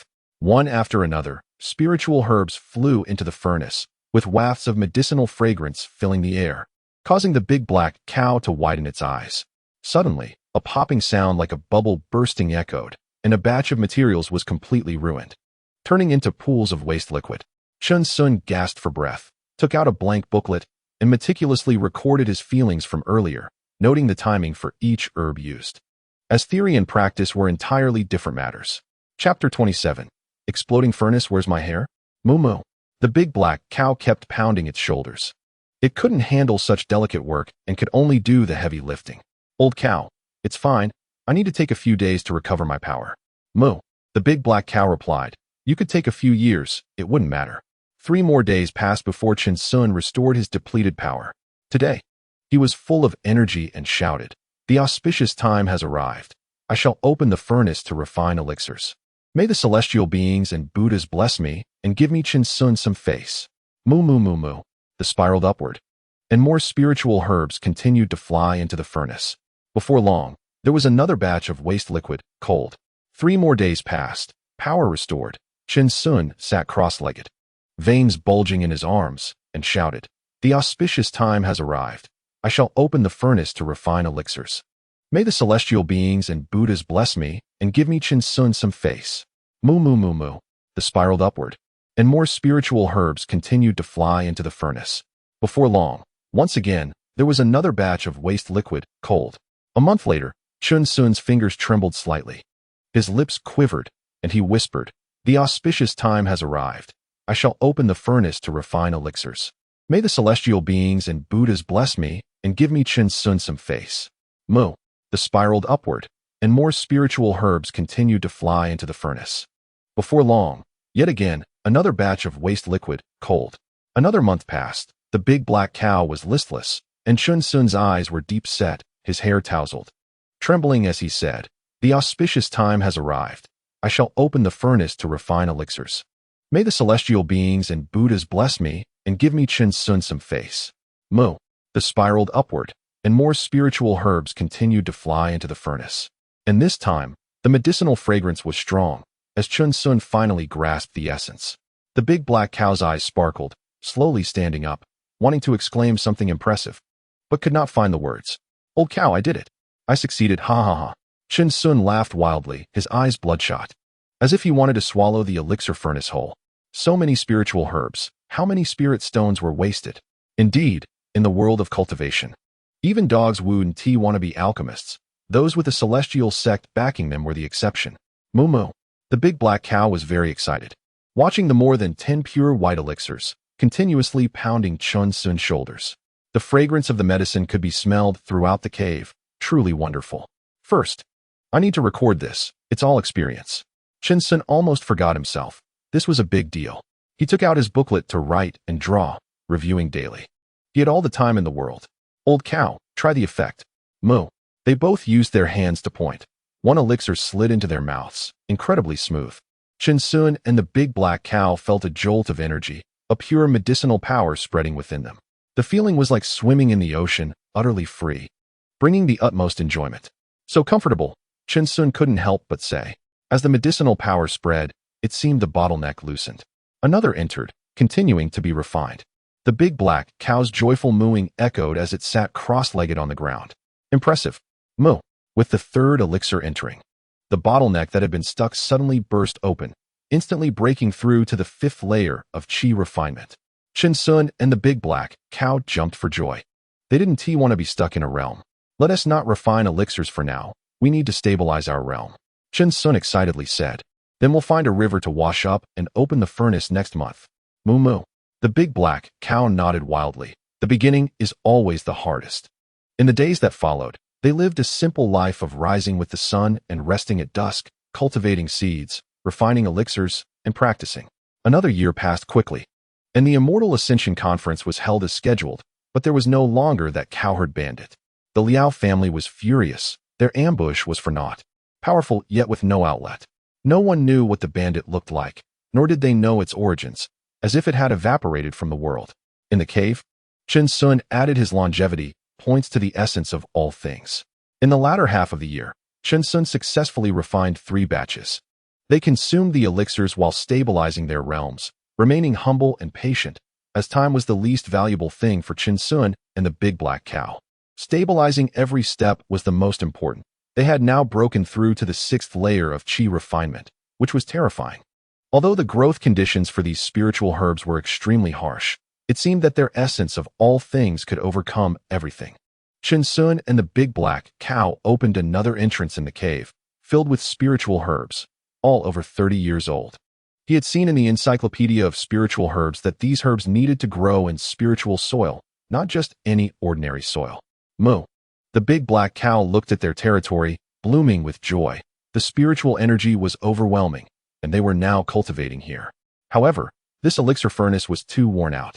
Chen Xiong frowned, always feeling that this furnace was not quite right. It seemed it would need to be replaced eventually. The big black cow nodded, not understanding much about alchemy, but feeling that the outer shell of the furnace had somewhat deteriorated. In the 2nd year, although Chen Xiong did not refine elixirs, he was incredibly busy, constantly studying the Encyclopedia of Spiritual Herbs, reciting and researching daily. The big black cow managed this patch of spiritual herbs, picking and placing them in medicine boxes when the time was right. Life was ultimately peaceful, without too many troubles coming their way. Another year of the Immortal Ascension Conference arrived, bringing many fresh faces, ambitious and full of aspirations, eager to ascend. Some familiar faces shook their heads in regret, once mocking the cowherd, now themselves in similar positions, with opportunities right before them, feeling an inevitable sense of dissatisfaction. They looked down on the mundane world, preferring to grow old in the 9-star valley rather than retreating in disgrace. Deep within the Ningyun mountain range lay countless buried bones. Those selling booklets were delighted. The competition was increasing, and fresh blood was needed. Most people were unaware that such Immortal Ascension conferences actually occurred many times. The 10 celestial sects wouldn't hold them in just one place. The Liao family had completely given up, continuing to do business in the 9-star valley, a trivial matter, not worth letting others mock them for being petty. They thought to themselves that perhaps the bandit had been devoured by some beast, leaving no trace behind. In the cave, Chen Xiong added his longevity points to the essence of all things, began to calm himself, and prepared to open the furnace for alchemy. The big black cow had prepared the spiritual herbs, standing by as a cheerleader, rubbing Chen Xiong's shoulders and back. Now, my power has greatly increased. I wish to open the furnace for alchemy. May the celestial beings and Buddhas bless me and give me Chen Xiong some face. Chen Xiong focused his gaze, his robes billowing without wind, his black hair flowing behind him, the sense of ritual at its peak. Moo. The big black cow let out a long cry. Chen Xiong skillfully placed each spirit herb into the furnace, proceeding smoothly. Originally, refining a batch of elixirs required 3 days, but now it only took 2. Time flew by, and after more than half a year, a loud explosion suddenly echoed through the cave. The alchemy furnace had exploded. Chen Xiong's face was blackened, and he looked bewildered, spewing thick black smoke, his hair resembling a receding hairline. Moo. The big black cow looked panicked, exhaling heavily, quickly stepping forward to check, relieved to find that Chen Xiong was unharmed.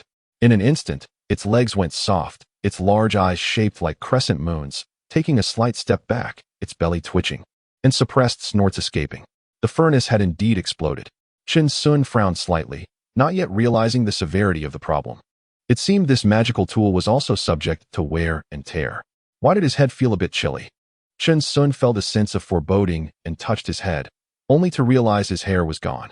A lion-like roar echoed in the cave, shaking loose stones from above. Ga. The big black cow was nearly at its limit, making strange noises, having never seen Chen Xiong like this before.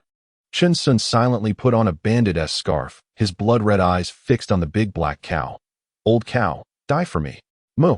A terrifying scream erupted from the cave, sounding like a cow being slaughtered during the new year. Chapter 28, Peaceful Times. Enjoying the present, this year passed slowly amidst the sounds of Chen Xiong's exploding furnace. They had increased their longevity points by refining the essence of all things, reaching 19. Heavy snow fell in the Ningyun mountain range, blanketing the ground in silver white, blurring the boundaries between earth and sky. This year, the Qian kingdom seemed a bit turbulent. It was said that there were conflicts at the borders, with countless righteous warriors embarking on journeys to guard the national frontiers. The snow fell heavily, and their families bid farewell, leaving countless footprints in the snow, filled with worry. Many families of these righteous warriors lingered, standing until dusk. But the dusk snow felt profound, as if carrying countless emotions, surging like the sea, capable of drowning everything. Yet, no matter what happened in the mortal realm, it seemed nothing could hinder the paths of countless wandering cultivators seeking immortality. The Immortal Ascension Conference was held as usual, and the hooded cultivator who herded cows had not returned, gradually fading from memory. However, a significant event occurred in the valley. Hundreds of sect cultivators personally came to capture those selling pamphlets. Though no one was killed, their possessions were entirely cleared out. These pamphlets had severely impacted the interests of the major sects. Originally, everyone competed fairly, but now with such a strategy emerging, the number of wandering cultivators participating in trials had noticeably increased. Some promising talents were also taken away, attributed to the faults of these pamphlets, leading people astray. The 10 major sects united against the threat, vowing to eliminate the menace, declaring that if such matters occurred again, those involved would meet their end. In a cave on the outskirts of the Ningyun mountain range, their supply of spirit herb seeds had been completely used up, and the alchemy furnace had exploded. Chen Xiong began contemplating the next steps. The big black cow sat nearby grinding medicinal materials, its hooves working vigorously, using the powder as seasoning for their meals. Old cow, let us finish using the remaining elixirs first, and save the other spirit herbs for later. Moo. The big black cow responded nonchalantly, filling a bottle with the powder and continuing to grind, its eyes filled with seriousness. Chen Xiong hoisted 2 water jars, filled with clothes, and smiled. Old cow, shall we fetch some water? Moo moo. The big black cow called out anxiously, quickly tidying up the stone mill, following Chen Xiong wherever he went. The big black cow directly moved a huge rock outside the cave, and after Chen Xiong stepped out, it covered it again, checking for any flaws. Outside, snowflakes fluttered, and the cold wind howled. Chen Xiong wore only a thin garment, but felt no chill. They arrived at a stream, chiseling ice holes everywhere. Chen Xiong held 1 water jar to collect water, while the big black cow stood in the middle of the stream with another jar, looking quite joyful. During this time, the big black cow got too excited and fell through the ice, but Chen Xiong quickly pulled it back up. After filling the jars, they sat down together to wash clothes, chatting and laughing heartily. Snowflakes danced in the sky as they sat in several feet of snow. Seemingly the only ones in the world were that young man and a big black cow. Time was peaceful, and they enjoyed the moment. Not long after, they heard the sound of dry branches snapping and heavy footsteps in the snow. Though far away, their current hearing was sharp enough to catch it. Chen Xiong and the big black cow turned towards the snow-covered woods, where a large group of people was approaching, dressed in tattered robes, wielding wooden sticks. Their faces were dirty and red from the cold, numbering at least 100, with men and women of all ages among them. Each face bore a look of shock. Seeing people washing clothes in such heavy snow, and a big black cow sitting up, holding clothes and soap pods with its hooves. Elder, are you lost? Chen Xiong casually asked, feeling his wariness towards these mortals gradually dissipate. The big black cow merely glanced at them, sensing no danger, and continued washing clothes, occasionally making mooing sounds. Young hero, we fled from Dansong City. An elderly man, walking unsteadily, approached. This young man clearly looked like a martial artist, strong and healthy. Undeterred by the cold of the heavy snow. Dansong City. That is so far. You must have crossed to the other side of the Ningyun mountain range. Chen Xiong exclaimed. Having heard of Dansong City, which was close to Panning City, but it was a long journey. Are you heading to Panning City? Yes, yes. The elder nodded, clearly relieved. Elder, what happened? Why is the Ningyun mountain range so dangerous that you dare to cross it? Young hero, you've misunderstood. We took the outer route, detouring. The elder shook his head, sighing deeply. Now the Qian kingdom is in turmoil, with rebel armies rising and bandits causing chaos. The lord of Dansong City has been killed. Chen Xiong was taken aback, immediately understanding these people's plight. It was him. He was also on the run. If they traveled southeast, they would reach Panning City. They had just taken a longer route. Thank you, young hero. The elder clasped his hands in gratitude, having spoken so much just to ask for directions. It's nothing. It's nothing. Chen Xiong waved his hand, watching the fleeing people. Be careful on your way. There are many wild beasts around here. Thank you, young hero. Thank you. Young hero. Thank you, big brother. Many voices of thanks arose from the crowd, including a little girl's sweet voice, igniting hope in their eyes. They were finally heading to Panning City, a big city with quite stable public order. Chen Xiong smiled slightly, watching the crowd leave, and the big black cow mooed at them. Old cow, let me tell you, no matter which world it is, as long as there are nations, there will always be war, and the common people will suffer. Chen Xiong sighed, reflecting on the painful history of wars in his past life, etched in everyone's blood. Moo, moo moo moo. The big black cow perked up, stopping its work, and kept nudging Chen Xiong with its body, eager to hear more. Well, it all starts with the Xia dynasty. Chen Xiong began solemnly, and the big black cow's eyes widened, listening intently, even jotting down a few names. After half an hour, they had finished washing their clothes and sat there admiring the snow scene, with Chen Xiong still sharing history with the big black cow. Lost in the moment. To know what happens next, please listen to the next episode. Chen Xiong patted the still unsatisfied big black cow and looked at the washed clothes. Our clothes have frozen into blocks of ice. Moo. The big black cow suddenly came to its senses. It really is. Let's go. Let's go, fortunately. We have the fireball technique. Chen Xiong got up, shouldering a water jar and holding the clothes, leading the big black cow towards the cave. With magic, it's convenient. We can dry them directly. On the way, they gradually began to feel something was off. There was a smell of blood wafting through the wind and snow. Old cow, Chen Xiong said in a low voice, taking out a hood from his pocket and putting it on. Be careful. Moo. The big black cow replied softly, its eyes filled with vigilance, as its sense of smell was quite sensitive. In the distance, under a tree, there were several corpses lying down, blood staining a patch of snow, gradually being covered by the falling snow. Chen Xiong's brows furrowed deeply, his steps slowing down. It seemed that every half a mile there were a few corpses, all with knife wounds, and they hadn't been dead long, with chaotic footprints scattered around. Moo? The big black cow looked at Chen Xiong, recognizing a few familiar faces, like the commoners who had just asked for directions. Chen Xiong gradually approached, turning over a few corpses. One woman was desperately protecting a little girl, but they had both breathed their last, their wounds starting to freeze. Chapter 29, This world, this environment we cannot decide.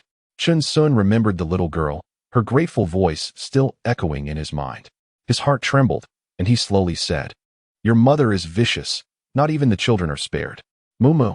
The big black cow was still nudging a few people, trying to wake them up. They were not cultivators. They must have been bandits.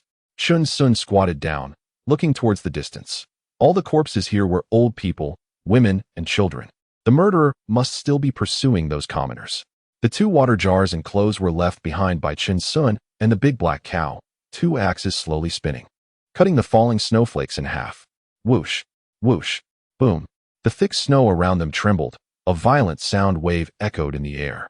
They felt as if they were stepping in a sea of snow, kicking up large waves of snow behind them, with an imposing momentum. In the distance, dozens of mountain bandits were laughing wildly, their big knives dripping with blood. Now Panning City was also in turmoil, with a large number of martial artists being conscripted. Who could control them? Big brother, the number of people fleeing to Panning City is increasing. One mountain bandit laughed sinisterly. They came with all their possessions. One big score is all fat meat. This is the good life. The big brother, holding a big knife, laughed madly. We have finally welcomed our world. Boys, kill for me. Yes, big brother. Yes, big brother. The mountain bandits shouted loudly. Behind them lay a sea of corpses. Killing and looting was exhilarating, in the past. There were still officials and soldiers hunting them down, but now they were all on the battlefield. Life was comfortable.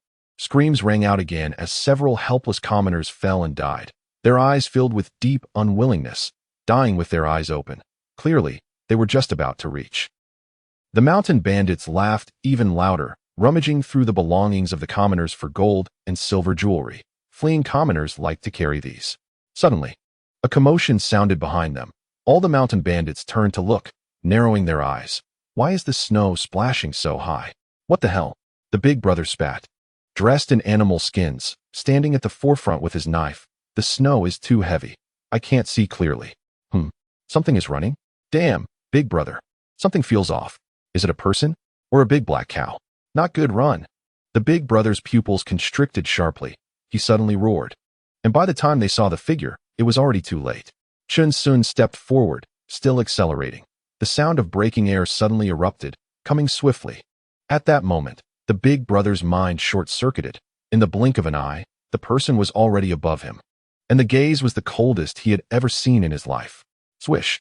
The big brother's head shot into the sky, his eyes seemingly still in shock, his body gushing blood, tipping forward. The big black cow charged directly into the crowd of mountain bandits. Letting out a furious roar, the bandits looked agonized, as if struck by a mountain, and were crushed to death by the big black cow. Wave after wave of desperate screams rang out. They didn't even know who killed them before they died. Smoke filled the sky. Dozens of mountain bandit corpses were burned to ashes by the fireball technique. And the figures of Chen Xiong and the big black cow gradually disappeared into the heavy snow. Inside the cave, Chen Xiong and the big black cow had brought back the water jars and clothes. They were a bit silent, not expecting that their good intentions would lead to bad outcomes. They didn't handle the corpses. They had been buried under thick snow. Many had already vanished. If Chen Xiong hadn't pointed the way, perhaps they wouldn't have encountered this group of ruthless mountain bandits. Old cow, some things are beyond our control. Chen Xiong sighed gently, patting the big black cow. This world, this environment, we cannot decide, nor do we have the ability to change. Moo. The big black cow rested its head in Chen Xiong's embrace. The only thing we can decide is ourselves. We can only ask our conscience to be clear.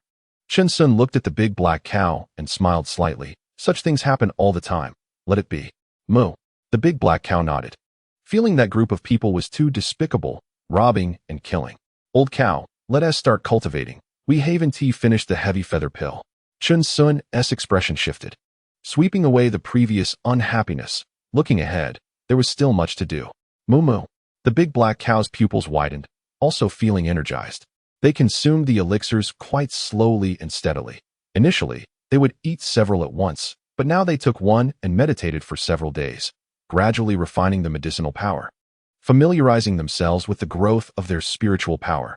Time gradually slipped away as they consumed the elixirs. Another year passed, and it seemed that it hadn't snowed again this year. By now, they had broken through to the 7th level of chi refinement, and the heavy feather pill had been completely consumed, but they had saved 700-year-old spiritual herbs, preparing to become prosperous. Chen Xiong also finally raised the essence points of all things to 20. They planned to start adding spiritual power next year to see if the spiritual power within them would increase. More and more people were fleeing from the other side of the Ningyan mountain range. Some starved to death on the road and were eaten by vultures. Some were killed by wild beasts, and some were robbed by mountain bandits. Others passed by outside their cave, and it seemed that the outside world was becoming increasingly unstable. Seeing many commoners suffering from hunger and cold, Chen Xiong and the big black cow would quietly give them some dried meat, but they no longer had too much contact. Who could clearly define the cause and effect in this world? In such a world, the desire for strength among loose cultivators grew stronger. They racked their brains to enter the 10 great sects, rather than living dull lives in this mortal realm. Compared to the dire situation outside, the Ascension Conference was in full swing, even more fervent than in previous years. Their hearts were higher than the sky, longing for the broader world of cultivation. Inside the cave, one person and one cow were indifferent to the world, doing their own things, unaffected by the external disturbances. Old cow, I'm going to the Ascension Conference. Wait for me here. Chen Xiong didn't plan to wear the hood this time, and also didn't plan to take the big black cow. It felt safer this way. Moo moo. The big black cow clung tightly to Chen Xiong with its mouth. They had never been apart. I'll be back in a day. If I'm not back, you come find me. Moo? Really? When have I ever lied to you? If I hurry, I'll be back in half a day. Chen Xiong smiled. They had no more spiritual herbs and alchemy furnaces. It was necessary to go. Moo. The big black cow nodded and ran to move the giant rock at the cave entrance, then waited for Chen Xiong. Chen Xiong dashed out, carrying 4 medicine boxes, each containing a century-old spiritual herb, and he didn't use the essence of all things to conceal his cultivation this time. The big black cow hesitated for a moment, then chased after him, accompanying Chen Xiong for quite a distance before leaving him as he was about to enter the depths of the mountain range, continuously mooing. Chen Xiong looked back 3 times, and only after seeing the big black cow disappear from view did he quicken his pace. There were quite a few more people now. On the road, Chen Xiong encountered many loose cultivators, and upon seeing his cultivation at the 7th layer of Qi refinement, they all respectfully urged him to go ahead. In a world where strength is paramount, it's always the strong who come first. Chen Xiong remained extremely low-key, ignoring everyone. After entering the 9-star valley, he walked through various places with ease and heard about the sale of medicine boxes. Chen Xiong merely smiled slightly, a hint of inscrutable meaning flashing in his eyes. There were also many loose cultivators selling goods in the valley, exchanging items to increase their chances of success in the trials. He walked into a small sex pavilion, adjusted his emotions, and entered with a mournful expression step by step. Senior, that night of wild wind and heavy rain, this spiritual herb was painstakingly picked by me at the top of a cliff.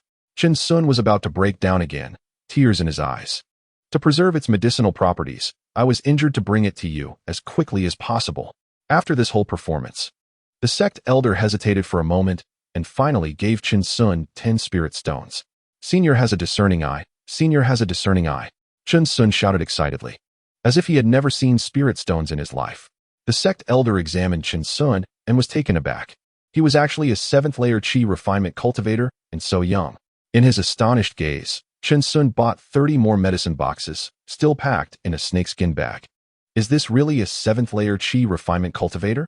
The sect elder was stunned for a long time. This person's demeanor and actions were completely unremarkable, resembling a common person. Chen Xiong bent over and walked slowly around the valley, bargaining for a long time at various loose cultivator stalls, buying 3 bags of spiritual herb seeds. However, this time he carefully checked before handing over the spirit stones. He was inconspicuous, especially with the hole in the snakeskin bag. And the empty medicine boxes that were unintentionally exposed made the seasoned loose cultivators feel unlucky. Chen Xiong wandered around for a while and then entered another sex pavilion to tell a different version of the story.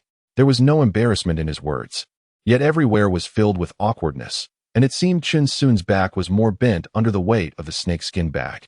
His mournful face looked as if a cow had died in his family, remaining unchanged as he argued red-faced over a single spirit stone's price difference at a stall. He bought a better alchemy furnace in the alchemy pavilion, spending 50 low-grade spirit stones, and inquired about the issue of furnace explosions. So that's how it is. Chen Xiong walked along the road, realizing that this alchemy furnace also needed to be nourished with mana. He had always just left it after using it. Every hour, he would go to different sect pavilions to sell century-old spiritual herbs, quickly selling out the 4 century-old spiritual herbs. The snakeskin bag already contained over 10 bags of spiritual herb seeds, but these seeds were all materials for pills used during the Qi refinement stage, and he couldn't find better ones. He scavenged around, unhurried, and upon seeing his 7th layer Qi refinement cultivation, many loose cultivators treated him quite politely and dared not cheat him. Then Chen Xiong quickened his pace, a slight smile on his lips, and disappeared from the 9-star valley, returning to the cave without incident. Old cow, I'm back. Chen Xiong moved the giant rock aside with one hand, and a shadow darted out as the big black cow rushed over, mooing continuously. Haha, let's go inside and talk. Chen Xiong hugged the cow's head, looked around, then sealed the cave with the giant rock and entered. The big black cow kept circling around Chen Xiong, its eyes full of joy, and kept tugging at him with its mouth. All right, just this once, I won't leave you behind again, Chen Xiong said happily, looking at the snakeskin bag. Let's see the treasures inside. Moo. The big black cow's eyes lit up. It seemed to smell the fragrance of many spiritual herb seeds and hurried to check, only to be dumbfounded. The big black cow stared at Chen Xiong in shock, discovering there were over 20 bags. Amazing. Haha. Old cow, these are all yours. and there are plenty of herbs for chi-enhancing pills inside. Chen Xiong then focused on the alchemy furnace, cherishing the treasure in his hands. He was determined to take good care of it this time. Moo moo. The big black cow's eyes sparkled with excitement, standing up and taking them to another cave. It really enjoyed planting spiritual herbs. Together, their essence of all things had accumulated to 40, and they could cultivate 3 spiritual herbs over 30 years old in a month. Old cow, time to work. Moo.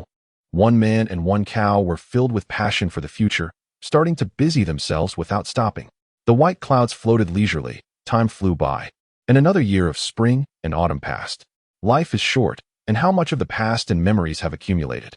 Old cow, keep the medicine boxes safe and nourish them with manna. Don't let bugs gnaw on them. Moo moo. Old cow, remember to categorize the spiritual herbs. Don't be careless. If we don't develop good habits now, what will we do in the future? Moo moo.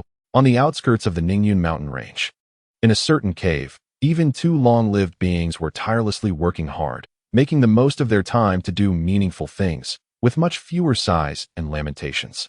This year, the Qian kingdom seemed even more turbulent. There were even cultivators committing evil deeds among mortals. The 10 great sects dispatched a large number of disciples, vowing to stabilize the order in the mortal world, as this was the source of countless disciples. Do they want us to be left with no successors? Cultivators showed their presence among mortals, and countless common people were excited, burning incense and praying for blessings. With the 10 great sects personally taking action, the Qian kingdom seemed to become even more chaotic, with demons and monsters appearing. More mortals came to the Ningyun mountain range seeking immortality, and the beasts in the depths of the mountains became excited, leading to countless corpses. The Immortal Ascension Conference became somewhat chaotic. In the cave, ding. The host can now allocate points. The voice of the longevity system echoed in Chen Xiong's mind, and he gradually became excited. Old cow, this year we can try using mana. Chen Xiong shouted to the big black cow, hoping to greatly increase his mana and break through in one go. Moo. The big black cow opened its big eyes and hurried over, its entire body black as coal.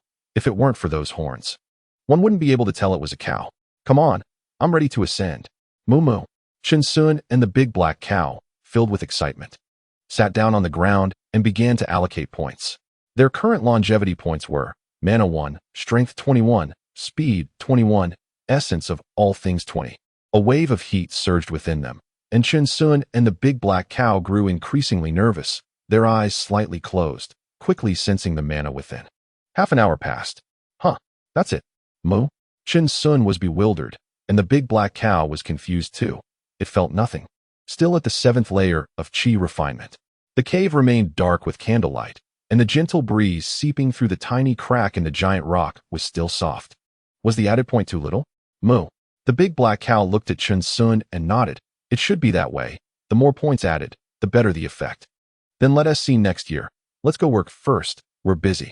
Chen Xiong said nonchalantly, and the big black cow nodded along, running off to the herb field. Unconcerned.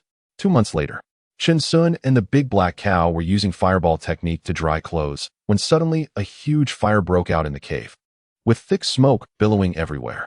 Oh no, quick, gather up. Moo. Chen Xiong and the big black cow shouted in surprise, but while the fireball technique was retracted, the clothes were all burned up.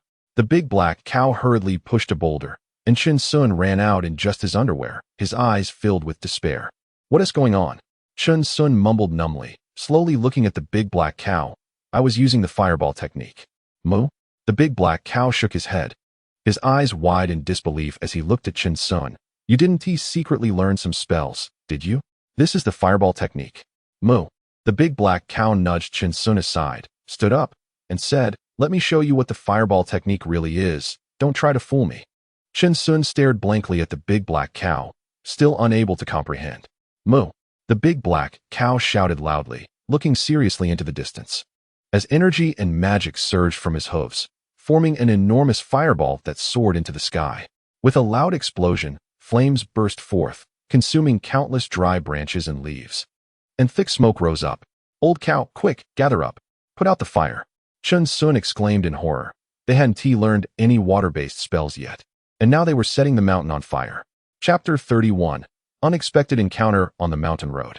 Wishing you all the best, fellow cultivator. Moo? Moo moo? The big black cow looked incredulously at his own creation, suddenly pulled away by Chen Xiong, still trying to process it. An hour later, the fire was finally extinguished. Chen Xiong's face was blackened, his underwear nearly burned off, and his hair was a complete mess, looking worse than the fleeing commoners. They returned to the cave and sat across from each other. Old cow, I understand now. It turns out this magic power isn't from within us. Chen Xiong swallowed hard, burped, and spat out a puff of black smoke. This magic power is an enhancement to our spells. The big black cow understood too.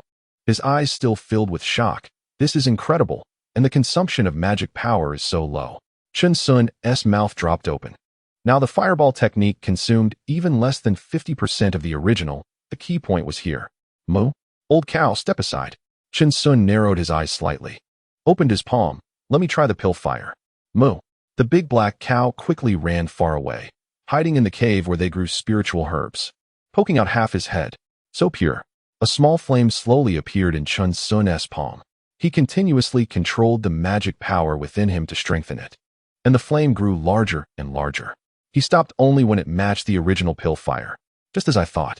Chen Xiong smiled slightly, continuously controlling the pill fire. The flow of magic power within him was exceptionally slow, and if this continued, he could master the pill fire intricately. The big black cow slowly approached. Watching this pill fire, although it looked the same as before, it seemed to be even more lively. Chen Xiong clenched his palm, and the pill fire returned to his body. He looked at the big black cow and said, Old cow, we need to start refining our magic power again. Moo? Because I don't want to end up in just my underwear again. Chen Xiong said irritably, do you understand? Moo moo. The big black cow grinned. Got it. Got it.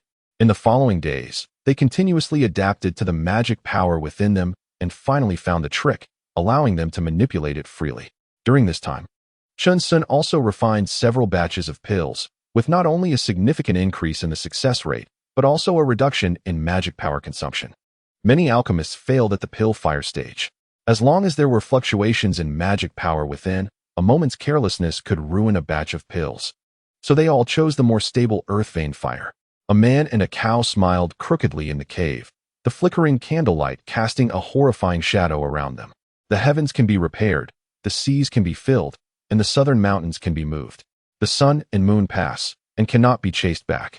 5 years passed in the blink of an eye. The border of the Qian kingdom faced a great war. The prince officially ascended to the throne. And the court was bathed in blood, with the common people wailing everywhere, suffering immensely. The Wu kingdom was ambitious, with troops pressing down, the Qian kingdom in turmoil. And the 10 great sects began to intervene in the national war. The Wu kingdom's sects naturally refused to back down, and a new round of conflict began. With dark tides surging everywhere. Under the great trend of the world, no one could remain aloof. When the country thrives, the people suffer. When the country falls, the people suffer. On the outskirts of the Ningyun mountain range, a person wearing a bandit mask was slowly leading a big black cow deep into the mountains. As they passed through a forest, dozens of bandits sprang from the trees, licking their lips, their eyes glinting as they looked at the figure below. With gleaming machetes in hand, this person leading a cow was definitely not a big shot. The bandits had good judgment, and wouldn't just attack anyone. Attack. Hee. Leave the cow behind. Kill him. Dozens of bandits leaped into the air, bloodthirsty gleams in their eyes. Killing was a joyful thing, especially the desperate screams of the prey at the end. The person leading the cow seemed still unaware and continued walking forward. The bandits were even more excited. What a fool. Suddenly, a shocking change occurred. A gust of wind swept through, and countless pebbles rose into the air, shooting towards the cow herder like arrows. They were so fast and fierce that they exceeded the speed of the naked eye. Terrified screams echoed through the forest, startling countless birds into flight. Dozens of bandits fell helplessly to the ground, their heads pierced by the pebbles, leaving gaping holes, blood continuously flowing onto the ground. Moo. The big black cow let out a soft call, and flames ignited in the forest, leaving no trace of the bandits, but not even burning the surrounding grass. The man and the cow continued walking forward, their eyes calm as if not a single wave stirred in their hearts. Old cow, this world is becoming increasingly unstable. Chen Xiong said calmly, looking straight ahead. The Ningyun mountain range was a mix of fish and dragons. We also need to prepare to leave. Moo. The big black cow replied heavily. with a hint of killing intent in his eyes. They had experienced too much and seen too much over the past 5 years. This world seemed never to be as beautiful as they had imagined. There were people fleeing who were so hungry they ate their companions' flesh. Families migrating only to end up with a single survivor, who was then killed by bandits. Some sought immortals and ended up dying in the mouths of ferocious beasts. Some harbored malice towards them, repaying kindness with hatred, and ultimately met with ruthless killings. After all these experiences, a hint of indifference finally appeared in Chen Xiong and the big black cow's eyes. Just a group of passers-by whose names they didn't even know. Chen Xiong slightly raised the corner of his mouth. Old cow, let us not let them affect our state of mind. Our world is still vast. The big black cow rubbed against Chen Xiong, grinning. A man and a cow continued forward. And all the longevity points accumulated over the past 5 years were added to their magic power, their mastery of spells reaching an extraordinary level, resulting in a qualitative change. They now dared not fully unleash their spells. Even a small object manipulation spell had become terrifyingly powerful, making it easy to take the enemy's head from 1,000 miles away, standing on the ground, as long as it was within sight.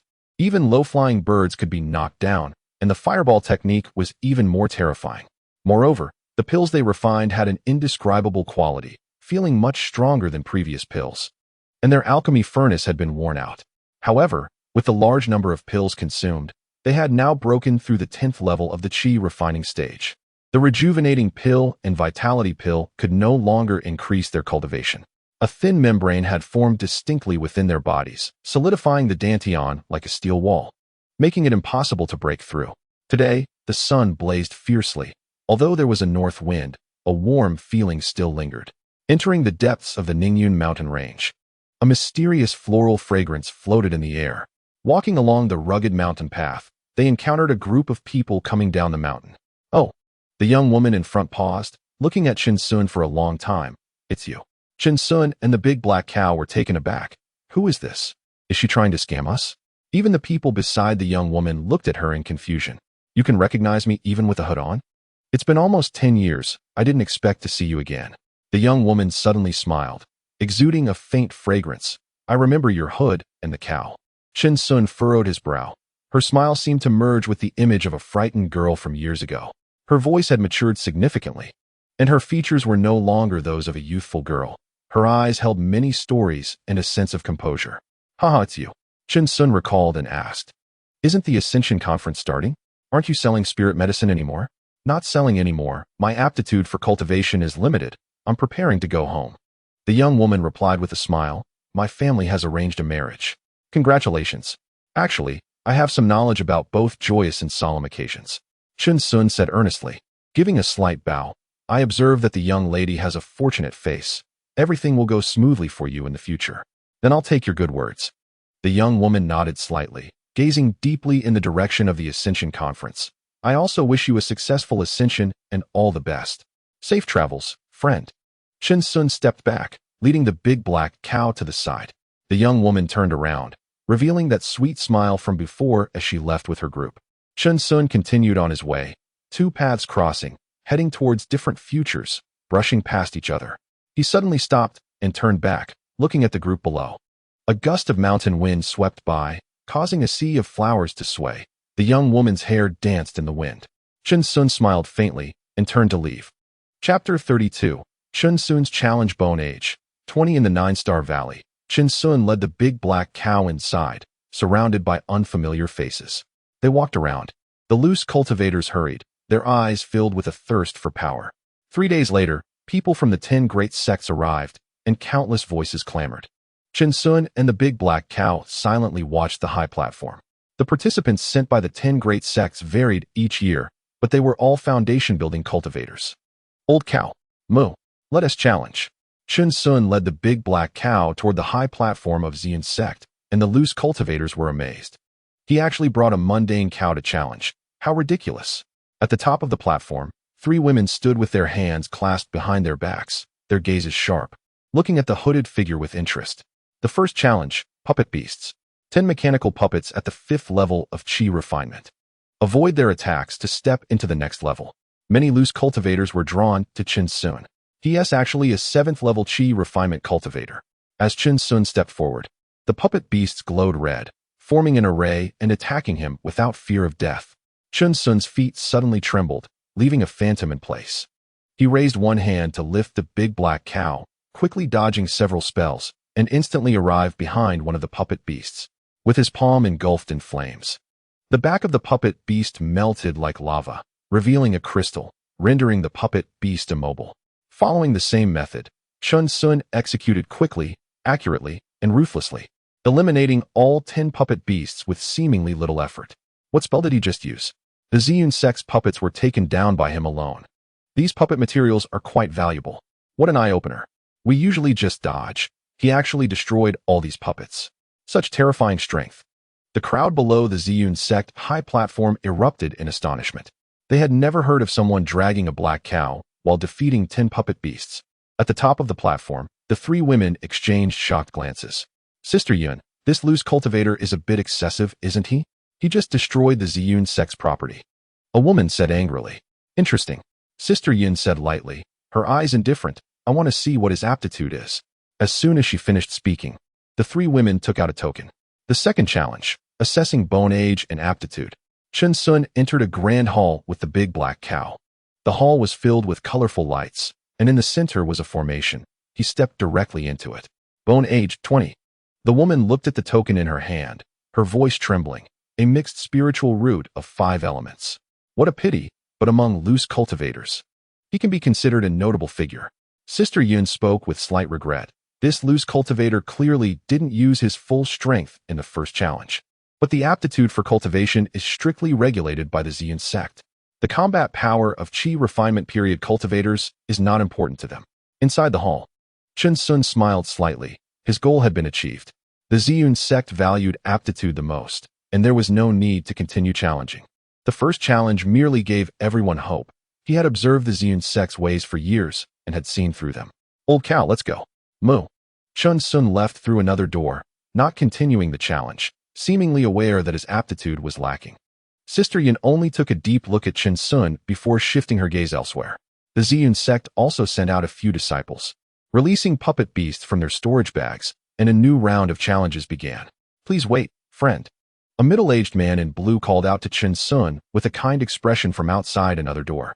Hunters often appear in the guise of prey. Chen Xiong looked at him in confusion. What is it, friend? I am Yin Jun, a disciple of the Wuyun sect from Jiang State. The middle-aged man introduced himself, then sighed slightly. I just observed your impressive combat strength, but it's a pity it's limited by your aptitude. The Qian Kingdom has 9 states, and the Ningyun mountain range is in the Yongquan state, quite far away.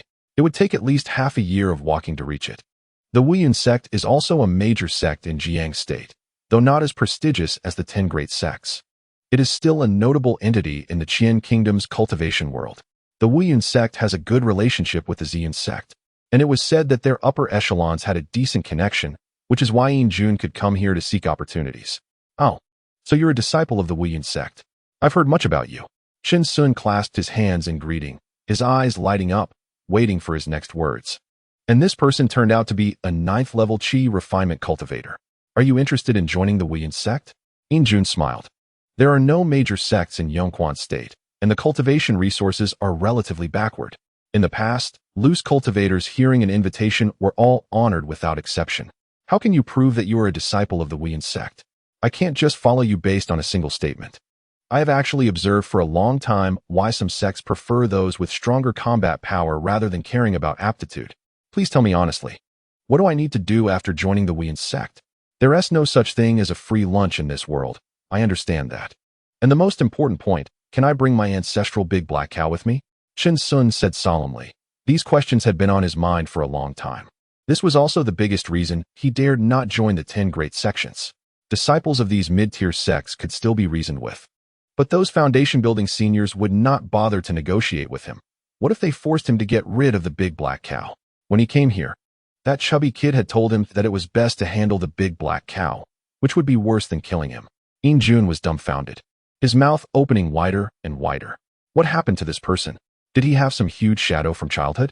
This is the disciple token of the Wuyun sect. Please take a look, my friend. Yin Jun took out a blue token from his storage bag, on which was written Wuyun, with mysterious patterns that clearly indicated it was not an ordinary item. If this token is activated, it can summon support from Wuyun sect disciples within 100 miles. Jun was slightly speechless. If it weren't for the benefits of recruiting a qualified disciple, he wouldn't waste so much breath. Then you can try activating it, my friend. Please don't mind. Casual cultivators can't compare to your sect's disciples. I will activate it when the valley closes. At that time, my friend can discern its authenticity. Good. Chen Xiong nodded and smiled, looking at Jun expectantly. Jun took a deep breath, blinked, and said, "Actually, it's not a big secret. It concerns the lifeblood of low-level cultivators in the Qian kingdom. Please speak plainly, my friend. It's about the spiritual herbs for the Foundation Establishment Pill," Jun slowly explained. Chapter 33. Constantly drifting. About to leave, it turns out that there is a secret realm in the Qian kingdom called South Dipper Mountain, which opens once every 20 years. It is a place sealed by hundreds of great cultivators from the Qian kingdom thousands of years ago, meant to ensure the future of the immortal cultivation world in the Qian kingdom. Inside, there are countless spiritual herbs, among which the herbs for the Foundation Establishment Pill are the most precious, but they have already been divided and guarded by various major sects, with limited quotas. Moreover, there are strict restrictions on the cultivation level for entering the secret realm. Only Qi refining period cultivators can enter, and the competition every 20 years is extremely fierce, with only 1 in 10 surviving. Only the 10 major sects have methods to cultivate the herbs for the Foundation Establishment Pill. Other sects do not, which is the fundamental gap between the sections. Relying on natural foundation establishment not only wastes time, but also risks going mad. The Qi refining period only lasts 100 years, and reaching the 10th level already takes a lot of time. Even if one competes for an extra year, it could be enough to cause injury. Outside the Qian kingdom, the herbs for foundation establishment have already been collected to extinction, and there are too many Qi refining period cultivators, creating a supply-demand imbalance. I see. After hearing this, Chen Xiong understood they were being asked to act as thugs, or even cannon fodder. Of course, if they manage to collect 3 main herbs, the sect's uncle will refine a batch of foundation establishment pills, and naturally, those who collect will receive a share. Jun added, then shifted the topic. Our Wuyun sect never forces disciples to participate. My friend need not worry. Hearing this, Chen Xiong chuckled but did not respond, inwardly thinking, what is there to force? Those with poor qualifications will find it hopeless to establish a foundation, and they might as well beg to go. After entering the Wuyun sect, one can choose to serve as a steward. As long as they meet the contribution requirements each year, it's fine. Jun casually said, for example, I am an outer sect steward, and contributions can be exchanged for cultivation methods, spells, etc. Every year, there is a grand competition in the sect. If an elder takes a liking to you and takes you as a disciple, you could soar to new heights and become an inner sect disciple. What if one does not meet the contribution requirements? They can make up for it next year. If they fail to meet the standard for 3 consecutive years, they will be expelled from the sect. At this point, a look of fear flashed in Jun's eyes. Being expelled from the sect means one's cultivation will be crippled. Outer sect disciples can only end up like this. Inner sect disciples will not face such a fate, of course, and neither will those in the foundation establishment period. Thank you for the clarification, my friend. But you, this cow. Jun glanced at the big black cow, his brow slightly furrowing. The sect only accepts spirit beasts. That's even better. Chen Xiong patted the big black cow. Moo. The big black cow stepped forward, and a surge of power flowed from within. Jun was shocked, realizing it was at the 2nd level of the Qi refining period, which he had not noticed all along. Then there is no problem. Jun took a step back and said, spirit beasts are a significant combat force for cultivators. The Beast Control sect, one of the 10 major sects, specializes in spirit beasts and is quite strong among low-level cultivators. All right, then I, Chen Xiong, am willing to join the Wuyun sect. Chen Xiong said solemnly, cupping his hands as he looked into Jun's eyes. Please accept this disciple token. A look of joy flashed in Jun's eyes. Another contribution secured.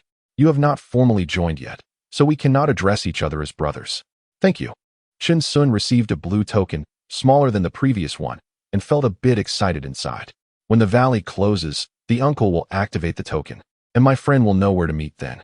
Okay, then I won't disturb you further. Chen Xiong smiled and left with the big black cow.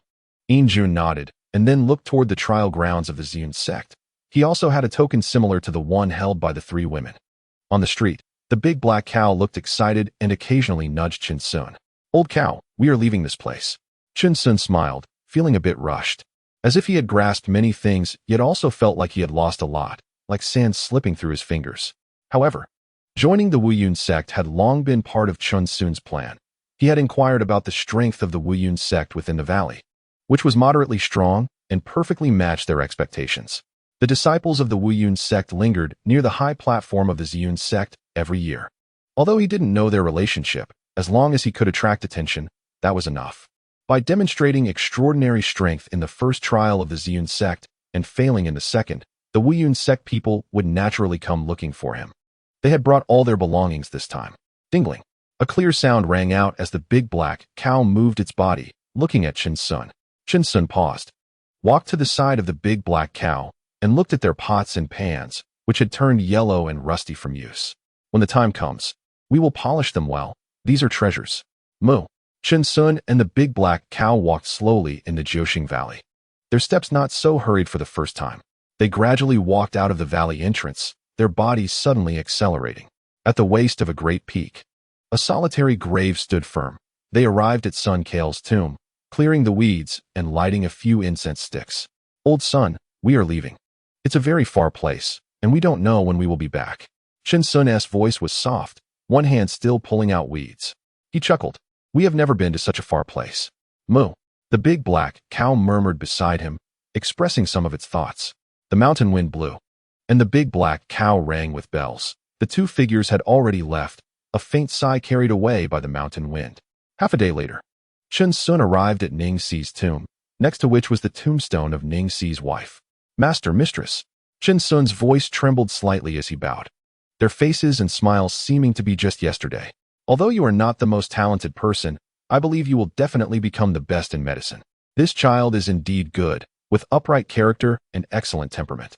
The two seemed to sit before the grave, still watching Chen Xiong with smiles, their eyes showing satisfaction. We are leaving. We came to say goodbye to master and mistress.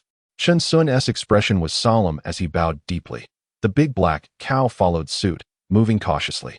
He patted the big black cow, turned to leave, and suddenly slipped, as if pushed by someone. Chen Xiong's pupils contracted violently, his eyes trembling. Moo? Old cow. It's nothing, let us go.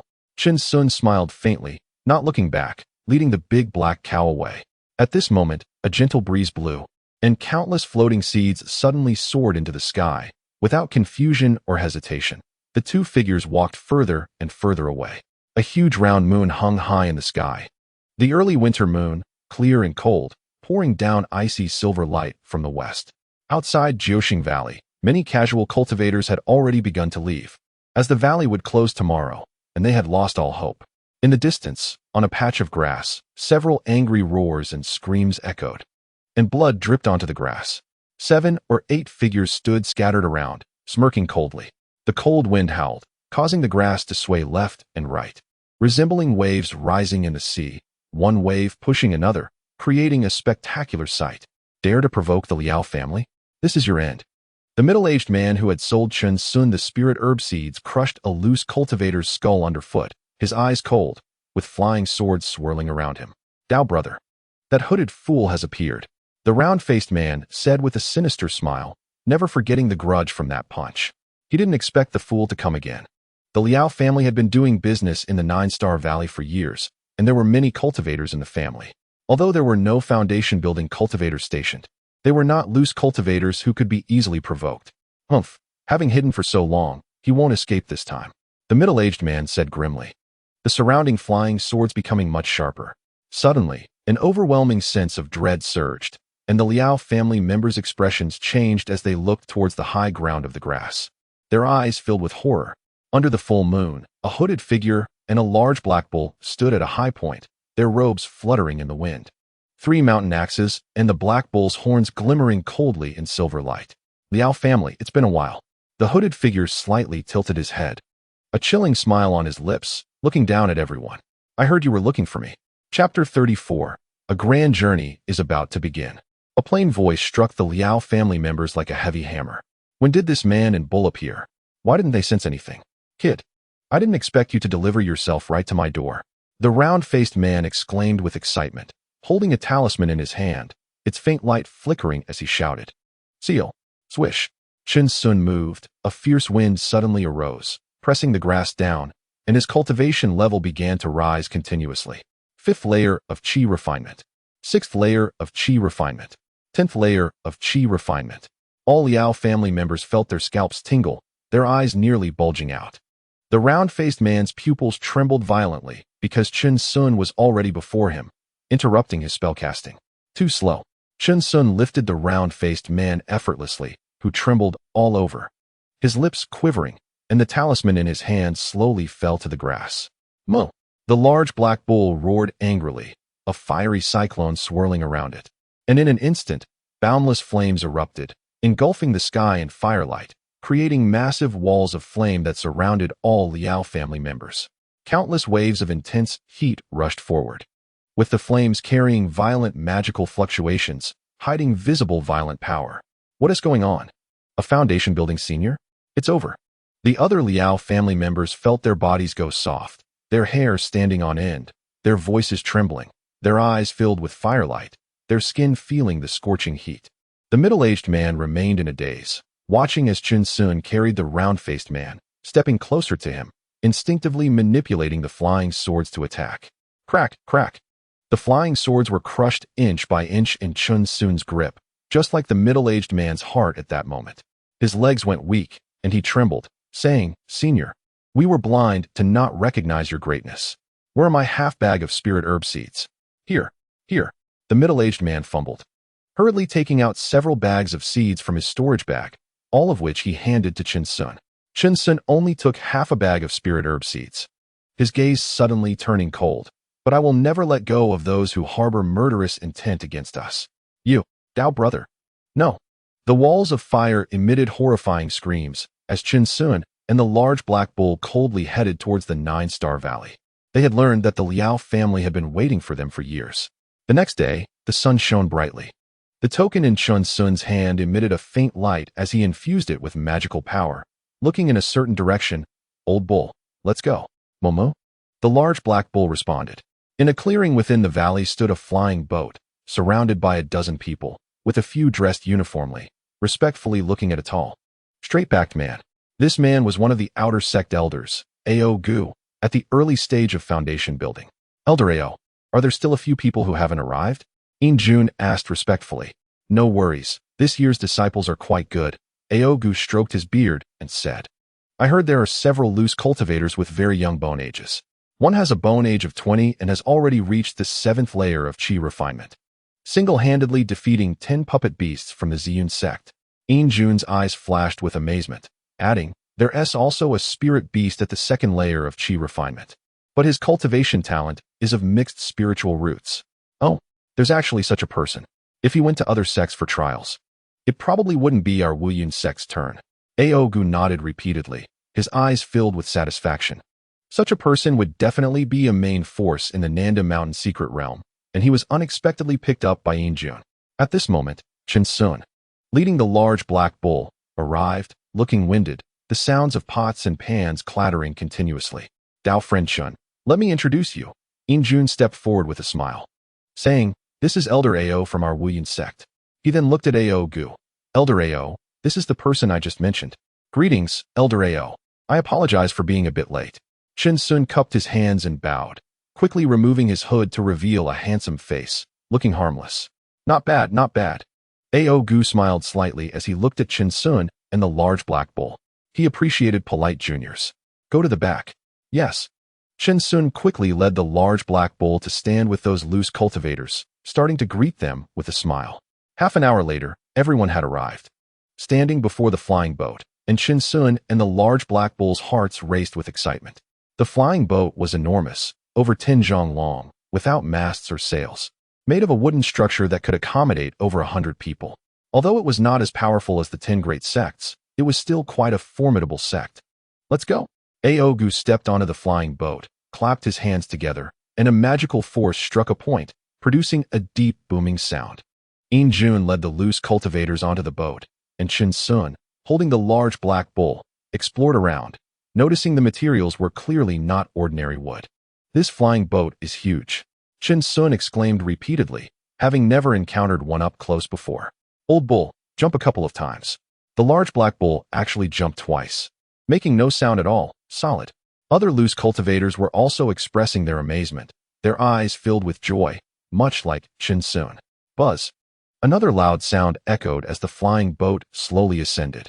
Chen Xiong and the others swayed in their positions and hurriedly leaned over the edge of the flying boat to look down at the ground. Old bull, we're taking off. Momo.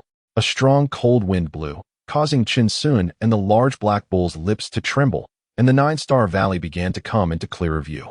Ao Gu sat cross-legged, arranging formation flags around him, and with both hands pointing, the entire flying boat was enveloped in a transparent magical shield, blocking the fierce wind. Awesome. Chen Xiong looked at the light screen, swallowing hard, gripping the large black bull tightly. Mo. The large black bull was feeling a bit panicked, discovering it had a slight fear of heights, and quickly nestled its head into Chen Xiong's arms. The entire view of the Nine-Star Valley unfolded before them, leaving Chen Xiong in a daze. He never realized the Nine-Star Valley was so vast, with many strange flowers and rare herbs growing in various places. The shadows of people on the ground gradually shrank, with mountains, rivers, and great rivers clearly visible. The flying boat completed its ascent and began to move forward at full speed. Old bull, we're really leaving. Chen Xiong shouted excitedly. Gripping the edge of the flying boat tightly, his eyes wide open, Ningyun Mountain Range. Moo.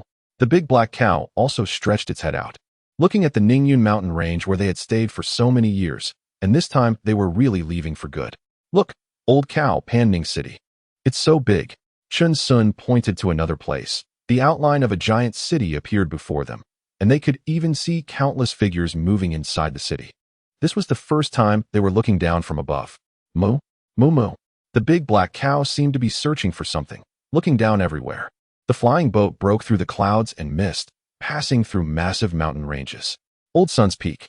Chen Xiong saw it, and the big black cow saw it too. He suddenly shouted out, Old Sun. Moo. The big black cow also became excited. Even though some clouds and mist passed by, it saw it too. Chen Xiong's eyes suddenly filled with water mist for some reason. Perhaps it was the strong wind that blew sand into his eyes. And he saw the resting place of his master and mistress. As they moved away, everything on the ground became smaller and more blurred. The flying boat was moving incredibly fast. Panning City gradually disappeared, and the Ningyun Mountain Range slowly faded away until it could no longer be seen. The person and the cow were still looking in that direction, where so many beautiful memories were stored. The flying boat soared across the sky, clouds and mist scattered. Thoughts were cast far away, bidding farewell to the small mountain village, farewell to Panning City, farewell to the Ningyun Mountain Range. The vastness of heaven and earth. Countless birds soared in the sky, contrasting with the blue sky and white clouds, flying alongside the flying boat, then falling far behind. Chen Xiong and the big black cow had left the edge of the flying boat, their gaze firmly focused ahead. The winding mountain ranges grew more distant. The flying boat adjusted its direction a few times and began to head straight towards Qian Country's Jiang Prefecture. A magnificent journey was about to begin. Chapter 35. Qian Country's Jiang Prefecture. 5 elements sect on the flying boat. Elder Ao looked at everyone, seeing that their emotions had mostly calmed down. Elder Ao. The scattered cultivators bowed their heads in respect, feeling that piercing gaze. The sect has spent such a great cost to send the flying boat to pick everyone up, hoping that everyone has a sense of balance in their hearts. Ao Gu said solemnly, some unpleasant words must be said in advance. Regardless of the size of the sects in the cultivation world, everyone must put in effort. I hope everyone does not waste their time and abides by the sect's rules. We will strictly follow Elder Ao's teachings. The scattered cultivators felt a shock in their hearts. The old adage of killing and robbing treasures would not work within the sect. Chen Xiong's eyes flashed with realization. The sect was not a place for idling. It was about contributions every year. Since they were given a secure platform for cultivation, they naturally had to give back to the sect, and everyone understood this in their hearts.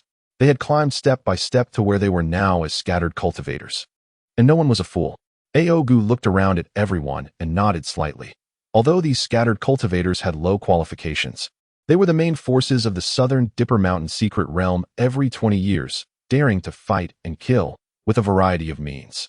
The elders of the sect were reluctant to risk their good seedlings, which is why every sect spends a great deal every year to recruit strong scattered cultivators, just to pave the way for those good seedlings. Good.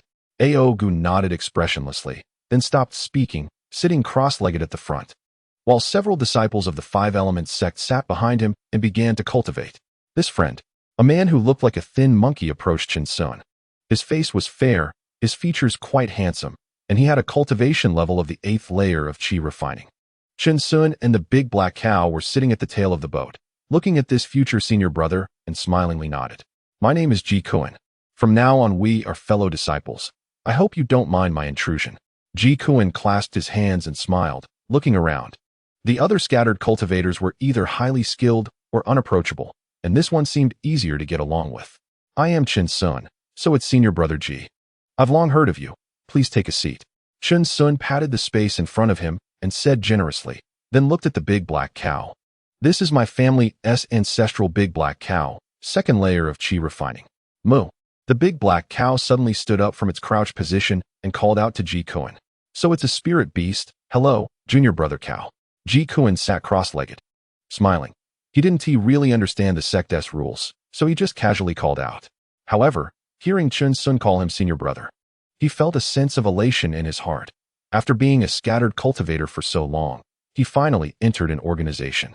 Moo, the big black cow, hearing others call it junior brother, was overjoyed and called out again. Hee, I wonder which hall junior brother Chen intends to join? The Five Elements sect has a vast system and many factions, but the sect's rules can be miswritten. We cannot choose the wrong path in life. Oh, does senior brother Ji have some inside information? I have no understanding of the Five Elements sect at all. Chen Xiong looked at Ji Kuan confidently, thinking that he clearly had someone in the sect. Junior brother Chen is overthinking. I just asked a disciple of the Five Elements sect who invited me. It's nothing worth mentioning. Ji Kuan quickly waved his hand, a smile unconsciously appearing on his lips. Are there many people in the Five Elements sect? Chen Xiong asked, puzzled, as he thought other Jianghu sects only had around 1,000 people. Ji Kuan extended his palm and mysteriously made a gesture of 5,000 people. Chen Xiong exclaimed in shock, looking at the big black cow, which also looked at him in astonishment. So many cultivators, they had lived for so many years, and the total number of cultivators they had seen didn't add up to this many. Haha. Ji Kuan looked at Chen Xiong's expression and felt immensely satisfied. He shook his head again. 500 people? That seems a bit small. Chen Xiong's eye showed a hint of disappointment. Junior brother Chen, it's over 50,000. Ji Kuan took a deep breath and said slowly, but to Chen Xiong's surprise, his eyes rolled back and he fainted. Junior brother Chen. Moo. Not long after, Chen Xiong came to his senses, and a storm surged in his heart as he said in shock, Senior brother Ji, 50,000 cultivators? Indeed. When I heard about it, my reaction was similar to junior brother Chen's. Those 10 great sects of Qian country, aren't they heavenly? Not just that. There are also cultivators from other countries in the 10 great sections. Ji Kuan said with emotion. You could say all the outstanding cultivators of Qian country are within the 10 great sects. I don't know how wonderful it is there. Old cow. Did you hear what senior brother Ji said? This is vision. This is perspective. Chen Xiong spread out a hand and said, while the big black cow was already in a daze, nodding continuously. It had thought that Jiuxing Valley was the pinnacle for cultivators. However, for outer disciples like us without a background, joining the outer deacon hall is the best choice. Ji Kuan said solemnly, although it will involve some dangerous tasks. The contributions are quite high, allowing for the exchange of many treasures and enhancing practical experience to quickly improve cultivation. Chen Xiong understood in his heart. Ji Kuan had said so much because he was trying to recruit him, starting to form a group so quickly. All right, what senior brother Ji said, I will definitely consider. If I want to join the outer deacon hall, I will be the first to find you. Chen Xiong clasped his hands, speaking solemnly, his eyes filled with sincerity. Good. Then I want to disturb junior brother Chen and junior brother Cao. Ji Kuan clasped his hands and smiled, leaving gracefully to look for other friends. Moo. The big black cow called out to Ji Kuan's retreating figure. Chen Xiong's expression was calm. Based solely on Ji Kuan's words, he wouldn't make any decisions. And the outer deacon hall clashed with his philosophy. He brought the big black cow and did not want to fight and kill within the sect. Having finally found a place with order, he just wanted to live happily. However, everything would have to wait until they arrived at the Five Elements sect. Buzz. The entire flying boat continued to move forward in the air, and the hearts of all the loose cultivators on board grew increasingly anxious. Jiang Prefecture. Located in the northern border of the Qian Kingdom, is mostly made up of vast plains and rivers, abundant with wild beasts. And its people are known for their fierce and chivalrous nature. However, within Jiang Prefecture, there are several grand mountain ranges, among which the Yuzhou Mountain Range is one of the most mysterious, ranking second in the prefecture. It is located on the western side of Jiang Prefecture, while the most magnificent mountain range, the Hanyan Mountain Range, is situated on the eastern side. The Yuzhou Mountain Range stretches for thousands of miles, with no end in sight. Often shrouded in thick fog, countless civilians have gotten lost within it, and upon returning, claim to have seen traces of immortals. Although the mountain range is vast, it is rarely visited by people, and numerous folk legends have emerged from it, leading even the local government to issue notices prohibiting mortals from entering. Within the mountains, steep and towering peaks rise and fall, cliffs are shrouded in clouds and mist, ancient trees reach the sky, and rivers and mountains embrace each other, adding countless layers of mystery. However, what all the people in the prefecture do not know is that this is actually the location of the great cultivation sect, Wuyin sect. An immense and fantastical formation has been continuously reinforced and improved by generations of elders from the Wuyin sect, long hidden from the mortal realm. Inside the formation, numerous pavilions and towers have been constructed within the mountains, along with over a dozen majestic halls built atop various peaks, overlooking the entire Yuzhou mountain range. Among the towering mountains, countless caves are scattered everywhere, and from time to time, divine light shines within the mountains, exuding an overwhelming spiritual energy. Whoosh, whoosh. Numerous Wuyin sect disciples, dressed in uniform, flew past on their flying swords, looking tense and quite busy, racing against time in their limited lifespan. Above in the sky, several flying boats passed by, and after a month of travel, Chen Xiong and the others finally arrived. Chapter 36, Professional Alignment. Perfectly aligned Chen Xiong and the big black cow lay beside the flying boat, constantly marveling, feeling a sense of weakness wash over them from the shock. Old cow, this is the world of cultivation. What is Jiuxing Valley compared to this? Chen Xiong said with a quivering voice, gazing eagerly at the ground, where the buildings were completely different from the mortal realm, high-end, grand, and sophisticated.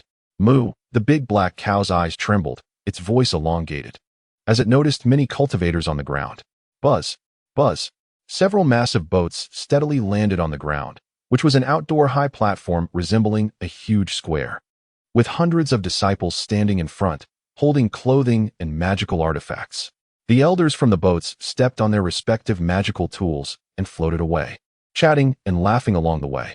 Only about 40 loose cultivators disembarked from the boats, looking timidly at the sect disciples, unsure of what to do. Chen Xiong held on to the big black cow and stood at the edge of the loose cultivators, looking around, wondering why there wasn't even a formal initiation ceremony. Everyone, in June, with a spirited expression, stood at the forefront, his demeanor completely different from when he was in Jiuxing Valley. Come and collect your sect items. From now on, we will all be brothers. As soon as he finished speaking, the disciples behind him stepped forward, and the loose cultivators hurried over to receive clothing and tokens. Chuchinshu Yujian Shu Wuyun Juzomen Fadu. There was even a storage bag. Chen Xiong couldn't stop smiling, chuckling as he looked at the disciples in front of him. One disciple frowned slightly. He wasn't fond of loose cultivators and coldly said, "After receiving your items, go to the main hall of the sect to choose your respective positions. Your contribution points will determine your future in the sect." Thank you, thank you. Chen Xiong nodded with a smile, quickly changing into the blue robe, his demeanor transforming dramatically. "Excuse me." Before he could finish, the disciple turned and left, not wanting to waste a word on Chen Xiong. So aloof? Chen Xiong raised an eyebrow, wondering how to get to the main hall of the sect. He looked at the big black cow, turning around. Old cow. Heh. Don't I look like an immortal now? Moo. The big black cow exclaimed, truly feeling that people are judged by their attire. Chen Xiong looked much brighter than before. But we shouldn't throw away our old clothes. Chen Xiong carefully stored his burlap clothing in the pockets on either side of the big black cow, as he had sewn it stitch by stitch, and it was of excellent quality. Moo. The big black cow nodded, its eyes filled with joy. The spiritual energy in this sect was far better than in the Ningyun mountain range. Junior brother Chen Ji Kuan had also changed into the sect's attire and hung his token on his waist. Let us go to the main hall of the sect. He noticed Chen Xiong's helpless expression, probably because he hadn't asked for directions. The sect disciples seemed very proud and didn't want to talk to them much. All right. Thank you, Senior Brother Ji, for leading the way. Chen Xiong followed behind Ji Kuan, holding onto the big black cow as they walked down from the high platform. Junior Brother Chun is too polite. We all came from Jiuxing Valley, so we should look out for each other, Ji Kuan said loudly, naturally exuding a big brother vibe. Chen Xiong nodded, feeling a sense of goodwill towards Ji Kuan. Although he looked like a skinny monkey and sometimes had a slightly gloomy expression, he was a good person. The main hall of Weiyun sect was built halfway up the mountain, bustling with voices. It was filled with disciples coming in and out. The hall was ancient and elegant, quite magnificent, and Chen Xiong and the big black cow stood in front of it like ants, inconspicuous, only able to look up. The few large black pillars outside the hall were carved with unknown spiritual beasts, with scales and claws dancing and whiskers fluttering, seemingly ready to soar into the sky, lifelike. Junior Brother Chen, I'll go in first. Ji Kuan, seeing that Chen Xiong was still in shock, said, but what I mentioned, you should still consider. Okay, definitely. Senior Brother Ji, you go ahead. Chen Xiong quickly came back to his senses and clasped his hands in respect. Ji Kuan said no more, turned, and walked toward the main hall of the sect, his eyes filled with hope, and his heart was extremely excited. A long-held wish was finally coming true. Old cow, look at this architecture. This is the foundation of a great sect. Chen Xiong marveled, slowly approaching the big black cow and even touched it. This is a refining artifact. Moo? The big black cow became interested, nudging it with its head, feeling a cool sensation. Compared to these sect disciples, they were less materialistic and began to appreciate the main hall, constantly making comments. Chen Xiong and the big black cow's knowledge expanded, their eyes filled with delight, constantly touching and exploring. A group of disciples walked in and out of the hall, and another group came in. But Chen Xiong and the big black cow were still circling the hall. This junior brother, a person with a serious expression, approached, exuding a strong aura. What are you doing here with a cow? Chen Xiong was startled and looked at the newcomer, realizing he was a 9th-layer Qi refining cultivator. He clasped his hands and said, Greetings, senior brother. We are admiring the main hall of the sect. Admiring the main hall of the sect? The man was taken aback, looking at the giant pillars. Junior brother, I am a disciple of the law enforcement hall. Time is fleeting. It's better not to waste it on such trivial matters. I've learned a lot. Chen Xiong clasped his hands, sweating profusely. You are truly a good person. Oh, you must be a new disciple of Weiyun sect. The man smiled slightly. The sect token he wore was not only hung upside down, but he also held a storage bag in his hand. The big black cow had many belongings hanging on either side. Clearly a loose cultivator who had just arrived at the sect. Senior brother has a keen eye. Chen Xiong felt a bit uncomfortable. Come, I'll accompany you into the hall and introduce you to the various halls of the sect. The man was quite familiar, like a warm-hearted big brother. One hand pulling Chen Xiong and the other holding the cow rope. All right, senior brother, take it slow. Moo. 2 exclamations were heard from outside the hall as they were forcibly pulled into the main hall of the sect by the enthusiastic big brother. The enthusiastic senior brother has a lot to say and has spent many years in the sect advising countless junior brothers to find their way back from the wrong path. It is said that he has made quite a few disciples cry, exclaiming, I was wrong. Please let me go. His name is Lu Feng, a skilled member of the law enforcement hall of the Weiyun sect, deeply respected and beloved by his peers. For outer disciples, there are many options in the sect's main hall, such as the Alchemy Hall, Artifact Hall, Talismans Hall, Spirit Beast Hall, and Law Enforcement Hall. However, the outer sect's management system is the most extensive, with various tasks such as subduing demons, managing the markets outside the sect, and recruiting disciples. Yet, there is one area that is particularly unpopular: managing the sect's medicinal herb garden, regarded as the most thankless job. This is because spiritual herbs are extremely difficult to grow. They require daily irrigation with spiritual water, weeding, and every year, a portion of the spiritual herbs you manage must be submitted. Initially, all disciples thought this was an easy task, but they soon found that not only did they have no time for cultivation, but they also failed to submit the required herbs, receiving scoldings instead of contributions. Cultivating spiritual herbs is entirely a technical job, and without the accumulation of time, how could these Qi refining period disciples manage it? Even if contributions were increased, only a few would take on the task, and the sect had to send some older members to help. Brother Lo, I'll do it. I'll grow the spiritual herbs, Chen Xiong said excitedly, feeling it was a perfect match for him. Junior brother Chen, I've mentioned the downsides to you, Lu Feng frowned, highly recommending against new disciples entering the medicinal herb garden, as it reflected a lack of responsibility towards both the sect and oneself. Don't worry. My family specializes in growing spiritual herbs, Chen Xiong said earnestly, cupping his hands in gratitude. Thank you, Brother Lu, for your guidance. I will manage the herb garden well. Although Lu Feng might seem to meddle in others' affairs to outsiders, Chen Xiong did not think so. Lu Feng had helped him greatly, and he remembered this favor. All right, Junior Brother Chen, you've just joined the sect. If you have any questions, feel free to come to my cave, Lu Feng said calmly with a smile. Since it was a family specialty, he felt reassured and then took out a talisman from his storage bag and handed it to Chen Xiong, saying, "You can activate it with your spiritual power in case of emergencies." Chen Xiong carefully accepted it, a hint of meaning flashing in his eyes, and nodded earnestly. Junior Brother Chen, make sure to cultivate diligently and not waste time.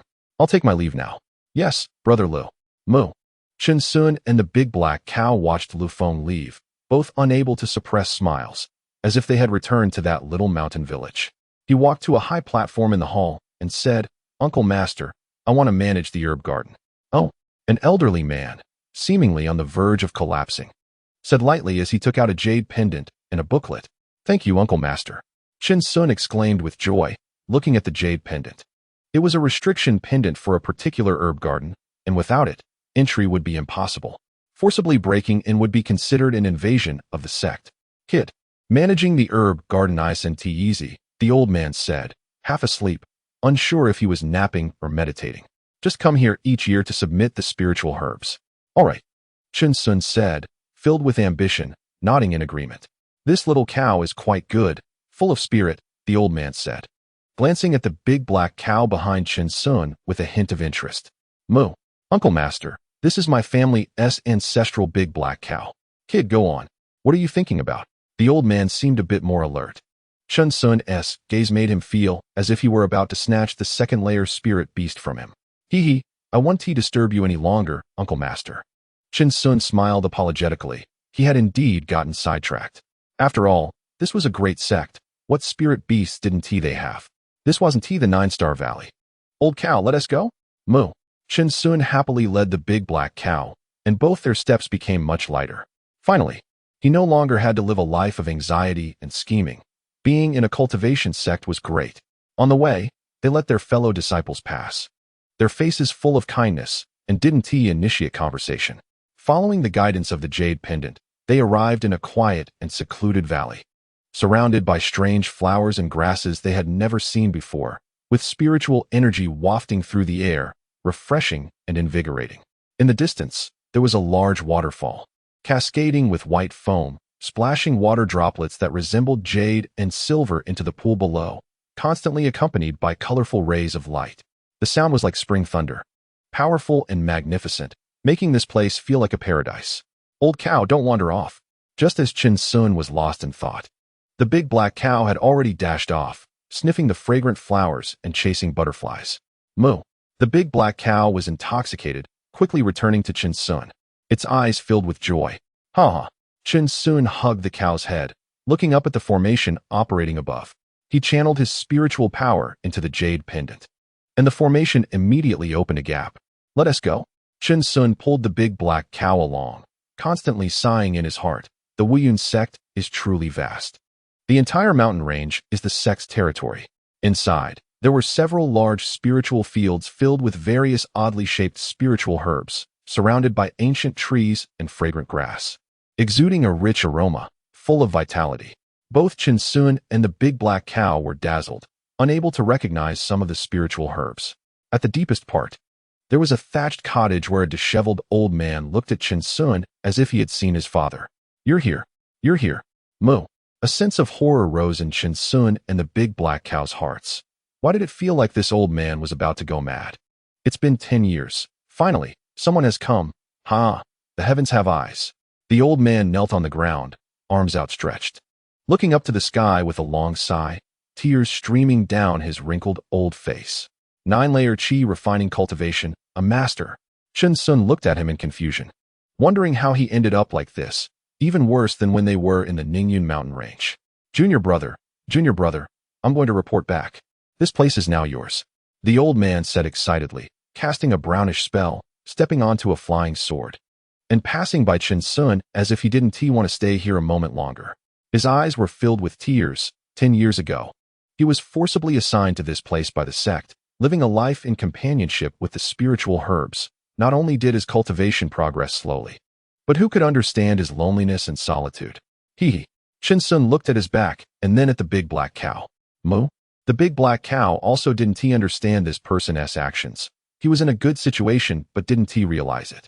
They entered the thatched cottage, which contained many books, all about the experiences of growing spiritual herbs, and Chen Xiong took them all.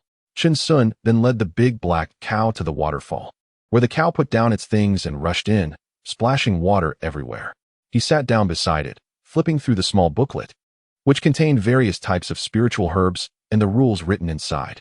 For example, spiritual herbs cannot be privately appropriated, and each herb is recorded every 5 years. Disciples from the alchemy hall come to count them. The annual submission must include all required types. Chen Xiong read carefully, committing every rule to memory. Moo.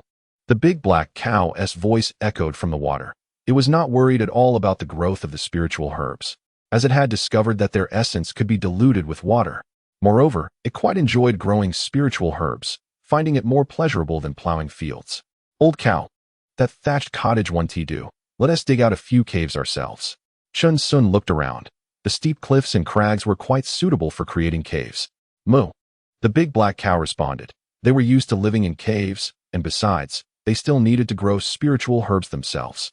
Sword control technique. Chen Xiong took out a spell from his storage bag, but he had no sword.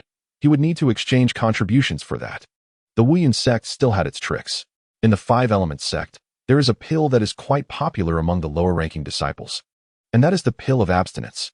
Eating one can sustain you for a month without the need to relieve oneself. The sect has many good things, but there are also many rules. Chen Xiong looked over the sect regulations again. For example, private dueling is prohibited, and if caught, one has to go to the law enforcement hall for flogging. If there are grievances, one must apply to duel on the arena. Except for disciples who are out on missions, no one can leave the mountain without permission, but each year, one can go down the mountain twice, for 1 month each time, and these can be accumulated. However, once one reaches the foundation establishment stage, there are not so many cumbersome rules. Those in the foundation establishment stage are the mainstay of the sect, akin to elders. The 5-element sect is larger than a city, with everything available, so there is really no need to leave the mountain. Chen Xiong murmured. If he were to exchange for spiritual herbs, it would be fine to go down the mountain to take a look. The 2 trips each year are enough and won't draw too much attention within the sect. Old bull. Moo. The big black bull, drenched, came running over with fiery eyes, as if it hadn't had enough fun yet. Chapter 38. Cultivating minor spells. As long as you have hands, it's fine.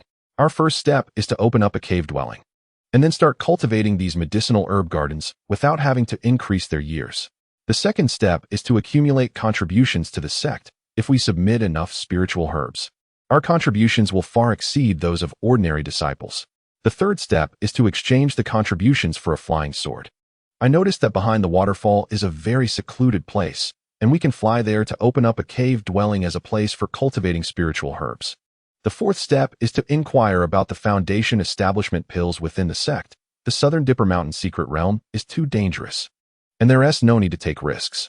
Chen Xiong spoke methodically, and the big black bull listened intently, deepening its admiration for Chen Xiong. The most important thing is that there is the sect competition every year, and we can go watch the excitement. Moo.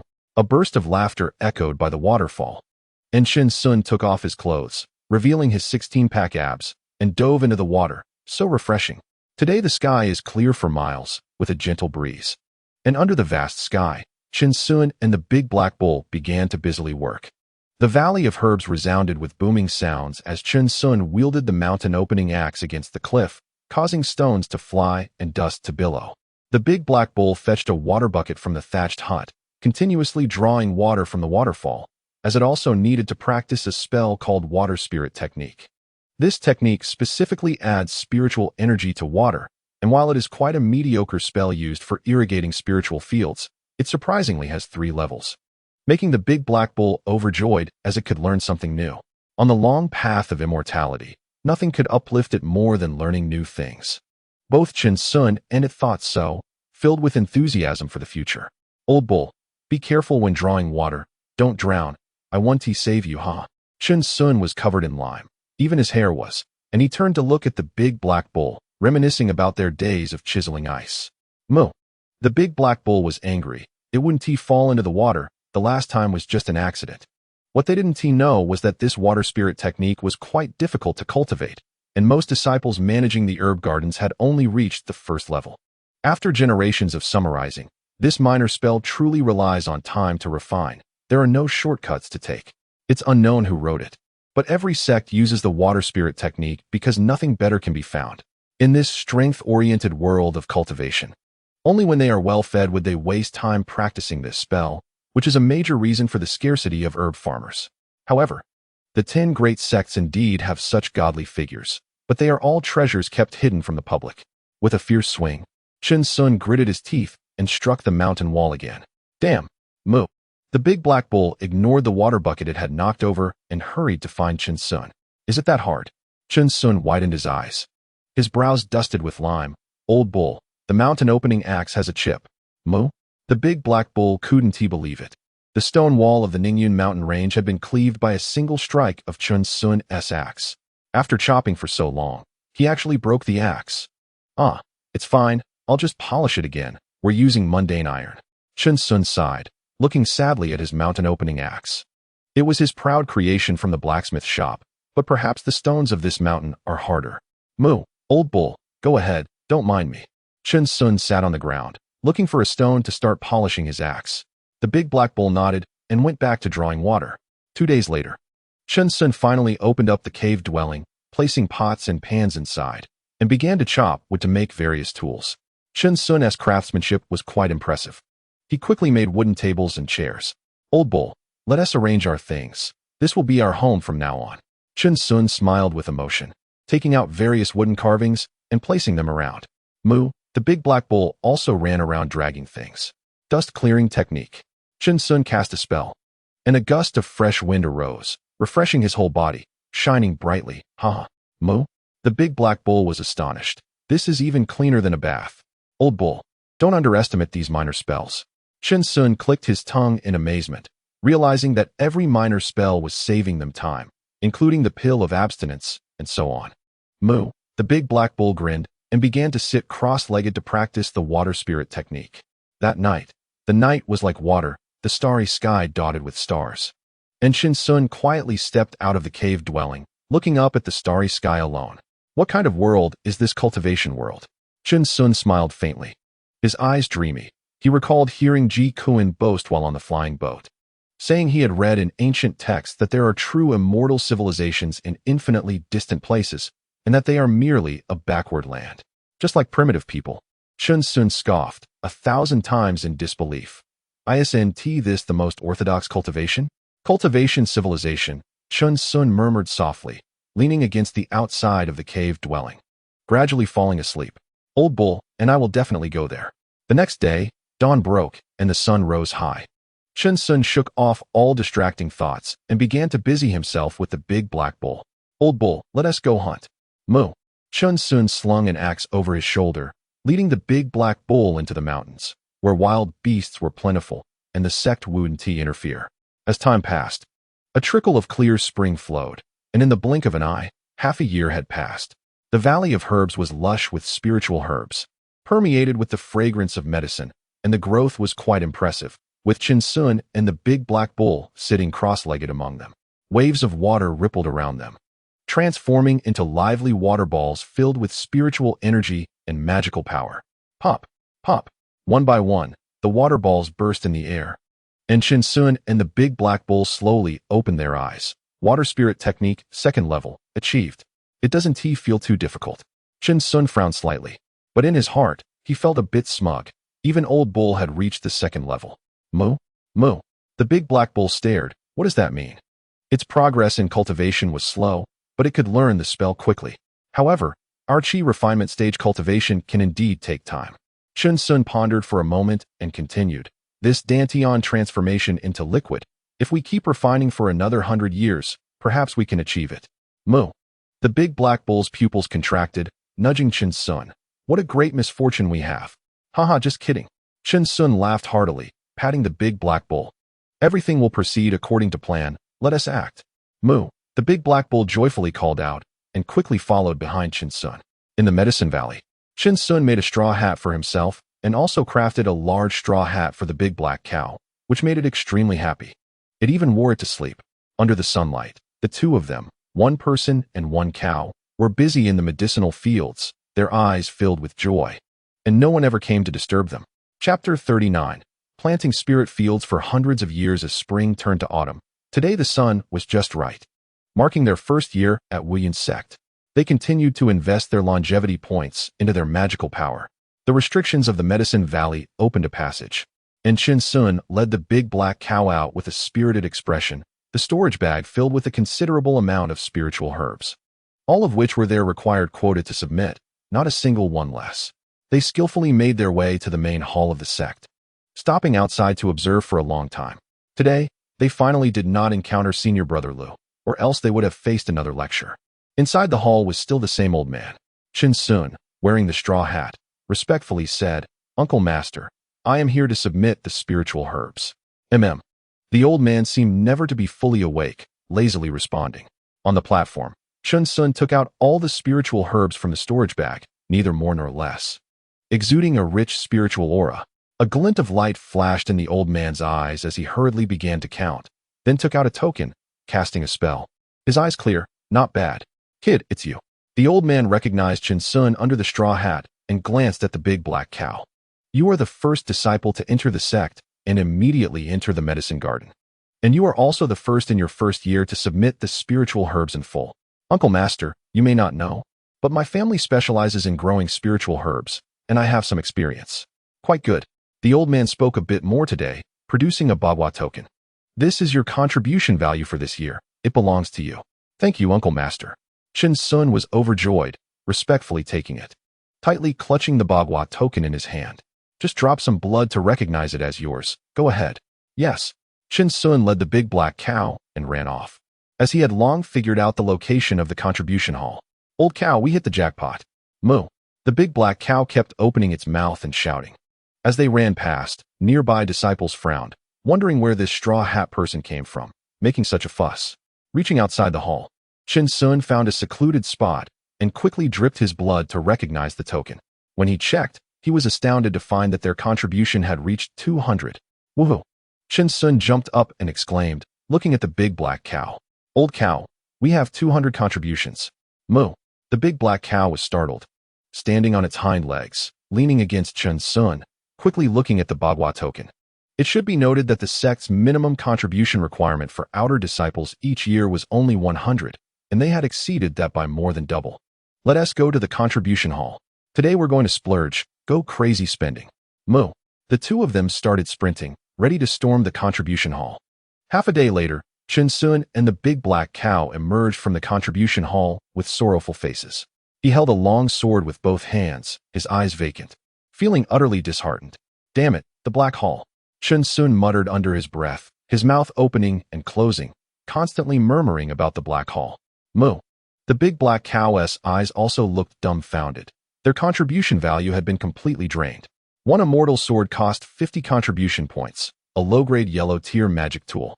A Dan furnace cost 100 contribution points, a mid-grade yellow-tier magic tool. The recipe for the pill of abstinence cost 50 contribution points.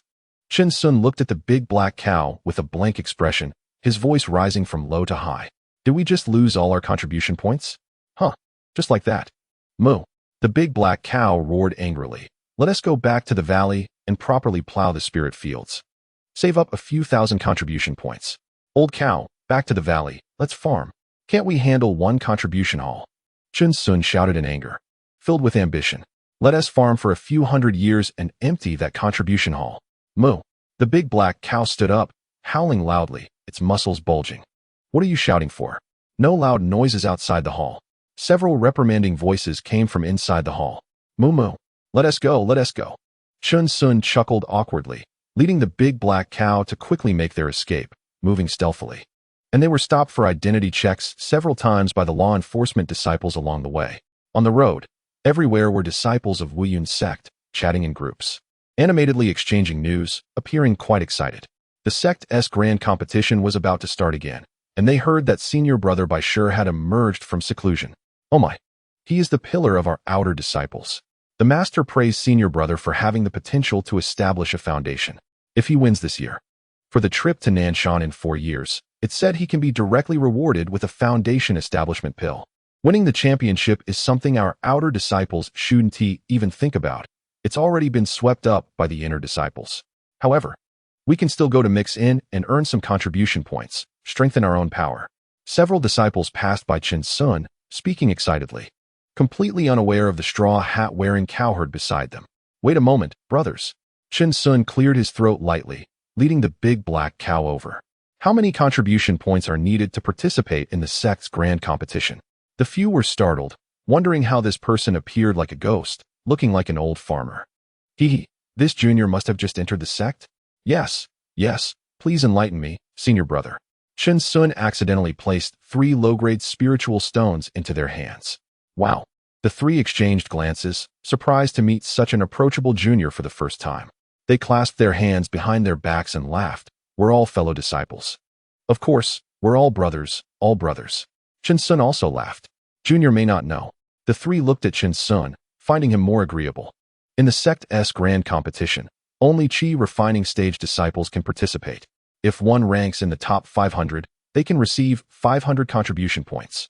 If one ranks in the top 100, they can receive 1,000 contribution points. And there is also the possibility of being taken in by various elders. If one ranks in the top 10, they can get 2,000 contribution points, directly promoted to inner disciples, and can choose their own master.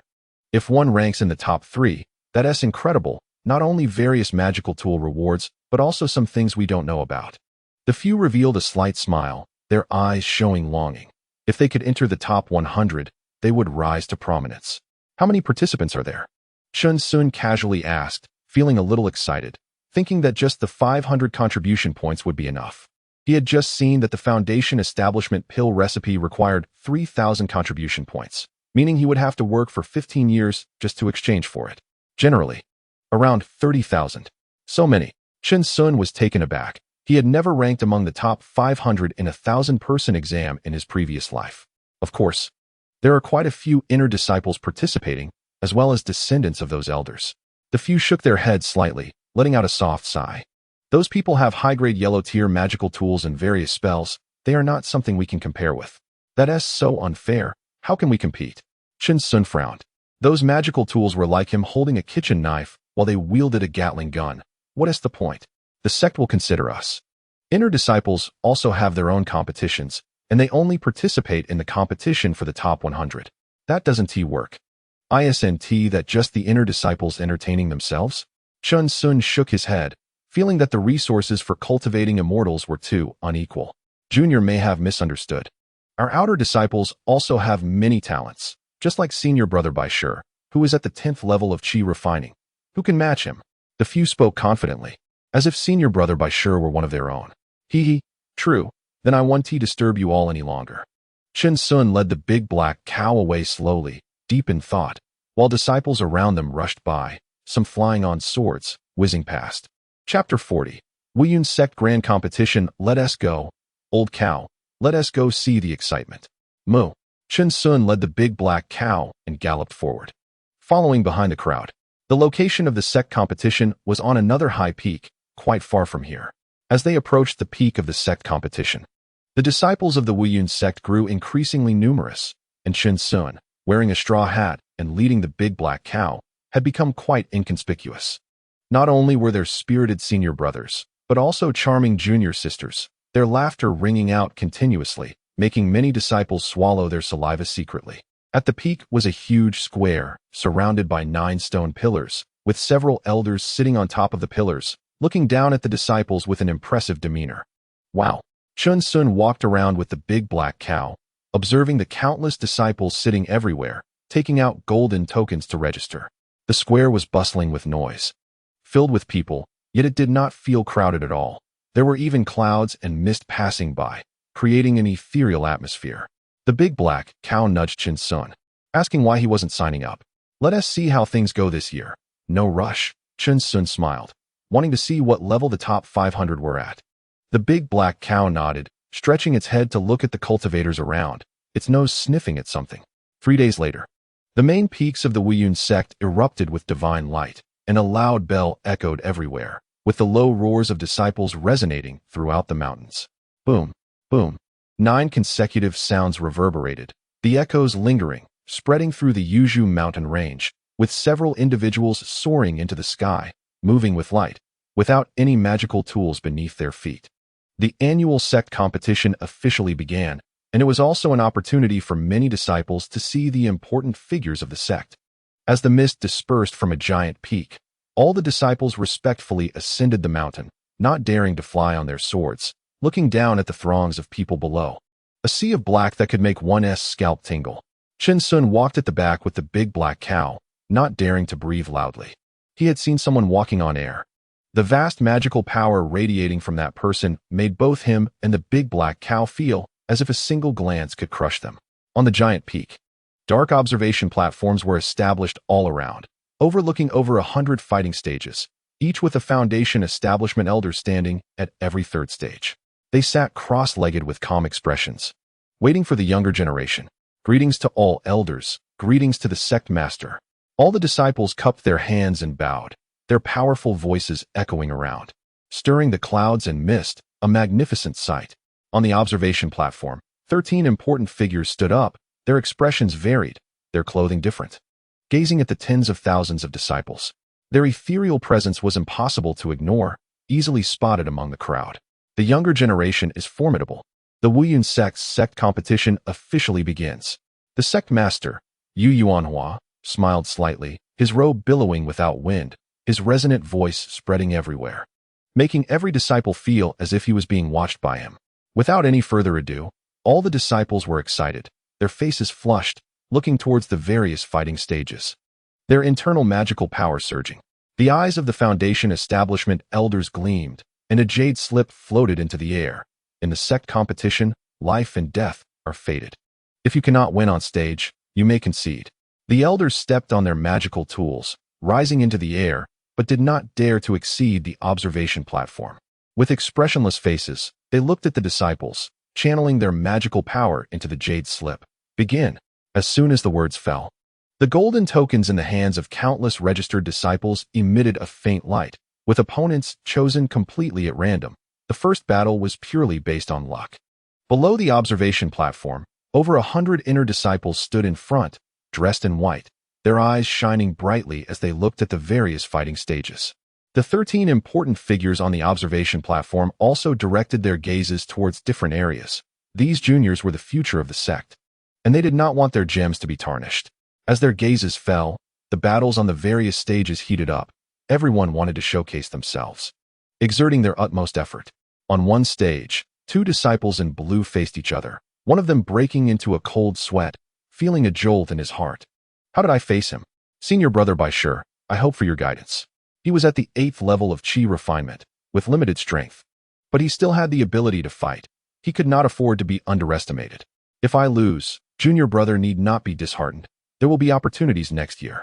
By sure, wearing a friendly smile, exuded a gentle aura, and paired with his chiseled features, he was truly perfect.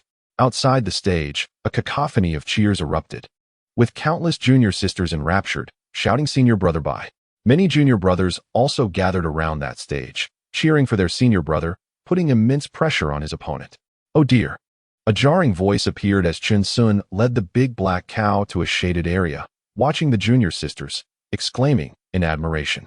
With such good looks and strength, he would be popular in any world. Moo!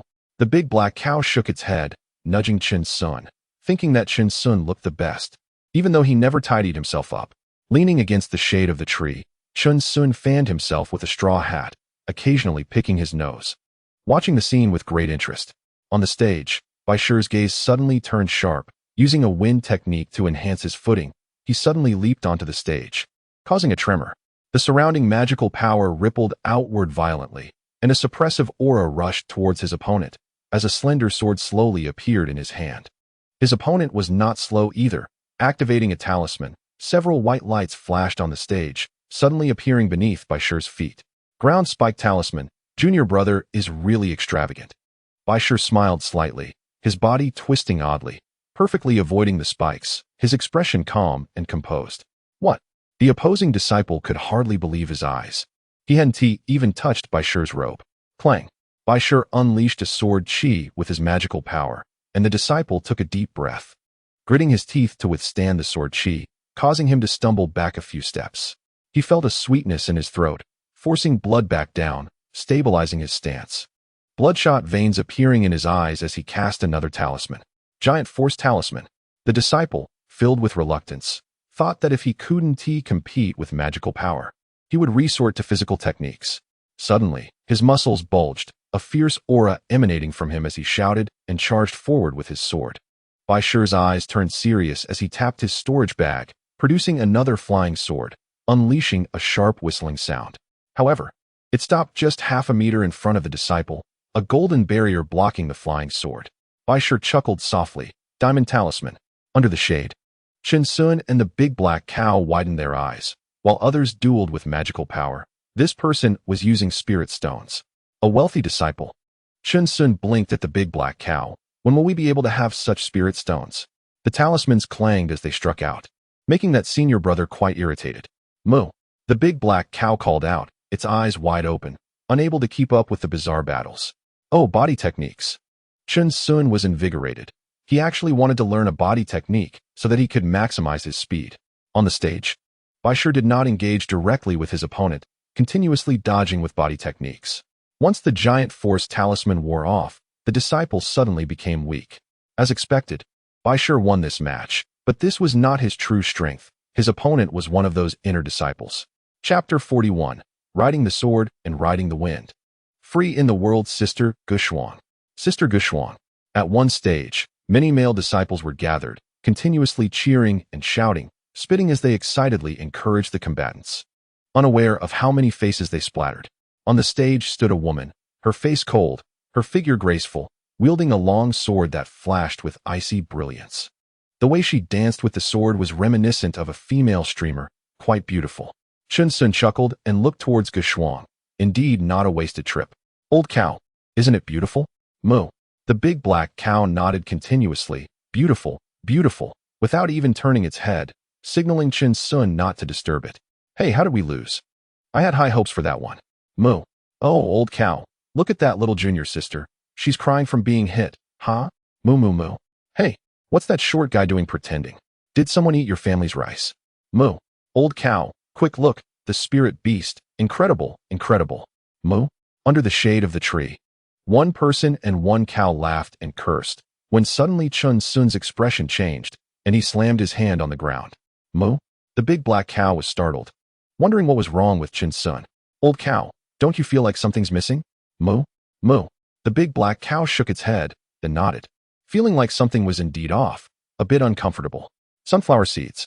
Chen Xiong suddenly slapped the big black cow, realizing he had forgotten such an important thing. Moo moo. The big black cow also kicked Chen Xiong, asking why he didn't bring the sunflower seeds. No wonder it felt a bit off. Damn. Chen Xiong's face was filled with regret. This year we planted sunflower seeds. I'll stir-fry them again and add some secret seasoning. Moo moo. The big black cow nudged Chen Xiong, grinning. That's more like it. In the sect's grand competition, after the first battle, one could continue to fight or take a day's rest, counted by the number of victories. However, disciples lacking confidence in their strength naturally wanted to continue fighting. The intensity on the second day would not be the same as today. Powerful individuals, of course, remained calm. After one battle, they adjusted their luck and restored themselves to peak condition before fighting again, not allowing any carelessness. The sect's grand competition was becoming increasingly intense, and even Chen Xiong and the big black cow had gotten much closer, no longer watching from afar. On the fifth day, inner disciples officially entered the competition, bringing the sect's grand competition to its climax, and even Chen Xiong and the big black cow joined the cheering crowd. Outer disciples, who could compare? Brother Bai Shi, go for it. You're the best. Chen Xiong raised a wooden sign and shouted loudly. Countless disciples turned their gaze towards him, all giving a thumbs up. It was on point. Isn't this junior brother, Xiong, also one of our outer disciples?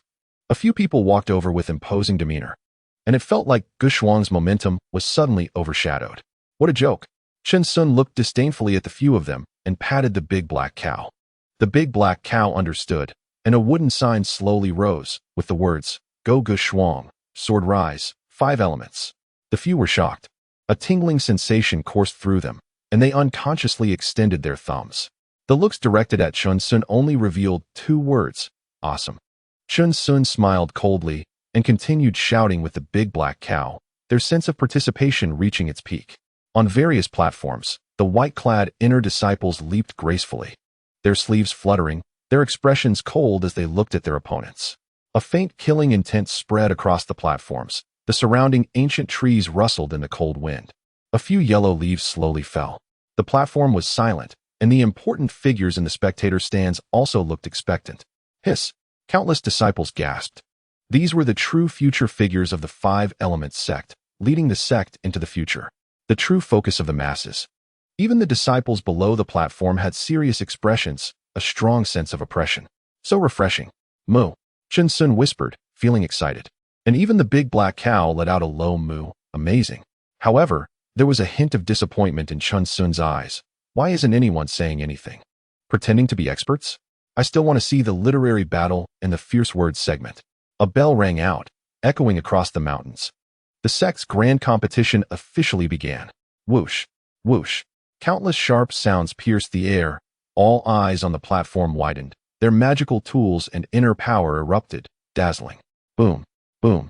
Each platform was engulfed in fierce battles. Some summoned a barrage of flying swords, creating clouds of dust. Others unleashed misty spells, obscuring the situation inside. Only the continuous sounds of metal clashing could convey the intensity of the battle. Some disciples manipulated formation flags, releasing puppets, stationed in the rear, igniting the battle. Everywhere there were sword lights. Everywhere the sounds of magical power surging. Everyone was using their full strength, no longer holding back.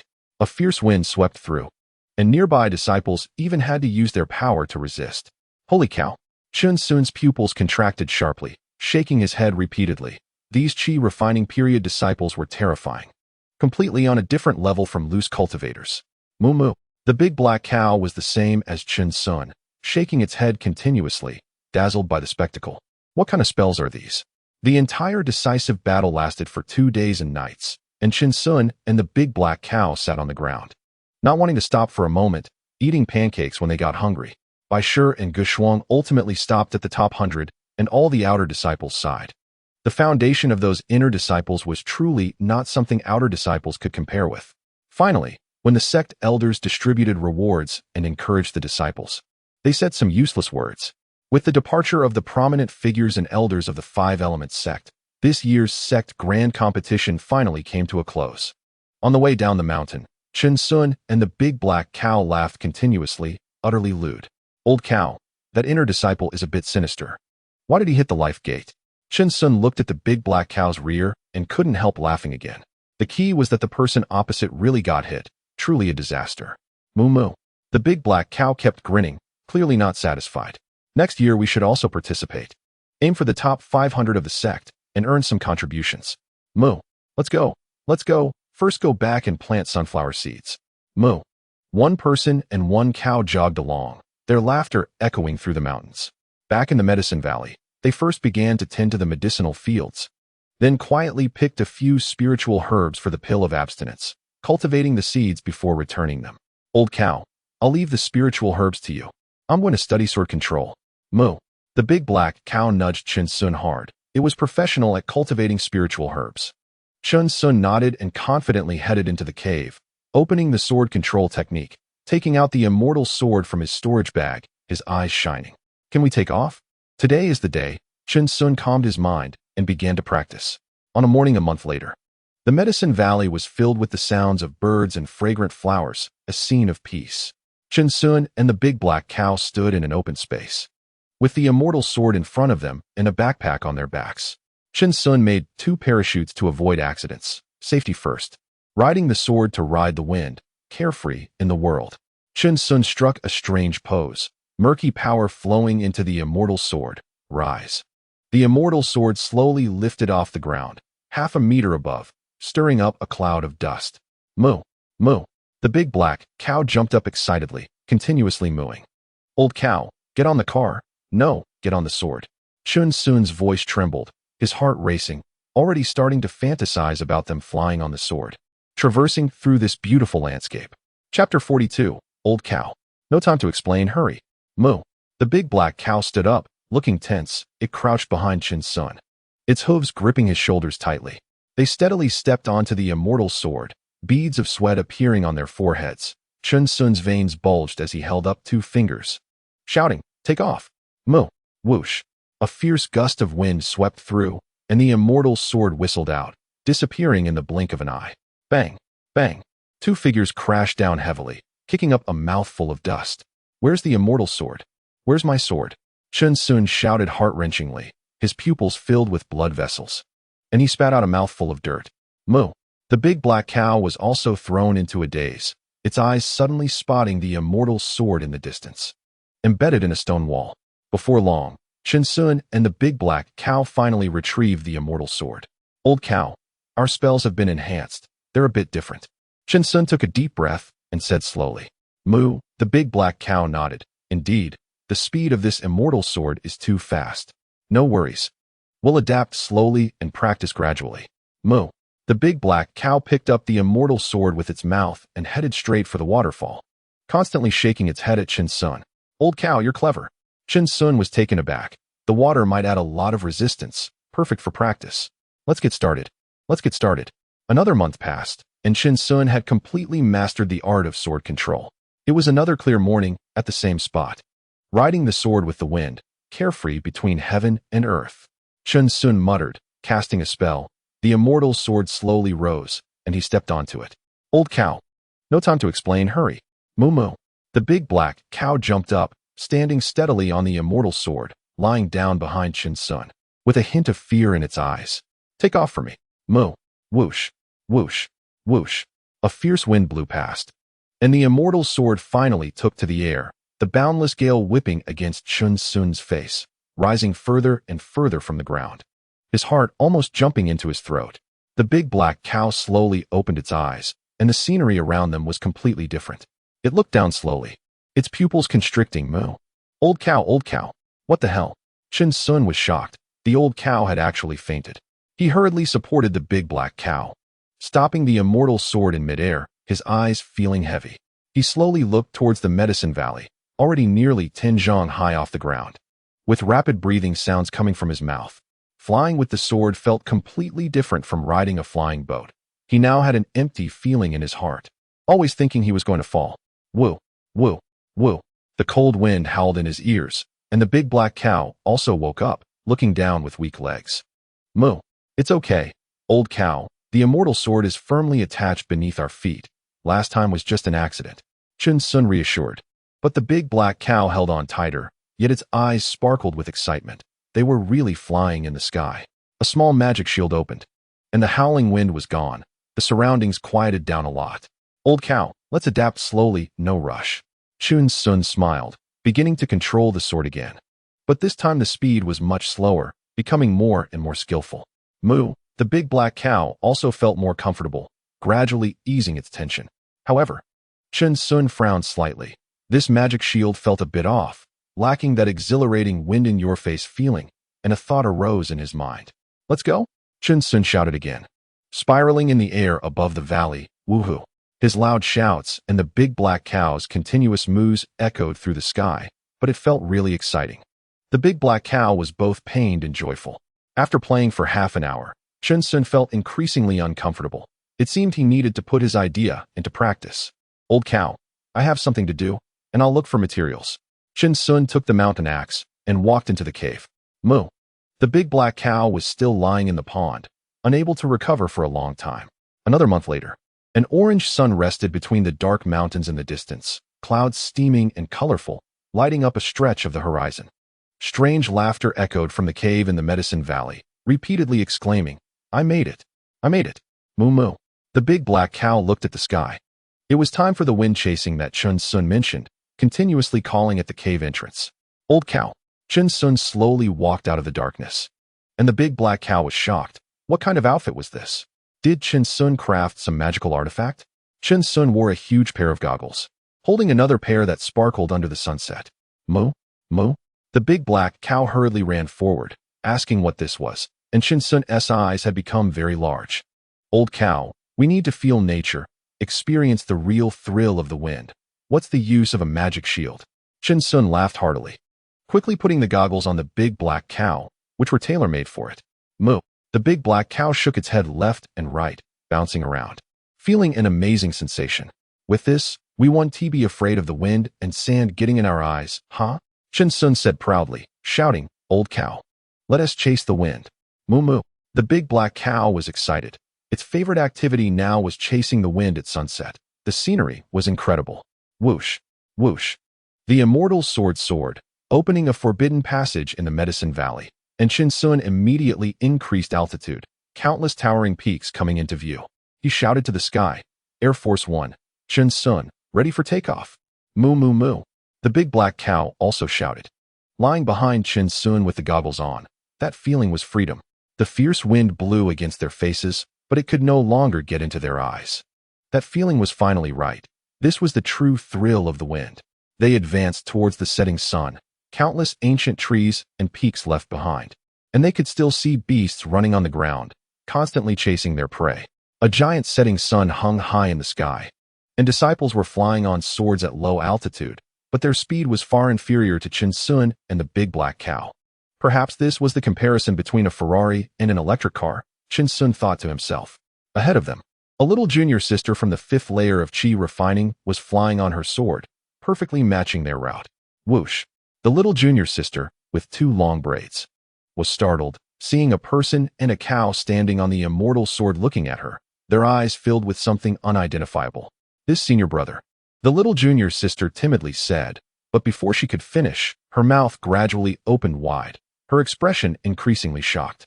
She saw the person and the cow with 2 fingers and a hoof on their foreheads, then raised it towards her with their mouths curving into a crooked smile.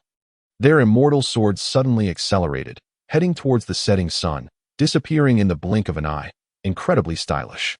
What the hell? The little junior sister was stunned. Even the old cow was this stylish now, but this immortal sword was really fast. She didn't know what tier of magical artifact it was. Many disciples were shocked. What fast sword control, what a stylish appearance. The fierce wind howled past, and the big black cow grinned, watching the sword-flying disciples far behind, truly little brothers. Old cow, do you see that? This is what cultivating immortality is. This is what life is. Moo moo. The big black cow nodded repeatedly, constantly admiring the scenery beneath their feet, feeling the joy of chasing the wind. Woohoo! A loud shout echoed across the horizon, accompanied by the mooing of the cow. Chapter 43. Junior brother, can you still hold on? Time passed, and before they knew it, it was the end of the year again. And the longevity points were still added to the magic power. Chen Xiong led the big black cow, also bringing along the spiritual herbs to the sect's main hall, securing a steady 200 contribution points. Old cow, let's save it, no spending, and participate in the sect competition. Chen Xiong carefully placed the Bagua talisman into his storage bag. Moo. The big black cow was overjoyed. Chen Xiong also registered with the big black cow, and he now had an additional talisman in hand, which would indicate to him which dual platform to go to. A few days later, the bell rang, and the summit of the great competition mountain was crowded with people, just as lively as in previous years. However, this year, Xiong and Baishir did not participate. It was said that they had been taken in by some elder as inner disciples. The sect's grand competition officially began. A vast voice echoed everywhere. Chen Xiong's talisman sounded, and he immediately looked towards a certain arena, leading the big black cow as he walked, his eyes filled with eagerness. On the arena, his opponent was a disciple at the 8th level of Qi refining named Chen Xiong. He was startled to see that his opponent was also at the 8th level of Qi refining and brought a spirit beast along. It seemed like it would be a fierce battle. Senior brother, please go easy on me. I just broke through to the 8th level of Qi refining. Chen Xiong chuckled, his eyes full of vigilance. These disciples had strange techniques and numerous spells, so he couldn't be careless. After observing for a year, he found that being in the top 500 of the 8th level of Qi refining was relatively stable and wouldn't attract attention. Naturally, the sect's grand competition would stop short of harming the junior brothers. Chen Xiong looked a bit perplexed. The person and cow wearing a straw hat were indeed somewhat comical and strange. Senior brother, shall we begin? Chen Xiong was slightly speechless. This person had 3 mountain opening axes on his waist, clearly forged from ordinary iron, not even a magical artifact, but he couldn't afford to underestimate him. His gaze gradually sharpened, and his fingers suddenly flicked rapidly, forming streams of water vapor that crystallized into ice shards, moving like flowing clouds in water, leaving countless afterimages. Ice spikes shot towards Chen Xiong, while the big black cow was only at the 3rd level of chi refining. Its target was its master, aiming to capture the leader first. So strong, Chen Xiong shouted, dodging continuously and being chased in a panic. He truly lived up to his reputation as a senior brother. Each ice spike nearly struck Chen Xiong, but he moved just in time to evade, with the spirit beast following suit, constantly fleeing. Junior brother, you might as well stop dodging, Xiong Song said, remaining motionless as his finger technique sped up and the angles of the ice spikes became increasingly tricky. Chen Xiong took out a mountain opening axe, cleaving through the air, and began dodging again, drenched in sweat and filled with terror. Junior brother, how long do you plan to keep dodging? Xiong Song said impatiently. Why was he always missing? His internal mana was already depleting, and he wouldn't hold back anymore. As soon as he finished speaking, Xiong Song's forehead bulged with several veins, and he clapped his hands together, revealing a glint in his eyes. At that moment, several ice blades appeared out of nowhere, slashing towards Chen Xiong without warning. Xiong Song stepped forward with his sword, following the ice blades and cutting off all of Chen Xiong's escape routes. So terrifying. Chen Xiong and the big black cow shrank their bodies and vanished from the spot. Xiong Song's pupils constricted, his spell, and he both missed their target. Fireball technique. Chen Xiong shouted, launching several small fireballs towards Xiong Song. Xiong Song's gaze sharpened. With a wave of his hand, ice spikes appeared. A large puddle of water melted in the center of the arena. Xiong Song already knew this person was difficult to deal with and feared he couldn't defeat him with spells. The two quickly engaged in a fierce battle on the arena, making it hard to tell who would win. Xiong Song was filled with anxiety. Why couldn't he hit him? Meanwhile, the big black cow watched the show from the side, mooing loudly as if cheering, while others on the arena had already won 2 matches. After struggling for nearly half an hour, Xiong Song was drenched in sweat, and Chen Xiong sat down, gasping for breath, as if he would collapse at any moment. He had to use his trump card. He hadn't expected to encounter such a difficult opponent in the first match of the competition. Xiong Song hesitated but decided not to waste any more time. He patted his storage bag, and several array flags were set up in the 4 directions. Suddenly, a strong wind blew, and before Xiong Song could react, 2 of his array flags were pulled away. Hey, a sneak attack! A shadow rushed in, and the big black cow charged fiercely. Xiong Song, still in midair, had a dazed expression as he crashed heavily outside the arena. Who am I? Where am I? What just happened? Xiong Song cried out in pain, his eyes still dazed as he looked at Chen Xiong, a big question mark on his face. Senior brother, I humbly accept your defeat. Chen Xiong staggered off the stage, returning the array flags to him with an embarrassed smile. Junior brother, you really have incredible speed. Xiong Song stepped back, taking the flags with a flash of fear in his eyes. This speed could even interrupt spellcasting. Clever trick. If it weren't for the restrictions of this arena, Junior brother would not stand a chance against senior brother. Junior brother is being modest. Xiong Song shook his head, finding it absurd that he had encountered such a ridiculous situation. Chen Xiong struggled to approach an arena official, respectfully saying, Uncle Master, I wish to continue. The Uncle Master responded indifferently, sending a burst of mana towards Chen Xiong's yellow talisman to fight the winner of the first round again. In the second round, he faced a cold-faced disciple named Lu Tao, who was at the 9th level of chi refining. Junior brother, if you want to concede, now is the time to avoid bodily harm. Lu Tao looked expressionlessly at Chen Xiong and the big black cow, the latter obviously in poor condition. I hope senior brother will guide me. Chen Xiong forced a smile, even sitting cross-legged as if to recover his mana. Humph, you don't know what's good for you. Lu Tao waved his hand, and a massive black ring appeared, growing larger as it spun in midair, a howling black wind seemingly locking onto Chen Xiong. The black ring suddenly darted forward towards Chen Xiong, a yellow-grade mid-level attacking magical artifact. Chen Xiong's eyes flashed coldly as he left an afterimage in place. But the huge ring seemed to have a tracking function, relentlessly pursuing him. Junior brother, if you can't hold on any longer, it's not too late to concede now. Lu Tao sneered, watching Chen Xiong flee in a panic, his movements not slowing down at all. He raised his right hand and waved. causing the giant ring to shine with golden light and grow even larger, descending from above Chen Xiong. As expected of a senior brother at the 9th level of Qi refining, Chen Xiong couldn't help but praise, suddenly throwing a punch with all his might, smashing down on the giant ring. At that moment, an unexpected turn of events occurred. Bang! A violent collision echoed as the giant ring dimmed under the impact of the punch. Seizing the moment of confusion, Chen Xiong ran again. Lu Tao's expression changed dramatically, his eyes filled with extreme shock. Although to outsiders it seemed the magical artifact was unharmed, he could clearly hear the internal tremors. His expression gradually turned serious. Although this junior brother looked in poor condition, as if he had just fought a fierce battle and hadn't recovered, he couldn't afford to underestimate him. Fireball technique. Chen Xiong formed a hand seal, sending several small fireballs crashing towards Lu Tao. Lu Tao looked disdainful. How dare he use such a low-level technique in front of him? He opened his mouth wide. Flame technique. A burst of flames erupted on the arena, instantly swallowing the small fireballs. Chen Xiong suddenly charged out of the sea of fire, wielding a mountain-opening axe, aiming at Lu Tao. Lu Tao snorted coldly, drawing a long sword, and the arena plunged into fierce combat once more, with Lu Tao pressing forward relentlessly, pushing Chen Xiong back step by step. Half an hour later, Lu Tao was drenched in sweat, his mana significantly depleted, and he angrily shouted, "Junior brother, how much longer can you hold on?" "I can still manage," Chen Xiong replied weakly, as if he was about to collapse at any moment. Lu Tao's mana was running low, his eyes wide open in frustration. Why was he always a step faster than him? His spirit was exhausted. Chapter 44, Senior Brother, Fire at Me. Finally, at the moment they clashed, the spirit beast he had overlooked moved. Moo! A sneak attack.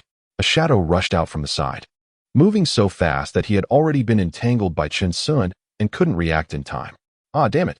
Lu Tao's expression turned furious, feeling utterly humiliated as he was knocked outside the arena by the big black cow. Chen Xiong seemed unable to hold on any longer and collapsed onto the big black bull. Lu Tao, witnessing this scene from below the arena, was momentarily taken aback and secretly admired Chen Xiong's strong willpower. "Senior brother, I concede." Chen Xiong weakly opened his eyes, revealing a faint smile. "Junior brother, it's better to take care of your injuries first. Let's spar again next year." Lu Tao cupped his hands in acknowledgement, recognizing this person in his heart. This battle was indeed exhilarating, and he gained some insights from it. All right. With great difficulty, Chen Xiong returned the gesture, being carried off the arena by the big black bull. Lu Tao even stepped forward to give him a healing pill. Chen Xiong, in tears, gratefully grasped Lu Tao's hand, startling Lu Tao, who felt a pang of guilt in his heart, constantly regretting whether he had been too heavy-handed. The surrounding disciples looked at Lu Tao with strange expressions, as if Chen Xiong had been the one to lose. Lu Tao was frightened and hurriedly left, shaking his head along the way. After half an hour, Chen Xiong, leading the big black bull, approached the Foundation establishment elder and cupped his hands, saying, "Elder, I wish to continue fighting. In your current state, can you still fight?" The elder frowned slightly, noting that this disciple wore a straw hat full of holes, with disheveled hair sticking out, his face covered in dirt and bloodstains on his hands. "I can." Chen Xiong lowered his head and smiled, his eyes filled with stubbornness. "Since you insist, I won't go against your wishes." The elder nodded slightly. There were many such disciples every year, single-minded but always the ones who suffer in the end. A burst of magical energy activated on Chen Xiong's yellow talisman, glowing faintly. And Chen Xiong looked towards another arena, his opponent for the second victory. Chen Xiong stumbled onto the arena, surprising his opponent, who was at the 8th level of Qi refining, thinking to himself that he wouldn't accidentally kill him, would he? An hour later, a furious voice echoed from the arena. "Junior brother, can you still hold on?" "Senior brother, come on," Chen Xiong shouted, his footsteps unsteady, with a large hole in his straw hat, still emitting smoke. The 8th level Qi refining disciple's expression was grim. "You can hold on, but I'm about to give out. Who fights for an hour in Qi refining? Who has such abundant magical power?" Moo! The big black bull saw the opportunity and revealed a crafty look. It charged forward. "What? A sneak attack?"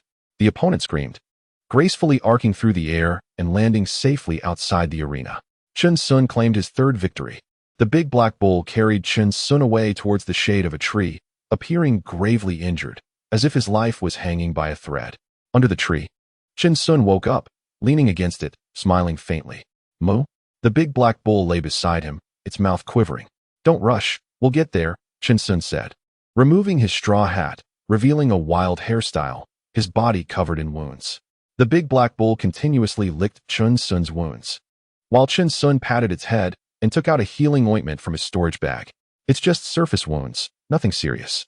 The big black bull looked at Chen Xiong with concern. Although they often got hurt back in the small village, this was a fight, and one mistake could cost a life. Hee, I learned quite a bit of medicine from Master Ning. These minor injuries are nothing, Chen Xiong said nonchalantly. As long as it's not internal injuries, applying the ointment will heal in a few days without scarring. They have limited magical power. They can't afford to exhaust it against us. If we really use spells, they wouldn't survive. Chen Xiong smiled slightly, as he liked these junior brothers and sisters. The big black bull nodded, agreeing that their spells were too terrifying. If they truly unleashed them, it would mean death or injury for their opponents. Winning 6 matches should be sufficient. If we win 3 more tomorrow, we can earn that 500 contribution points. The big black bull nudged Chen Xiong, its eyes filled with joy. Chen Xiong took out some sunflower seeds from his storage bag, and they began to eat together. Looking at the various fighting arenas bustling with activity and the sounds of fierce battles. On the second day, Chen Xiong was full of energy, and his opponents grew stronger. But no matter how flashy their spells were, they still required magical power to support them. Chen Xiong began his torturous journey in the arena, where battles started at an hour long. No matter who came, it was a relentless ordeal. The surrounding disciples who intended to watch quickly became drowsy and hurried to other arenas, where it was much more exciting. Junior brother, I can't hold on anymore. A wretched scream rang out as the disciple's features twisted in pain, and he looked at Chen Xiong with a hint of fear in his eyes. Senior brother, hold on. Chen Xiong roared, encouraging him. I'm still good. Moo. The big black bull launched a sneak attack, pushing him off the arena. And the disciple wore a relieved smile as if he had finally escaped. Chen Xiong successfully claimed his 4th victory. An hour later. Junior brother, I beg you. Don't hold on any longer. Just admit defeat. Impossible. How can we cultivators lack pride? Senior brother, let's fight for another day? Moo. The big black bull charged again. Senior brother, I'm done. His eyes gazed at the sky as he collapsed outside the arena, completely drained of magical power. Chen Xiong claimed his 5th victory. An hour later. Junior brother, I still have countless talismans that haven't been activated. You can't outlast me. Senior brother, fire at me. Half an hour later. The senior brother trembled, his eyes quivering, and all his talismans were gone. Moo. The big black bull charged. Ah! The senior brother screamed, flying through the air, tears streaming down his face. My belongings. Chen Xiong secured his 6th victory, but his legs trembled, and he had to rely on the big black bull to help him up for the next battle. Although Chen Xiong was unremarkable, his indomitable spirit shocked even several Foundation establishment elders, who focused their attention on Chen Xiong's arena. The junior brothers and senior brothers looked at the unsteady Chen Xiong, their brows furrowed, questioning how he could strike. Chen Xiong's hair was disheveled, his eyes bloodshot, bending over with his hands resting on his knees, slowly raising his head, saying, Senior brother, let us fight. I will naturally give my junior brother the respect he deserves. The senior brother's expression was solemn, and that gaze filled him with shock and admiration. After only a short while, accompanied by Chen Xiong's roar, he charged in with fists raised, his body full of openings. The senior brother merely shifted slightly, filled with emotion. A gust of cold wind blew, and Chen Xiong could no longer hold on, collapsing on the arena like a steel pillar. Junior brother. Moo. They hurried forward to check on him, relieved to find he was fine. Even a Foundation establishment elder stepped forward to examine him, saying, he's fine, he just needs to recuperate after continuous battles for a few days. Thank you, Uncle Master. The senior brother cupped his hands in gratitude. The Foundation establishment elder nodded, feeling somewhat emotional. This person likely came from a loose cultivator background, and such individuals often share similar traits. It was a helplessness regarding their own talents and an indomitable spirit against fate. They would never admit defeat, even if they fought until their last drop of blood. Yet in reality, no significant figures cast their gaze upon him. Such individuals were too ordinary, and their unyielding will was merely a form of impotent rage, unable to change their cultivation aptitude. Chen Xiong was dragged down the mountain by the big black bull. Chapter 45. The bright sun shines. A good day for farewell, old bull. Sequence 478. Secured. 500 contributions. 2 days' work is more than we accomplished in 2 years. Chen Xiong lay on the big black bull's back, checking the yellow talisman in his hand. Once the competition ended, he could go to the sect's grand hall to exchange for contributions. Moo. The big black bull turned its head, looking at Chen Xiong with concern. Old bull, what's the big deal? When we were in Pan Ning City, who had it easy? Haven't we all been surviving in the cracks? Chen Xiong casually said with a smile. If a little injury can bring so much contribution, then we made a profit. We should also thank the sect for giving us this opportunity. The mooing big black cow nodded, thinking that it would be great if it could help Chen Xiong bear the injuries since its skin was tough and its flesh thick. Back in the Medicine Valley, Chen Xiong perked up, applying ointment to various parts of his body, with the big black cow keeping him company, doing nothing. This pill of abstinence can only be used in emergencies. We're not short on time for meals. Chen Xiong took out a yellowish pill. He had also refined pills once last year, and after taking it, he indeed felt no hunger, but there was no feeling of fullness either. It was rather tasteless. Moo.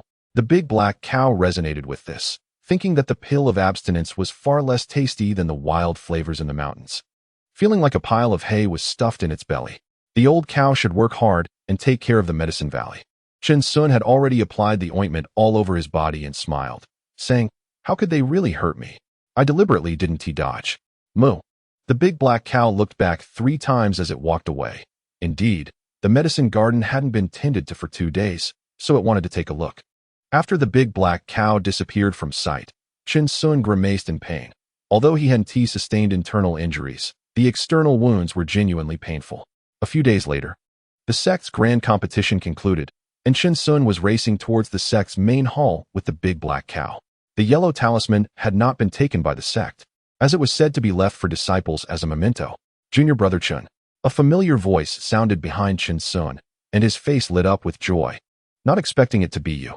Senior Brother Ji. Chen Xiong was also delighted, looking at Ji Kuan, whose face had become a bit more resolute. Though he still looked like a skinny monkey, Chen Xiong couldn't help but feel a bit emotional, even in the same sect. It had taken them 2 whole years to meet by chance. Junior Brother Chen, didn't you go to the outer sect to be a steward? I went to manage the medicine garden. My family used to do this. They walked to a secluded tree and began reminiscing, with the big black cow lying down as they stopped. Junior Brother Chen, this medicine garden isn't a good place. They all call it the land of lost ideals. Ji Kuan said with some disappointment, trying to advise him. There are only some old sect members there who feel they can't build their foundation in this life. We still have plenty of time. We must not be lazy. Junior Brother Chen. Senior Brother Ji, I appreciate your good intentions, but I really don't like fighting and killing. Chen Xiong also showed a troubled expression. He understood Ji Kuan's meaning. The opportunities in the outer sect for stewards were abundant and would definitely be a great benefit for strengthening their abilities. Junior Brother Chen. You don't know how the disciples within the sect view us loose cultivators, do you? Ji Kuan's face showed indignation, one hand behind his back. The other clenched into a fist. I really don't know. Chen Xiong shook his head. He felt that these senior brothers and sisters were quite nice and hadn't experienced discrimination. They say we are stepping stones, and even the foundation-building elders don't look favorably upon us. Ji Kuan had been a steward in the outer sect for the past 2 years, where there were many factions and constant scheming, sometimes even contributing to being embezzled. Senior Brother Ji, what do you mean by that? Chen Xiong asked calmly. In the past, he would have pulled out 3 mountain-opening axes and directly caused a ruckus. There are still 3 years until the Nanda Mountain secret realm opens. But most of those who go are loose cultivators. Yes, I know this. Otherwise, how would we have a chance to join the sect? Do you know how many people can go every 20 years and how many can survive? Ji Kuan took a deep breath and said solemnly, 700 people. Less than 100 return. If they don't pick up any foundation-building spirit herbs, they get nothing. That is so dark. Chen Xiong exclaimed. Although he already knew they were going to be cannon fodder, he didn't expect it to be this severe. Of course, we are the loose cultivators filtered out by the 10 great sects. On the surface, it seems equal, but which elder would look favorably upon us? Ji Kuan's eyes darkened. Many fantasies had been shattered over the past 2 years, and he had become more sullen. Those loose cultivators with the potential for foundation building had long been taken by the 10 great sects. If they wanted to build their foundation, they could only tread the bloody path. Senior Brother Ji, do you mean to go to the Nanda Mountain secret realm? Chen Xiong assessed him for a moment. He was still at the 8th level of Qi refining, and his strength might be a bit lacking. Exactly. Ji Kun nodded firmly. My contributions are sufficient now. I'm preparing to enter seclusion for hard training. If I can break through to the 9th level of Qi refining, my chances of survival will increase. Senior brother Ji, you could wait another 20 years. You're still so young, and you can improve your strength first. Junior brother Chen, in 23 years, my vitality will decline, and my strength will drop significantly. What will I compete with? Ji Kun's clenched fist grew tighter, his eyes filled with unwillingness. He really wasn't willing. This statement shook Chen Xiong. Indeed, the Qi refining period lasts only about 100 years, fleeting and momentary. How many 20 years do cultivators have? Junior brother Chen. Today is a fine sunny day. It's a good day for farewells. Ji Kun smiled peacefully. He liked Chen Xiong very much, feeling that he never seemed to have any bad intentions, and their interactions had always been very easy.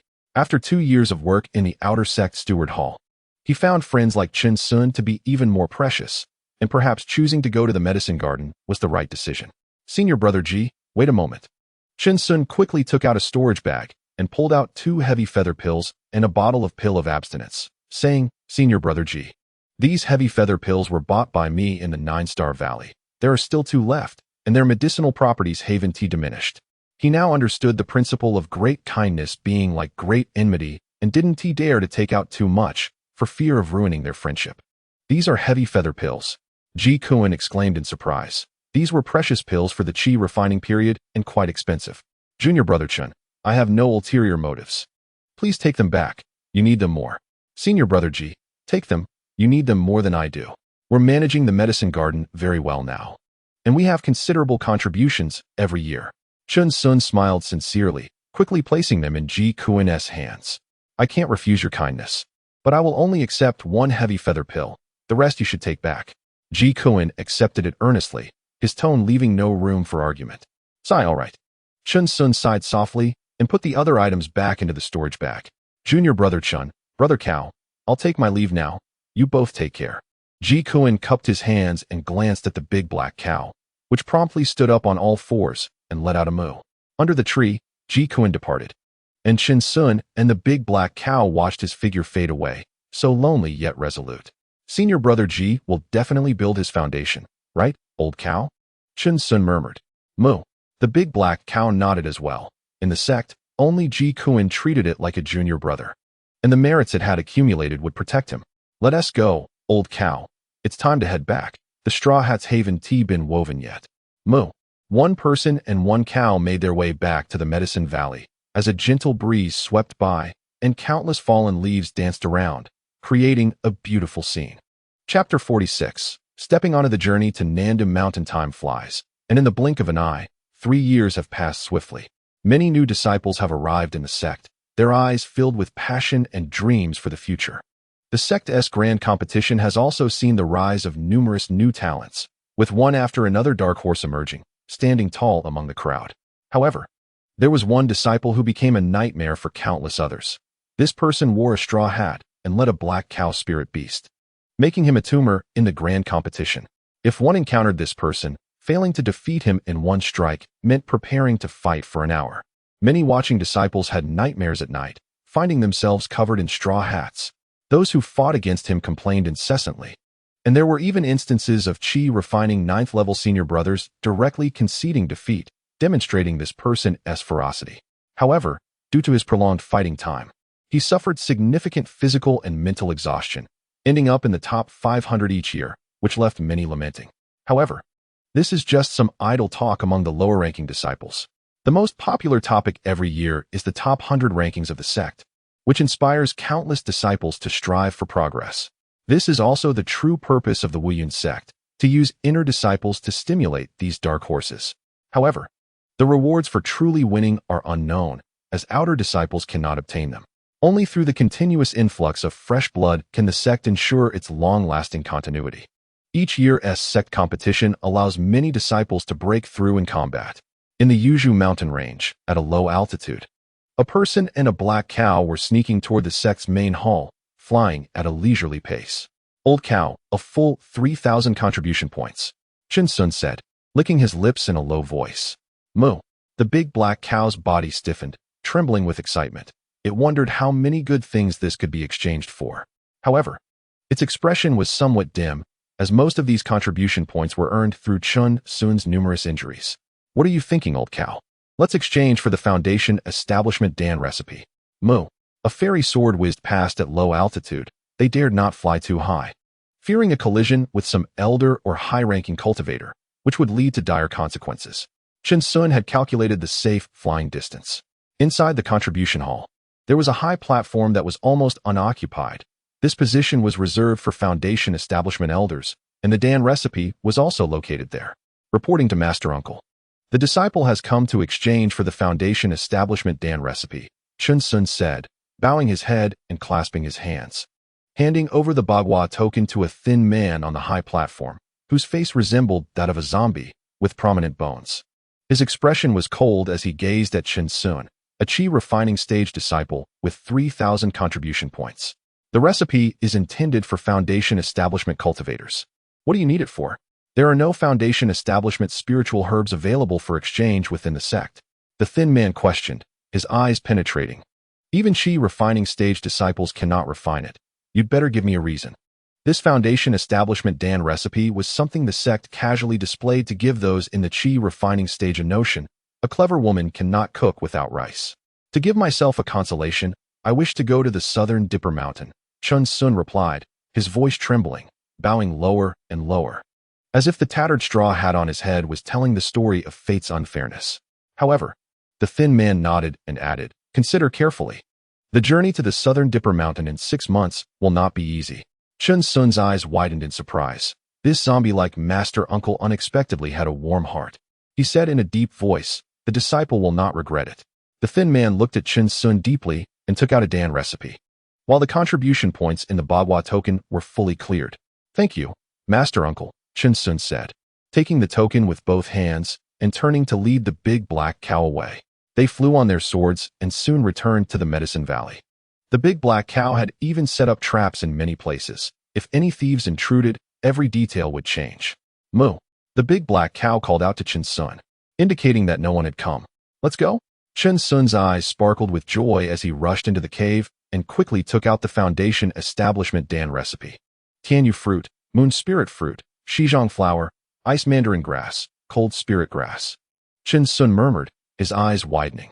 He had never heard of or seen most of these, only a few spiritual herbs he had heard about.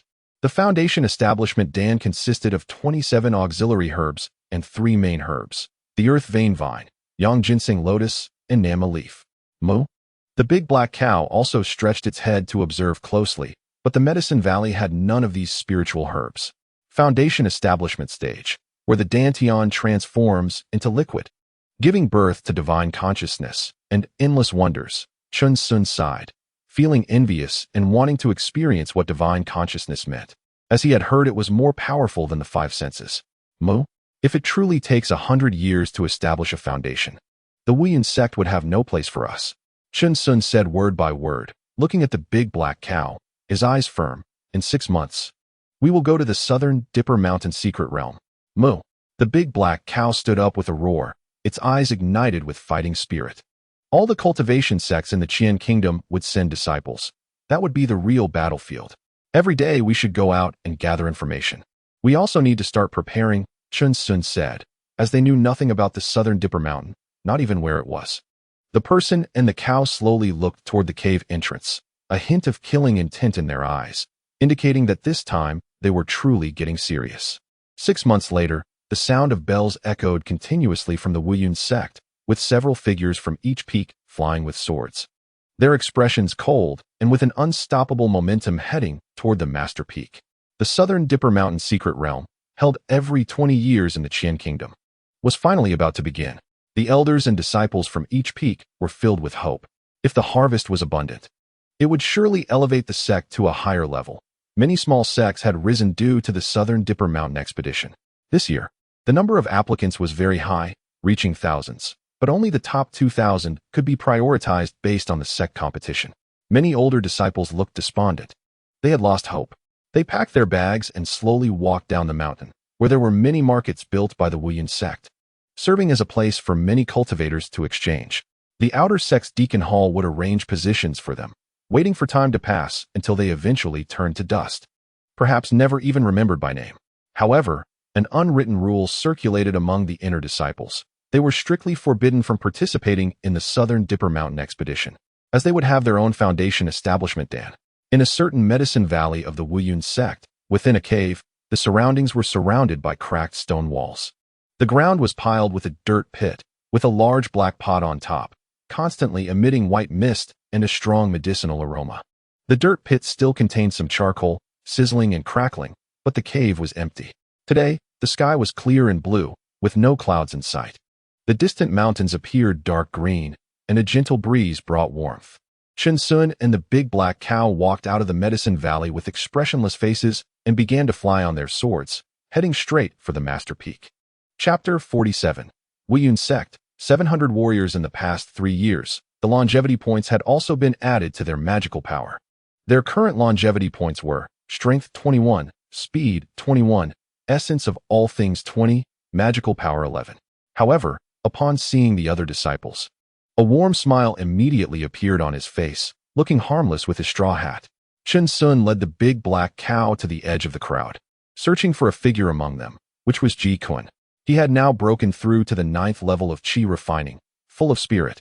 As if he had found his group, surrounded by others like stars around the moon, engaged in lively discussions. Chen Xiong smiled faintly, not wanting to disturb him, and turned his gaze toward the main hall, where he and the big black cow were deeply captivated. More and more people arrived in front of the main hall. A total of 700 Qi refining disciples. Chen Xiong and the big black cow stood at the back, inconspicuous. Several figures flew out from behind the main hall, walking through the air with strong momentum, and even emitted a few strands of faint light. Golden Dan stage great cultivators. Chen Xiong was shocked, realizing that he now understood what realm lay above foundation establishment, which was the Golden Dan stage, with a lifespan that could reach 1,000 years, a true old monster. In front of the hall, all the disciples stood solemnly, where even a falling needle could be heard. They stood straight, not daring to make a sound. The big black cow also got scared and softened, breaking out in a cold sweat. Its spiritual awareness was stronger than anyone else's, and these great cultivators definitely had the ability to kill them. The sect master, Yu Yuanhua, stood in front of everyone, using a deep voice to say, "The journey to the Southern Dipper Mountain is a rare opportunity. I hope all disciples will uphold the prestige of the Wuyun sect." Yu Yuan's demeanor was calm and steady as he scanned the crowd. With a wave of his hand, ethereal sounds of immortals emerged, and the distant valley echoed with several high-pitched cries of eagles. This journey was led by Wei Shan, the peak master of Wei Feng, a practitioner in the early stage of the Golden Core, showing the sect's importance to its disciples. As soon as he finished speaking, the 700 disciples were taken aback. The sect had actually sent a Golden Core peak master to escort them, which ignited their enthusiasm to contribute to the sect. Wei Shan, with his flowing white hair, showed no signs of aging. He truly had the appearance of a youthful elder, strikingly handsome, causing the female disciples present to feel their hearts flutter. They respectfully acknowledged the sect master's orders and greeted Peak Master Wei. The disciples bowed and lowered their heads, showing respect to their elder and recognition of strength. The disciples were excused from formalities. Wei Shan's words were as refreshing as spring breezes, resonating in everyone's ears without any airs of an elder. Everyone felt a gentle force lifting them up, leaving Chen Xiong dumbfounded, his body seemingly out of control. Roar! Roar! At this moment, several sharp cries shattered the sky, and 5 massive spirit beasts flapped their wings, coming from the distant horizon, casting a shadow over the entire front of the hall, making Chen Xiong and the big black ox feel their scalps tingle. Boom! Boom! Boom! The sounds of the ground cracking echoed as the 5 enormous spirit beasts landed before the hall, their sharp eagle eyes piercing, and the feathers on their wings felt harder than Chen Xiong's mountain-splitting axe. These were Qingya eagles, at the mid-stage of foundation establishment, so there was no need to worry. Wei Shan smiled lightly and stepped onto the back of the central Qingya eagle. "Everyone, come up." Chen Xiong hurriedly led the big black ox to the edge of the Qingya eagle, feeling small in comparison. "Old ox, draw your sword, let's fly up." Chen Xiong took out his immortal sword from his storage bag and, with a whoosh, flew up with the big black ox. Suddenly, the Qingya eagle turned its head to glance at the big black ox, its eyes filled with mockery, as if it were looking at prey. The big black ox was furious. If it weren't for Chen Xiong holding it back, it would have stomped up to it. Old ox, don't get excited. Give me some face. Chen Xiong quickly reassured it, whispering, can it outlive you? Just wait until I steal its egg, and it will cry itself to death. Moo. The big black ox replied fiercely, giving Chen Xiong some face. Apart from Chen Xiong, who was still holding back the big black ox, the other disciples were focused and calm, sitting cross-legged to conserve their energy, their eyes filled with tension. Wei Shan merely pointed, and a faint blue magical barrier enveloped the 5 Qingya eagles. He bowed his hands in farewell to the sect master's hall, and the few people in front of the hall nodded with smiles. Safe travels. A voice resounded in all the disciples' ears. It was the sect master's voice. Buzz, buzz, buzz. The Qingya eagles soared into the sky, emitting several high-pitched cries, the strong wind stirring up dust from the ground, making everything below shrink in size. And even Chen Xiong's heart began to feel anxious.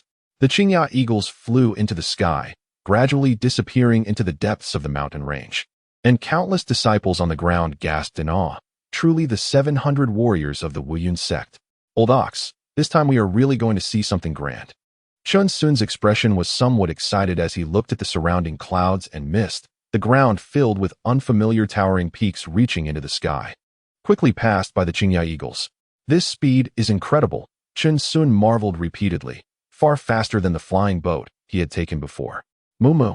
The big black ox was invigorated. They had finally left the small mountain village to explore the outside world. Chen Xiong gazed into the distance, ready to face everything. In the past 6 months, they had learned quite a bit about the secrets of the Southern Dipper Mountain. The 10 great immortal sects had each dispatched 1,500 disciples, their strength formidable, with many spots, truly the winners of the Southern Dipper Mountain. However, the Southern Dipper Mountain was vast, the most magnificent giant mountain in the Qian Kingdom, and within it, one must rely not only on strength, but also on luck. Many small sects might send only 100 people, but they often struck it rich, bringing out countless spirit herbs. Old ox. We must be careful of the demon beasts and spirit beasts inside. They are not friendly to humans. Chen Xiong whispered. The spiritual energy in the Southern Dipper Mountain is suppressed, and these demon and spirit beasts cannot advance to the foundation establishment stage, making them exceptionally irritable and prone to attack at first sight. This was what he had heard from the elders in the sect. These demon and spirit beasts even surpassed the strength of the 10th layer of qi refinement, existing somewhere between the foundation establishment stages. Moo. The big black ox nodded heavily, aware of the situation. Over the past 6 months, they had heard countless rumors. Many disciples had died at the hands of these demon and spirit beasts, which guarded the foundation establishment spirit herbs. Gradually, Chen Xiong and the big black ox also began to settle down, no longer chattering.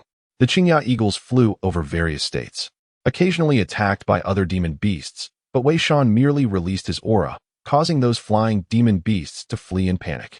After half a month, the speed of the Qingya eagles began to slow, and the Southern Dipper Mountain, consisting of 19 magnificent giant peaks, resembled a winding dragon soaring into the clouds. It stood like a giant among the myriad mountains, ruthlessly overlooking the earth and the approaching cultivators. Even the Qingya eagles appeared incredibly small at this moment. My heavens! Such a breathtaking sight exists in this world. Chen Xiong was greatly shocked, murmuring as he stood up. The big black ox was also mesmerized, standing still, realizing how small they truly were. Gazing into the distance, strange peaks rose abruptly, mountains stretched endlessly, lush and steep, shrouded in clouds and mist, encompassed by a great formation. Chen Xiong marveled repeatedly, realizing that only countless great cultivators could seal this place. Perhaps even Elder Wei wouldn't be enough to see it. Not knowing what kind of extraordinary cultivator was responsible, the 5 Qingya eagles landed on a clearing where many disciples from various sects were gathered, their eyes casting unfriendly glances at the Wuyun sect before withdrawing their gazes. To the north of the clearing was within the Southern Dipper Mountain, filled with towering ancient trees thousands of years old, dark and silent, emanating an ancient aura that inspired reverence. Chapter 48. I have a spell after cultivating for 2.5 years. This is the base of our Wuyun sect. Do not wander around. Wei Shan looked around, snorted coldly, causing many to be startled and retract their audacious gazes. Master Wei is imposing. Chen Xiong praised inwardly. It was good to have a solid backing. Wei Shan said little, waiting for the 10 great immortal sects, The key to the southern Dipper Mountain secret realm was in their hands.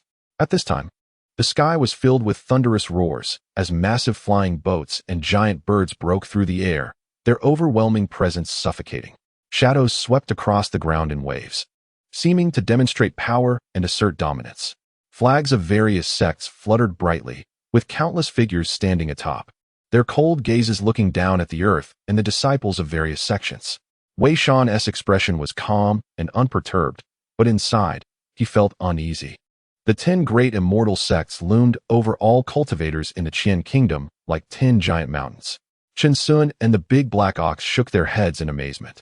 This spectacle was far more exaggerated than the 9-Star Valley, and they could only say it was impressive. Wow! Chen Xiong pointed at the distant sky. Old ox. Look quickly.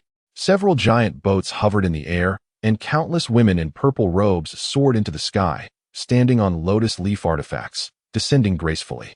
Their figures danced like they were floating in the air, creating a wave of purple, and Chen Xiong felt as if he could smell a fragrance. The gazes of the disciples from various sects on the ground were involuntarily attracted, staring blankly into the distance. The fairies of the Ziyun sect from the 10 great immortal sects. If only I could become a Tao partner with one, that would be a life well spent. Moo. The big black ox nudged Chen Xiong, uninterested in the display. Old bull, you said if a man joins the Ziyun sect, wouldn't he also wear purple clothes and step on lotus leaves, and when fighting, say something like that? Chen Xiong imitated in a quirky voice, patting the big black bull with one hand, and in a high-pitched voice said, "You hit them. You're annoying. Ha ha ha moo moo moo." Chen Xiong and the big black bull laughed until they rolled on the ground, and Chen Xiong occasionally imitated again, making the big black bull laugh so hard it almost cramped its mouth. "Hey, junior brother Chen, is that you?" Ji Kuan looked at the one person and one bull rolling on the ground, surprised. "Junior brother Chen, how did you guys come here?" "Senior brother Ji, ha." Chen Xiong laughed until tears almost came out. "Come here, I have a funny story to tell you." "Oh." Ji Kuan became interested and leaned over quickly. After a while, Chen Xiong started to imitate again, full of expression. "Ha ha." Ji Kuan shook his head and laughed. "This junior brother Chen has reached a state of life and death, yet still has the heart to have fun. I really don't know if he is just too carefree or if he has always been this optimistic." "Old bull, and I came to see if we could find some opportunities." I think senior brother Ji was right back then. Chen Xiong stood up and said seriously, "Don't worry, senior brother Ji, old bull, and I will definitely not hold you back." "Junior brother, what are you thinking?" Ji Kuan's expression was displeased as he placed a hand on Chen Xiong's shoulder. "If you can't win, just run. Life is the most important." "Thank you, senior brother Ji, for your concern. Old bull, and I will never clash head-on." Chen Xiong smiled. "The teleportation is quite random, at most 3 people per group. I didn't know you. Senior brother Ji, you don't have to worry about us. I know you have a group. So I didn't come to disturb you." Chen Xiong smiled, as he and the big black bull's strength and popularity were not outstanding, and no one came to invite them. Ji Kuan's expression turned ugly. He wanted to keep Chen Xiong and the big black bull by his side, so he could help them if needed. "Senior brother Ji, please don't overthink it. Just go with peace of mind. We have our own special skills." Chen Xiong patted the hand on his shoulder. "In these 3 years, I've also learned a spell and practiced for 2.5 years, but senior brother Ji, if you consider me, Chen Xiong, a friend, then go with peace of mind. Old bull, and I will definitely come out alive," Chen Xiong said seriously, feeling deeply moved. "Oh."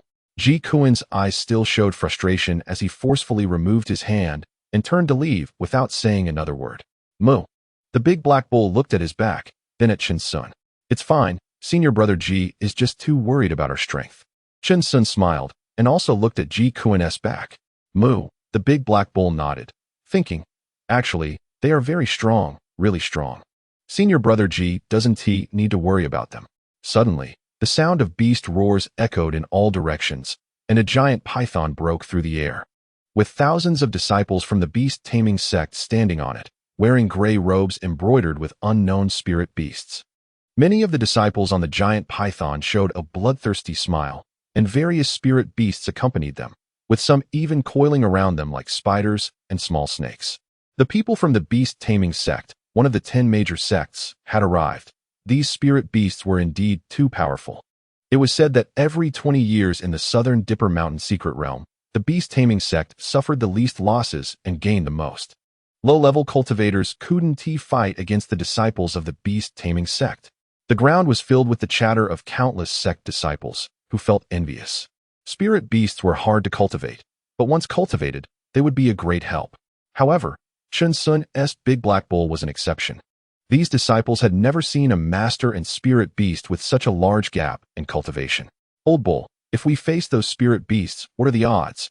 Chen Xiong squatted on the ground, tossing pebbles. Moo! The big black bull let out a roar and drew a 10 in the dirt.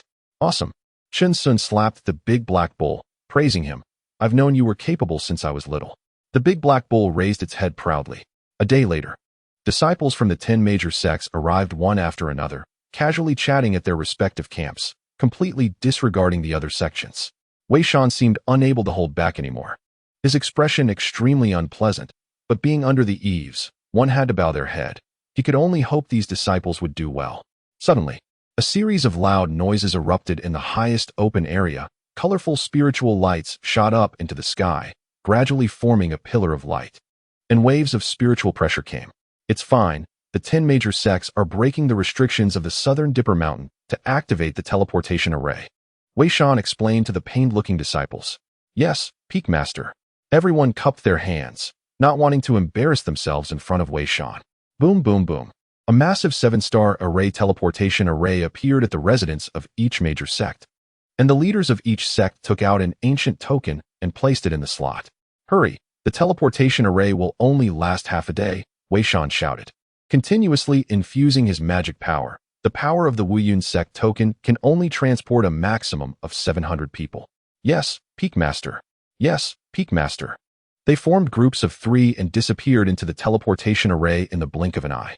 Chen Xiong and the big black bull stood alone on the outskirts, waiting for everyone to teleport away before slowly moving forward and stepping into the teleportation array. The 7-star array teleportation array also lost its brightness and immediately vanished. Wei Shan stood with his hands behind his back, looking towards Southern Dipper Mountain. As dusk approached, the Southern Dipper Mountain was peaceful and quiet. Even without the roar of wild beasts, it was silent, as if dead. The area was filled with miasma, with poisonous insects and plants everywhere. If one accidentally inhaled the miasma, they would likely lose half their life. Tens of thousands of people were teleported in. But it was like a drop of water in the ocean, unable to find their fellow disciples. Even the sect tokens did not respond, indicating they were separated by a considerable distance. On a certain ancient tree, a person and a bull watched cautiously in all directions. The big black bull firmly remembered Chen Xiong's words. When going out, safety is the top priority. Chapter 49, Southern Dipper Mountain, The Emergence of King Go. Old bull, take the miasma-repelling pills and the insect-repelling pills. Chen Xiong took out 2 pills, swallowed 1, and gave 2 to the big black bull. Moo. The big black bull responded, rolling its tongue to swallow it. These were purchased with spirit stones in the sect. What a strange place, Chen Xiong said softly. This was completely different from the mountains and forests they usually entered. There was not a trace of vitality, dead and lifeless, but the spiritual energy was abundant. Moo. The big black bull widened its eyes, alertly looking around, its nose constantly sniffing. Old bull, the Southern Dipper Mountain secret realm lasts for half a year. We're not in a hurry, let us observe first. Chen Xiong shrank his head and took out a long-lost bandit mask from his pocket, slowly putting it on. The feeling and aura were completely different. Moo. The big black bull patted Chen Xiong. Where's my mask? Here, put it on, Chen Xiong grinned. This was their gear from the bloodbath at Old Wang's home. Moo. The big black bull trembled with excitement. That feeling suddenly returned. Chen Xiong slowly took off the Wuyun sect disciple-esque clothing. To outsiders, it seemed like a protective talisman, but to Chen Xiong, it was exposing his identity. How would he settle accounts afterward? He put on a set of hand-sewn burlap clothes, feeling light all over, as if suddenly freed from shackles. Old bull, stay alert. Chen Xiong hugged the bull's head, as they stood under a thick canopy of leaves, perfectly concealed. Moo, the big black bull called in response. Having already grasped Chen Xiong's essence, it was not panicking at all.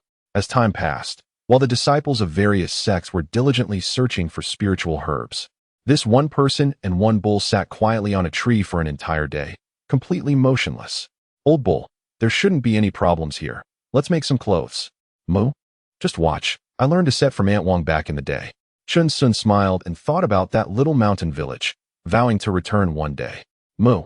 The big black bull nodded, watching as Chen Xiong climbed down from the ancient tree and carefully gathered countless fallen leaves, and it hurried to help. After half a day, their work was complete. Chen Xiong looked at the lucky outfit made of countless dried leaves with immense satisfaction and quickly draped it over himself. Moo. The big black bull was shocked. At that moment, Chen Xiong was lying on the ground, and it felt like he had become invisible, completely unnoticeable. Haha. Chen Xiong chuckled softly, standing up from the ground, causing the countless dried leaves to rustle, and hurriedly draped another set over the big black bull, leaving only its eyes visible. Even its horns were covered. Moo. The big black bull looked at Chen Xiong with a single expression, utterly impressive. Hee hee, old bull. Let us move. Chen Xiong grinned widely, looking terrifying under the headpiece. Moo. Two bundles of dried leaves slowly weaved among the ancient trees, moving very quietly and with remarkable agility. They kept moving forward and surprisingly spotted some spiritual herbs. This was their first time seeing spiritual herbs in the wild, but they didn't pick any, as they were of no use. Suddenly, they stopped in front of a large lake, shimmering with waves, surrounded by an abundance of spiritual herbs, with spiritual energy wafting through the air. However, there was a chill in the lake, and wisps of mist swirled above the surface, quite mysterious. Moo. The big black bull extended its hoof to stop Chen Xiong. There must be danger in that lake. Old bull, are you teaching me how to do things? Isn't that obvious? Only a fool would go in. Chen Xiong chuckled. Wow, the old bull's skills have really improved over the years. Moo. The big black bull nudged Chen Xiong, its eyes filled with defiance. Clearly it was the one who discovered this place, and now Chen Xiong was just acting smart. Ice orchid grass, cold spirit grass, they really do exist. Chen Xiong looked from afar and saw two auxiliary herbs for a foundation establishment pill. Over the past 6 months, he had already gathered information about these spiritual herbs and was very familiar with them. As soon as he finished speaking, several sounds of something breaking through the air came from another forest. It was a small team of 3, and it was hard to tell which sect they belonged to. Old bull, look, there really are some fools. Chen Xiong shook his head repeatedly, as if something monstrous were about to emerge from the lake at any moment. Moo. The big black bull nodded, feeling that these people were even worse than it. But something felt off about the situation. What the hell? Moo. Chen Xiong and the big black bull stretched their heads out, roaring in disbelief. The 3 were comfortably picking herbs, and there was no water monster in the lake at all. Impossible, absolutely impossible. Chen Xiong gripped the tree trunk tightly, causing the bark to peel away. The big black bull also shook its head continuously. What is going on? The 3 quickly finished picking and didn't get greedy. They took a few and left immediately. Clearly seasoned veterans, retreating decisively. Suddenly, an unexpected event occurred. From both sides of the forest, a group of sect disciples rushed out, and their outfits seemed to match. Several angry shouts rang out, and a battle immediately erupted. Damn, 6th brother. Chen Xiong widened his eyes, realizing the crisis lay here. Old bull. Did you see that the danger wasn't from a monster, but from humans? Moo? The big black bull was confused. Why would they risk stealing from others when there were so many spiritual herbs by the lake? This is the malice of human hearts. Chen Xiong sighed. We were also ambushed by those 3 back then, weren't we? Moo. The big black bull's pupils contracted. It understood. After so many years with Chen Xiong, they had encountered plenty of absurd situations. Suddenly, another unexpected event occurred. Countless bubbles emerged from the lake, and Chen Xiong and the big black bull stretched their heads again, their eyes fixed on the lake's surface. Was the legendary water monster finally coming? Big black fish kept leaping out of the water, seemingly playing, and after a while, they returned to the depths. Chen Xiong and the big black bull exchanged glances, both filled with anger, only able to watch the distant fight, which was rather dull. Suddenly, yet another unexpected event occurred. Right under their tree, a roar erupted. A fierce wind swept by, causing their lucky outfits to flutter loudly, and they were hit by a lot of dust. A red figure shot out quickly, resembling a red-skinned lion, with long, sharp fangs. Its body was over a meter long, and its front claws glowed red as it pounced madly towards those fighting. A demon beast at the 10th level of chi refinement, rather formidable. Chen Xiong calmly adjusted his lucky outfit and said lightly, Moo. The big black bull was eager to try, its eyes flashing with fighting spirit.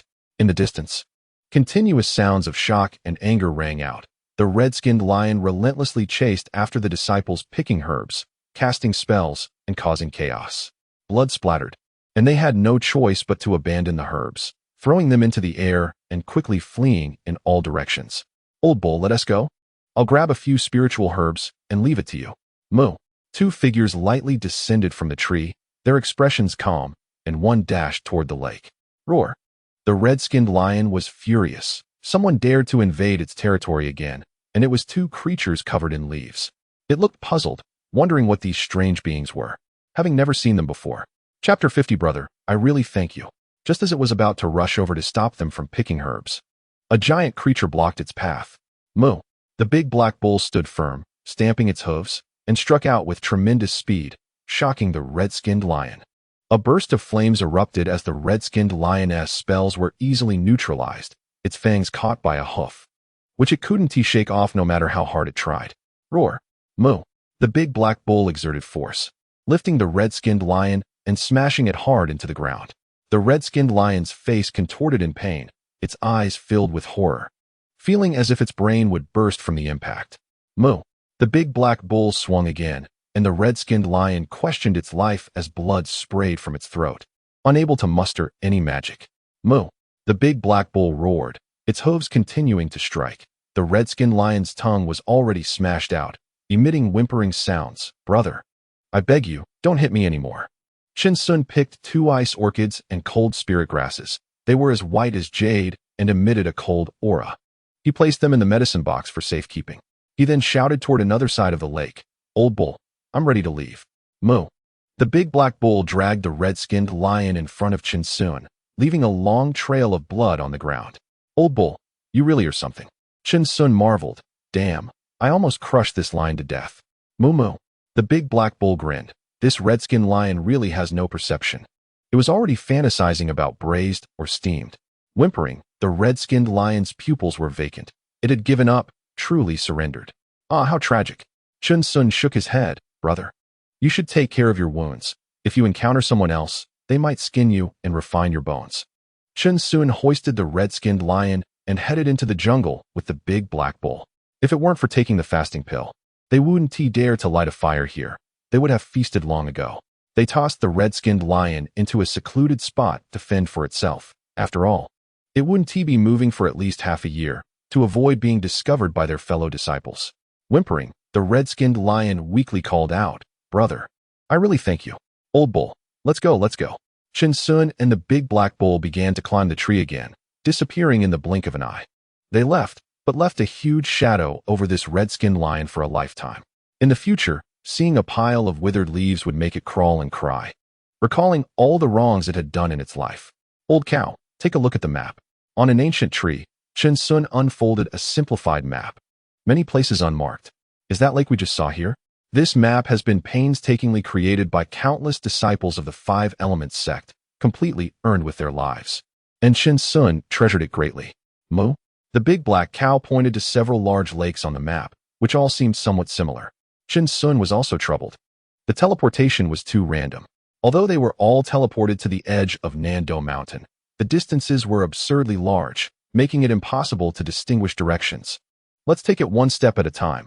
We'll know where we are eventually, Chen Xiong said nonchalantly. Moo. The big black cow nodded and even tapped Chen Xiong with its hoof, which made the latter laugh. They continued deeper into the forest and discovered a foundational elixir plant, which thrilled both Chen Xiong and the big black cow, who kept saying that Old Sun and Master Ning were blessing them from above. 3 days later, Chen Xiong and the big black cow were dumbfounded. They finally accepted the reality. Hey, they were lost. The southeast, northwest, all looked the same, filled with towering ancient trees. They weren't even sure if they were going around in circles. Old cow, just boldly move forward. Chen Xiong began to sing to the big black cow. The big black cow looked pained, constantly mooing softly, occasionally covering its ears with its hooves. The forest was pitch black. They couldn't see their hands in front of them, and the tree trunks were quite wide, allowing them to lie on them without feeling crowded. Sometimes they couldn't tell if it was night or day. Everything was just black, with the sky completely blocked by dense branches and leaves. Suddenly, a poisonous snake appeared silently, flicking its tongue and revealing a ghostly glimmer in its eyes. It sensed warmth. There were 2 prey, ready to unleash its venom. Chen Xiong was still deep in thought, seemingly unaware. In an instant, his hand moved like the wind, directly pulling the poisonous snake over. He wrapped it with both hands, tightening it into a dead knot, then pulled hard. The snake was dead beyond recovery and immediately went to meet Zhong Kuei. Little thing. A faint light flickered. The big black cow quickly got up to cover it, hiding the glow, and the snake's corpse turned to ash. After resting for a while, they were suddenly awakened by a commotion from a fight, coincidentally right beneath their tree. A group of men and a group of women were engaged in battle, and the situation was that 3 women had surrounded 3 men. Chen Xiong and the big black cow remained motionless, looking down. They seemed to be disciples from the 10 great sects, likely from the Danding sect and the Ziyan sect. Hee, junior brothers, you might as well stop trying to escape, a woman from the Ziyan sect giggled, her eyes seductive. Senior sister, we are willing to hand over the elixirs, please spare our lives. The 3 disciples from the Danding sect were already at the end of their strength, blood flowing from their mouths, and their clothes were tattered, having been chased all the way. That won't do, another woman also giggled, seemingly toying with them. Suddenly, one of the women changed her expression. The Silicon Valley bird in her hand was constantly warning her someone was nearby. The 3 women from the Ziyun sect naturally trusted the Silicon Valley bird, as it had led them to catch up with the disciples from the Danding sect. The 3 disciples from the Danding sect were also overjoyed, seeing the women's unusual reaction, thinking they were saved. Friends, stop hiding. Come out. We have already discovered you. The 3 women shouted in various directions. But even the Silicon Valley bird couldn't determine where the person was hiding. They must be concealed very deeply. Chen Xiong and the big black cow sneered at this. Did they really think they were 20-year-old kids? They remained motionless above their heads. The women from the Ziyun sect exchanged glances. Unable to find the hidden person for now, they decided to quickly deal with the disciples from the Danding sect. Delays could lead to changes. Kill. The 3 summoned their respective magical artifacts and charged at them. Junior brothers, let's fight to the death. The disciples from the Danding sect, eyes bloodshot, used all their strength to start a bloody battle. Below the tree, magical powers roared. Chen Xiong and the big black cow were as steady as a mountain, with gusts of wind occasionally blowing. However, the disciples from the Danding sect were already no match for their opponents, and being at the end of their strength. Several flashes of cold light passed, and their heads soared into the sky, their bodies split in 2. What a vicious woman, Chen Xiong thought to himself, his gaze dark. They formed a small circle, magical powers swirling in their hands, eyes scanning around, not lowering their guard at all. Chirp, chirp. The Silicon Valley bird suddenly flapped up, confirming the location. What? The 3 women couldn't believe it, feeling their hair stand on end. There was indeed someone hiding right above them, and they were completely unaware. Chen Xiong frowned. Why was this bird so annoying? Did it think only disciples from the 10 great sects could be so crafty? Damn it.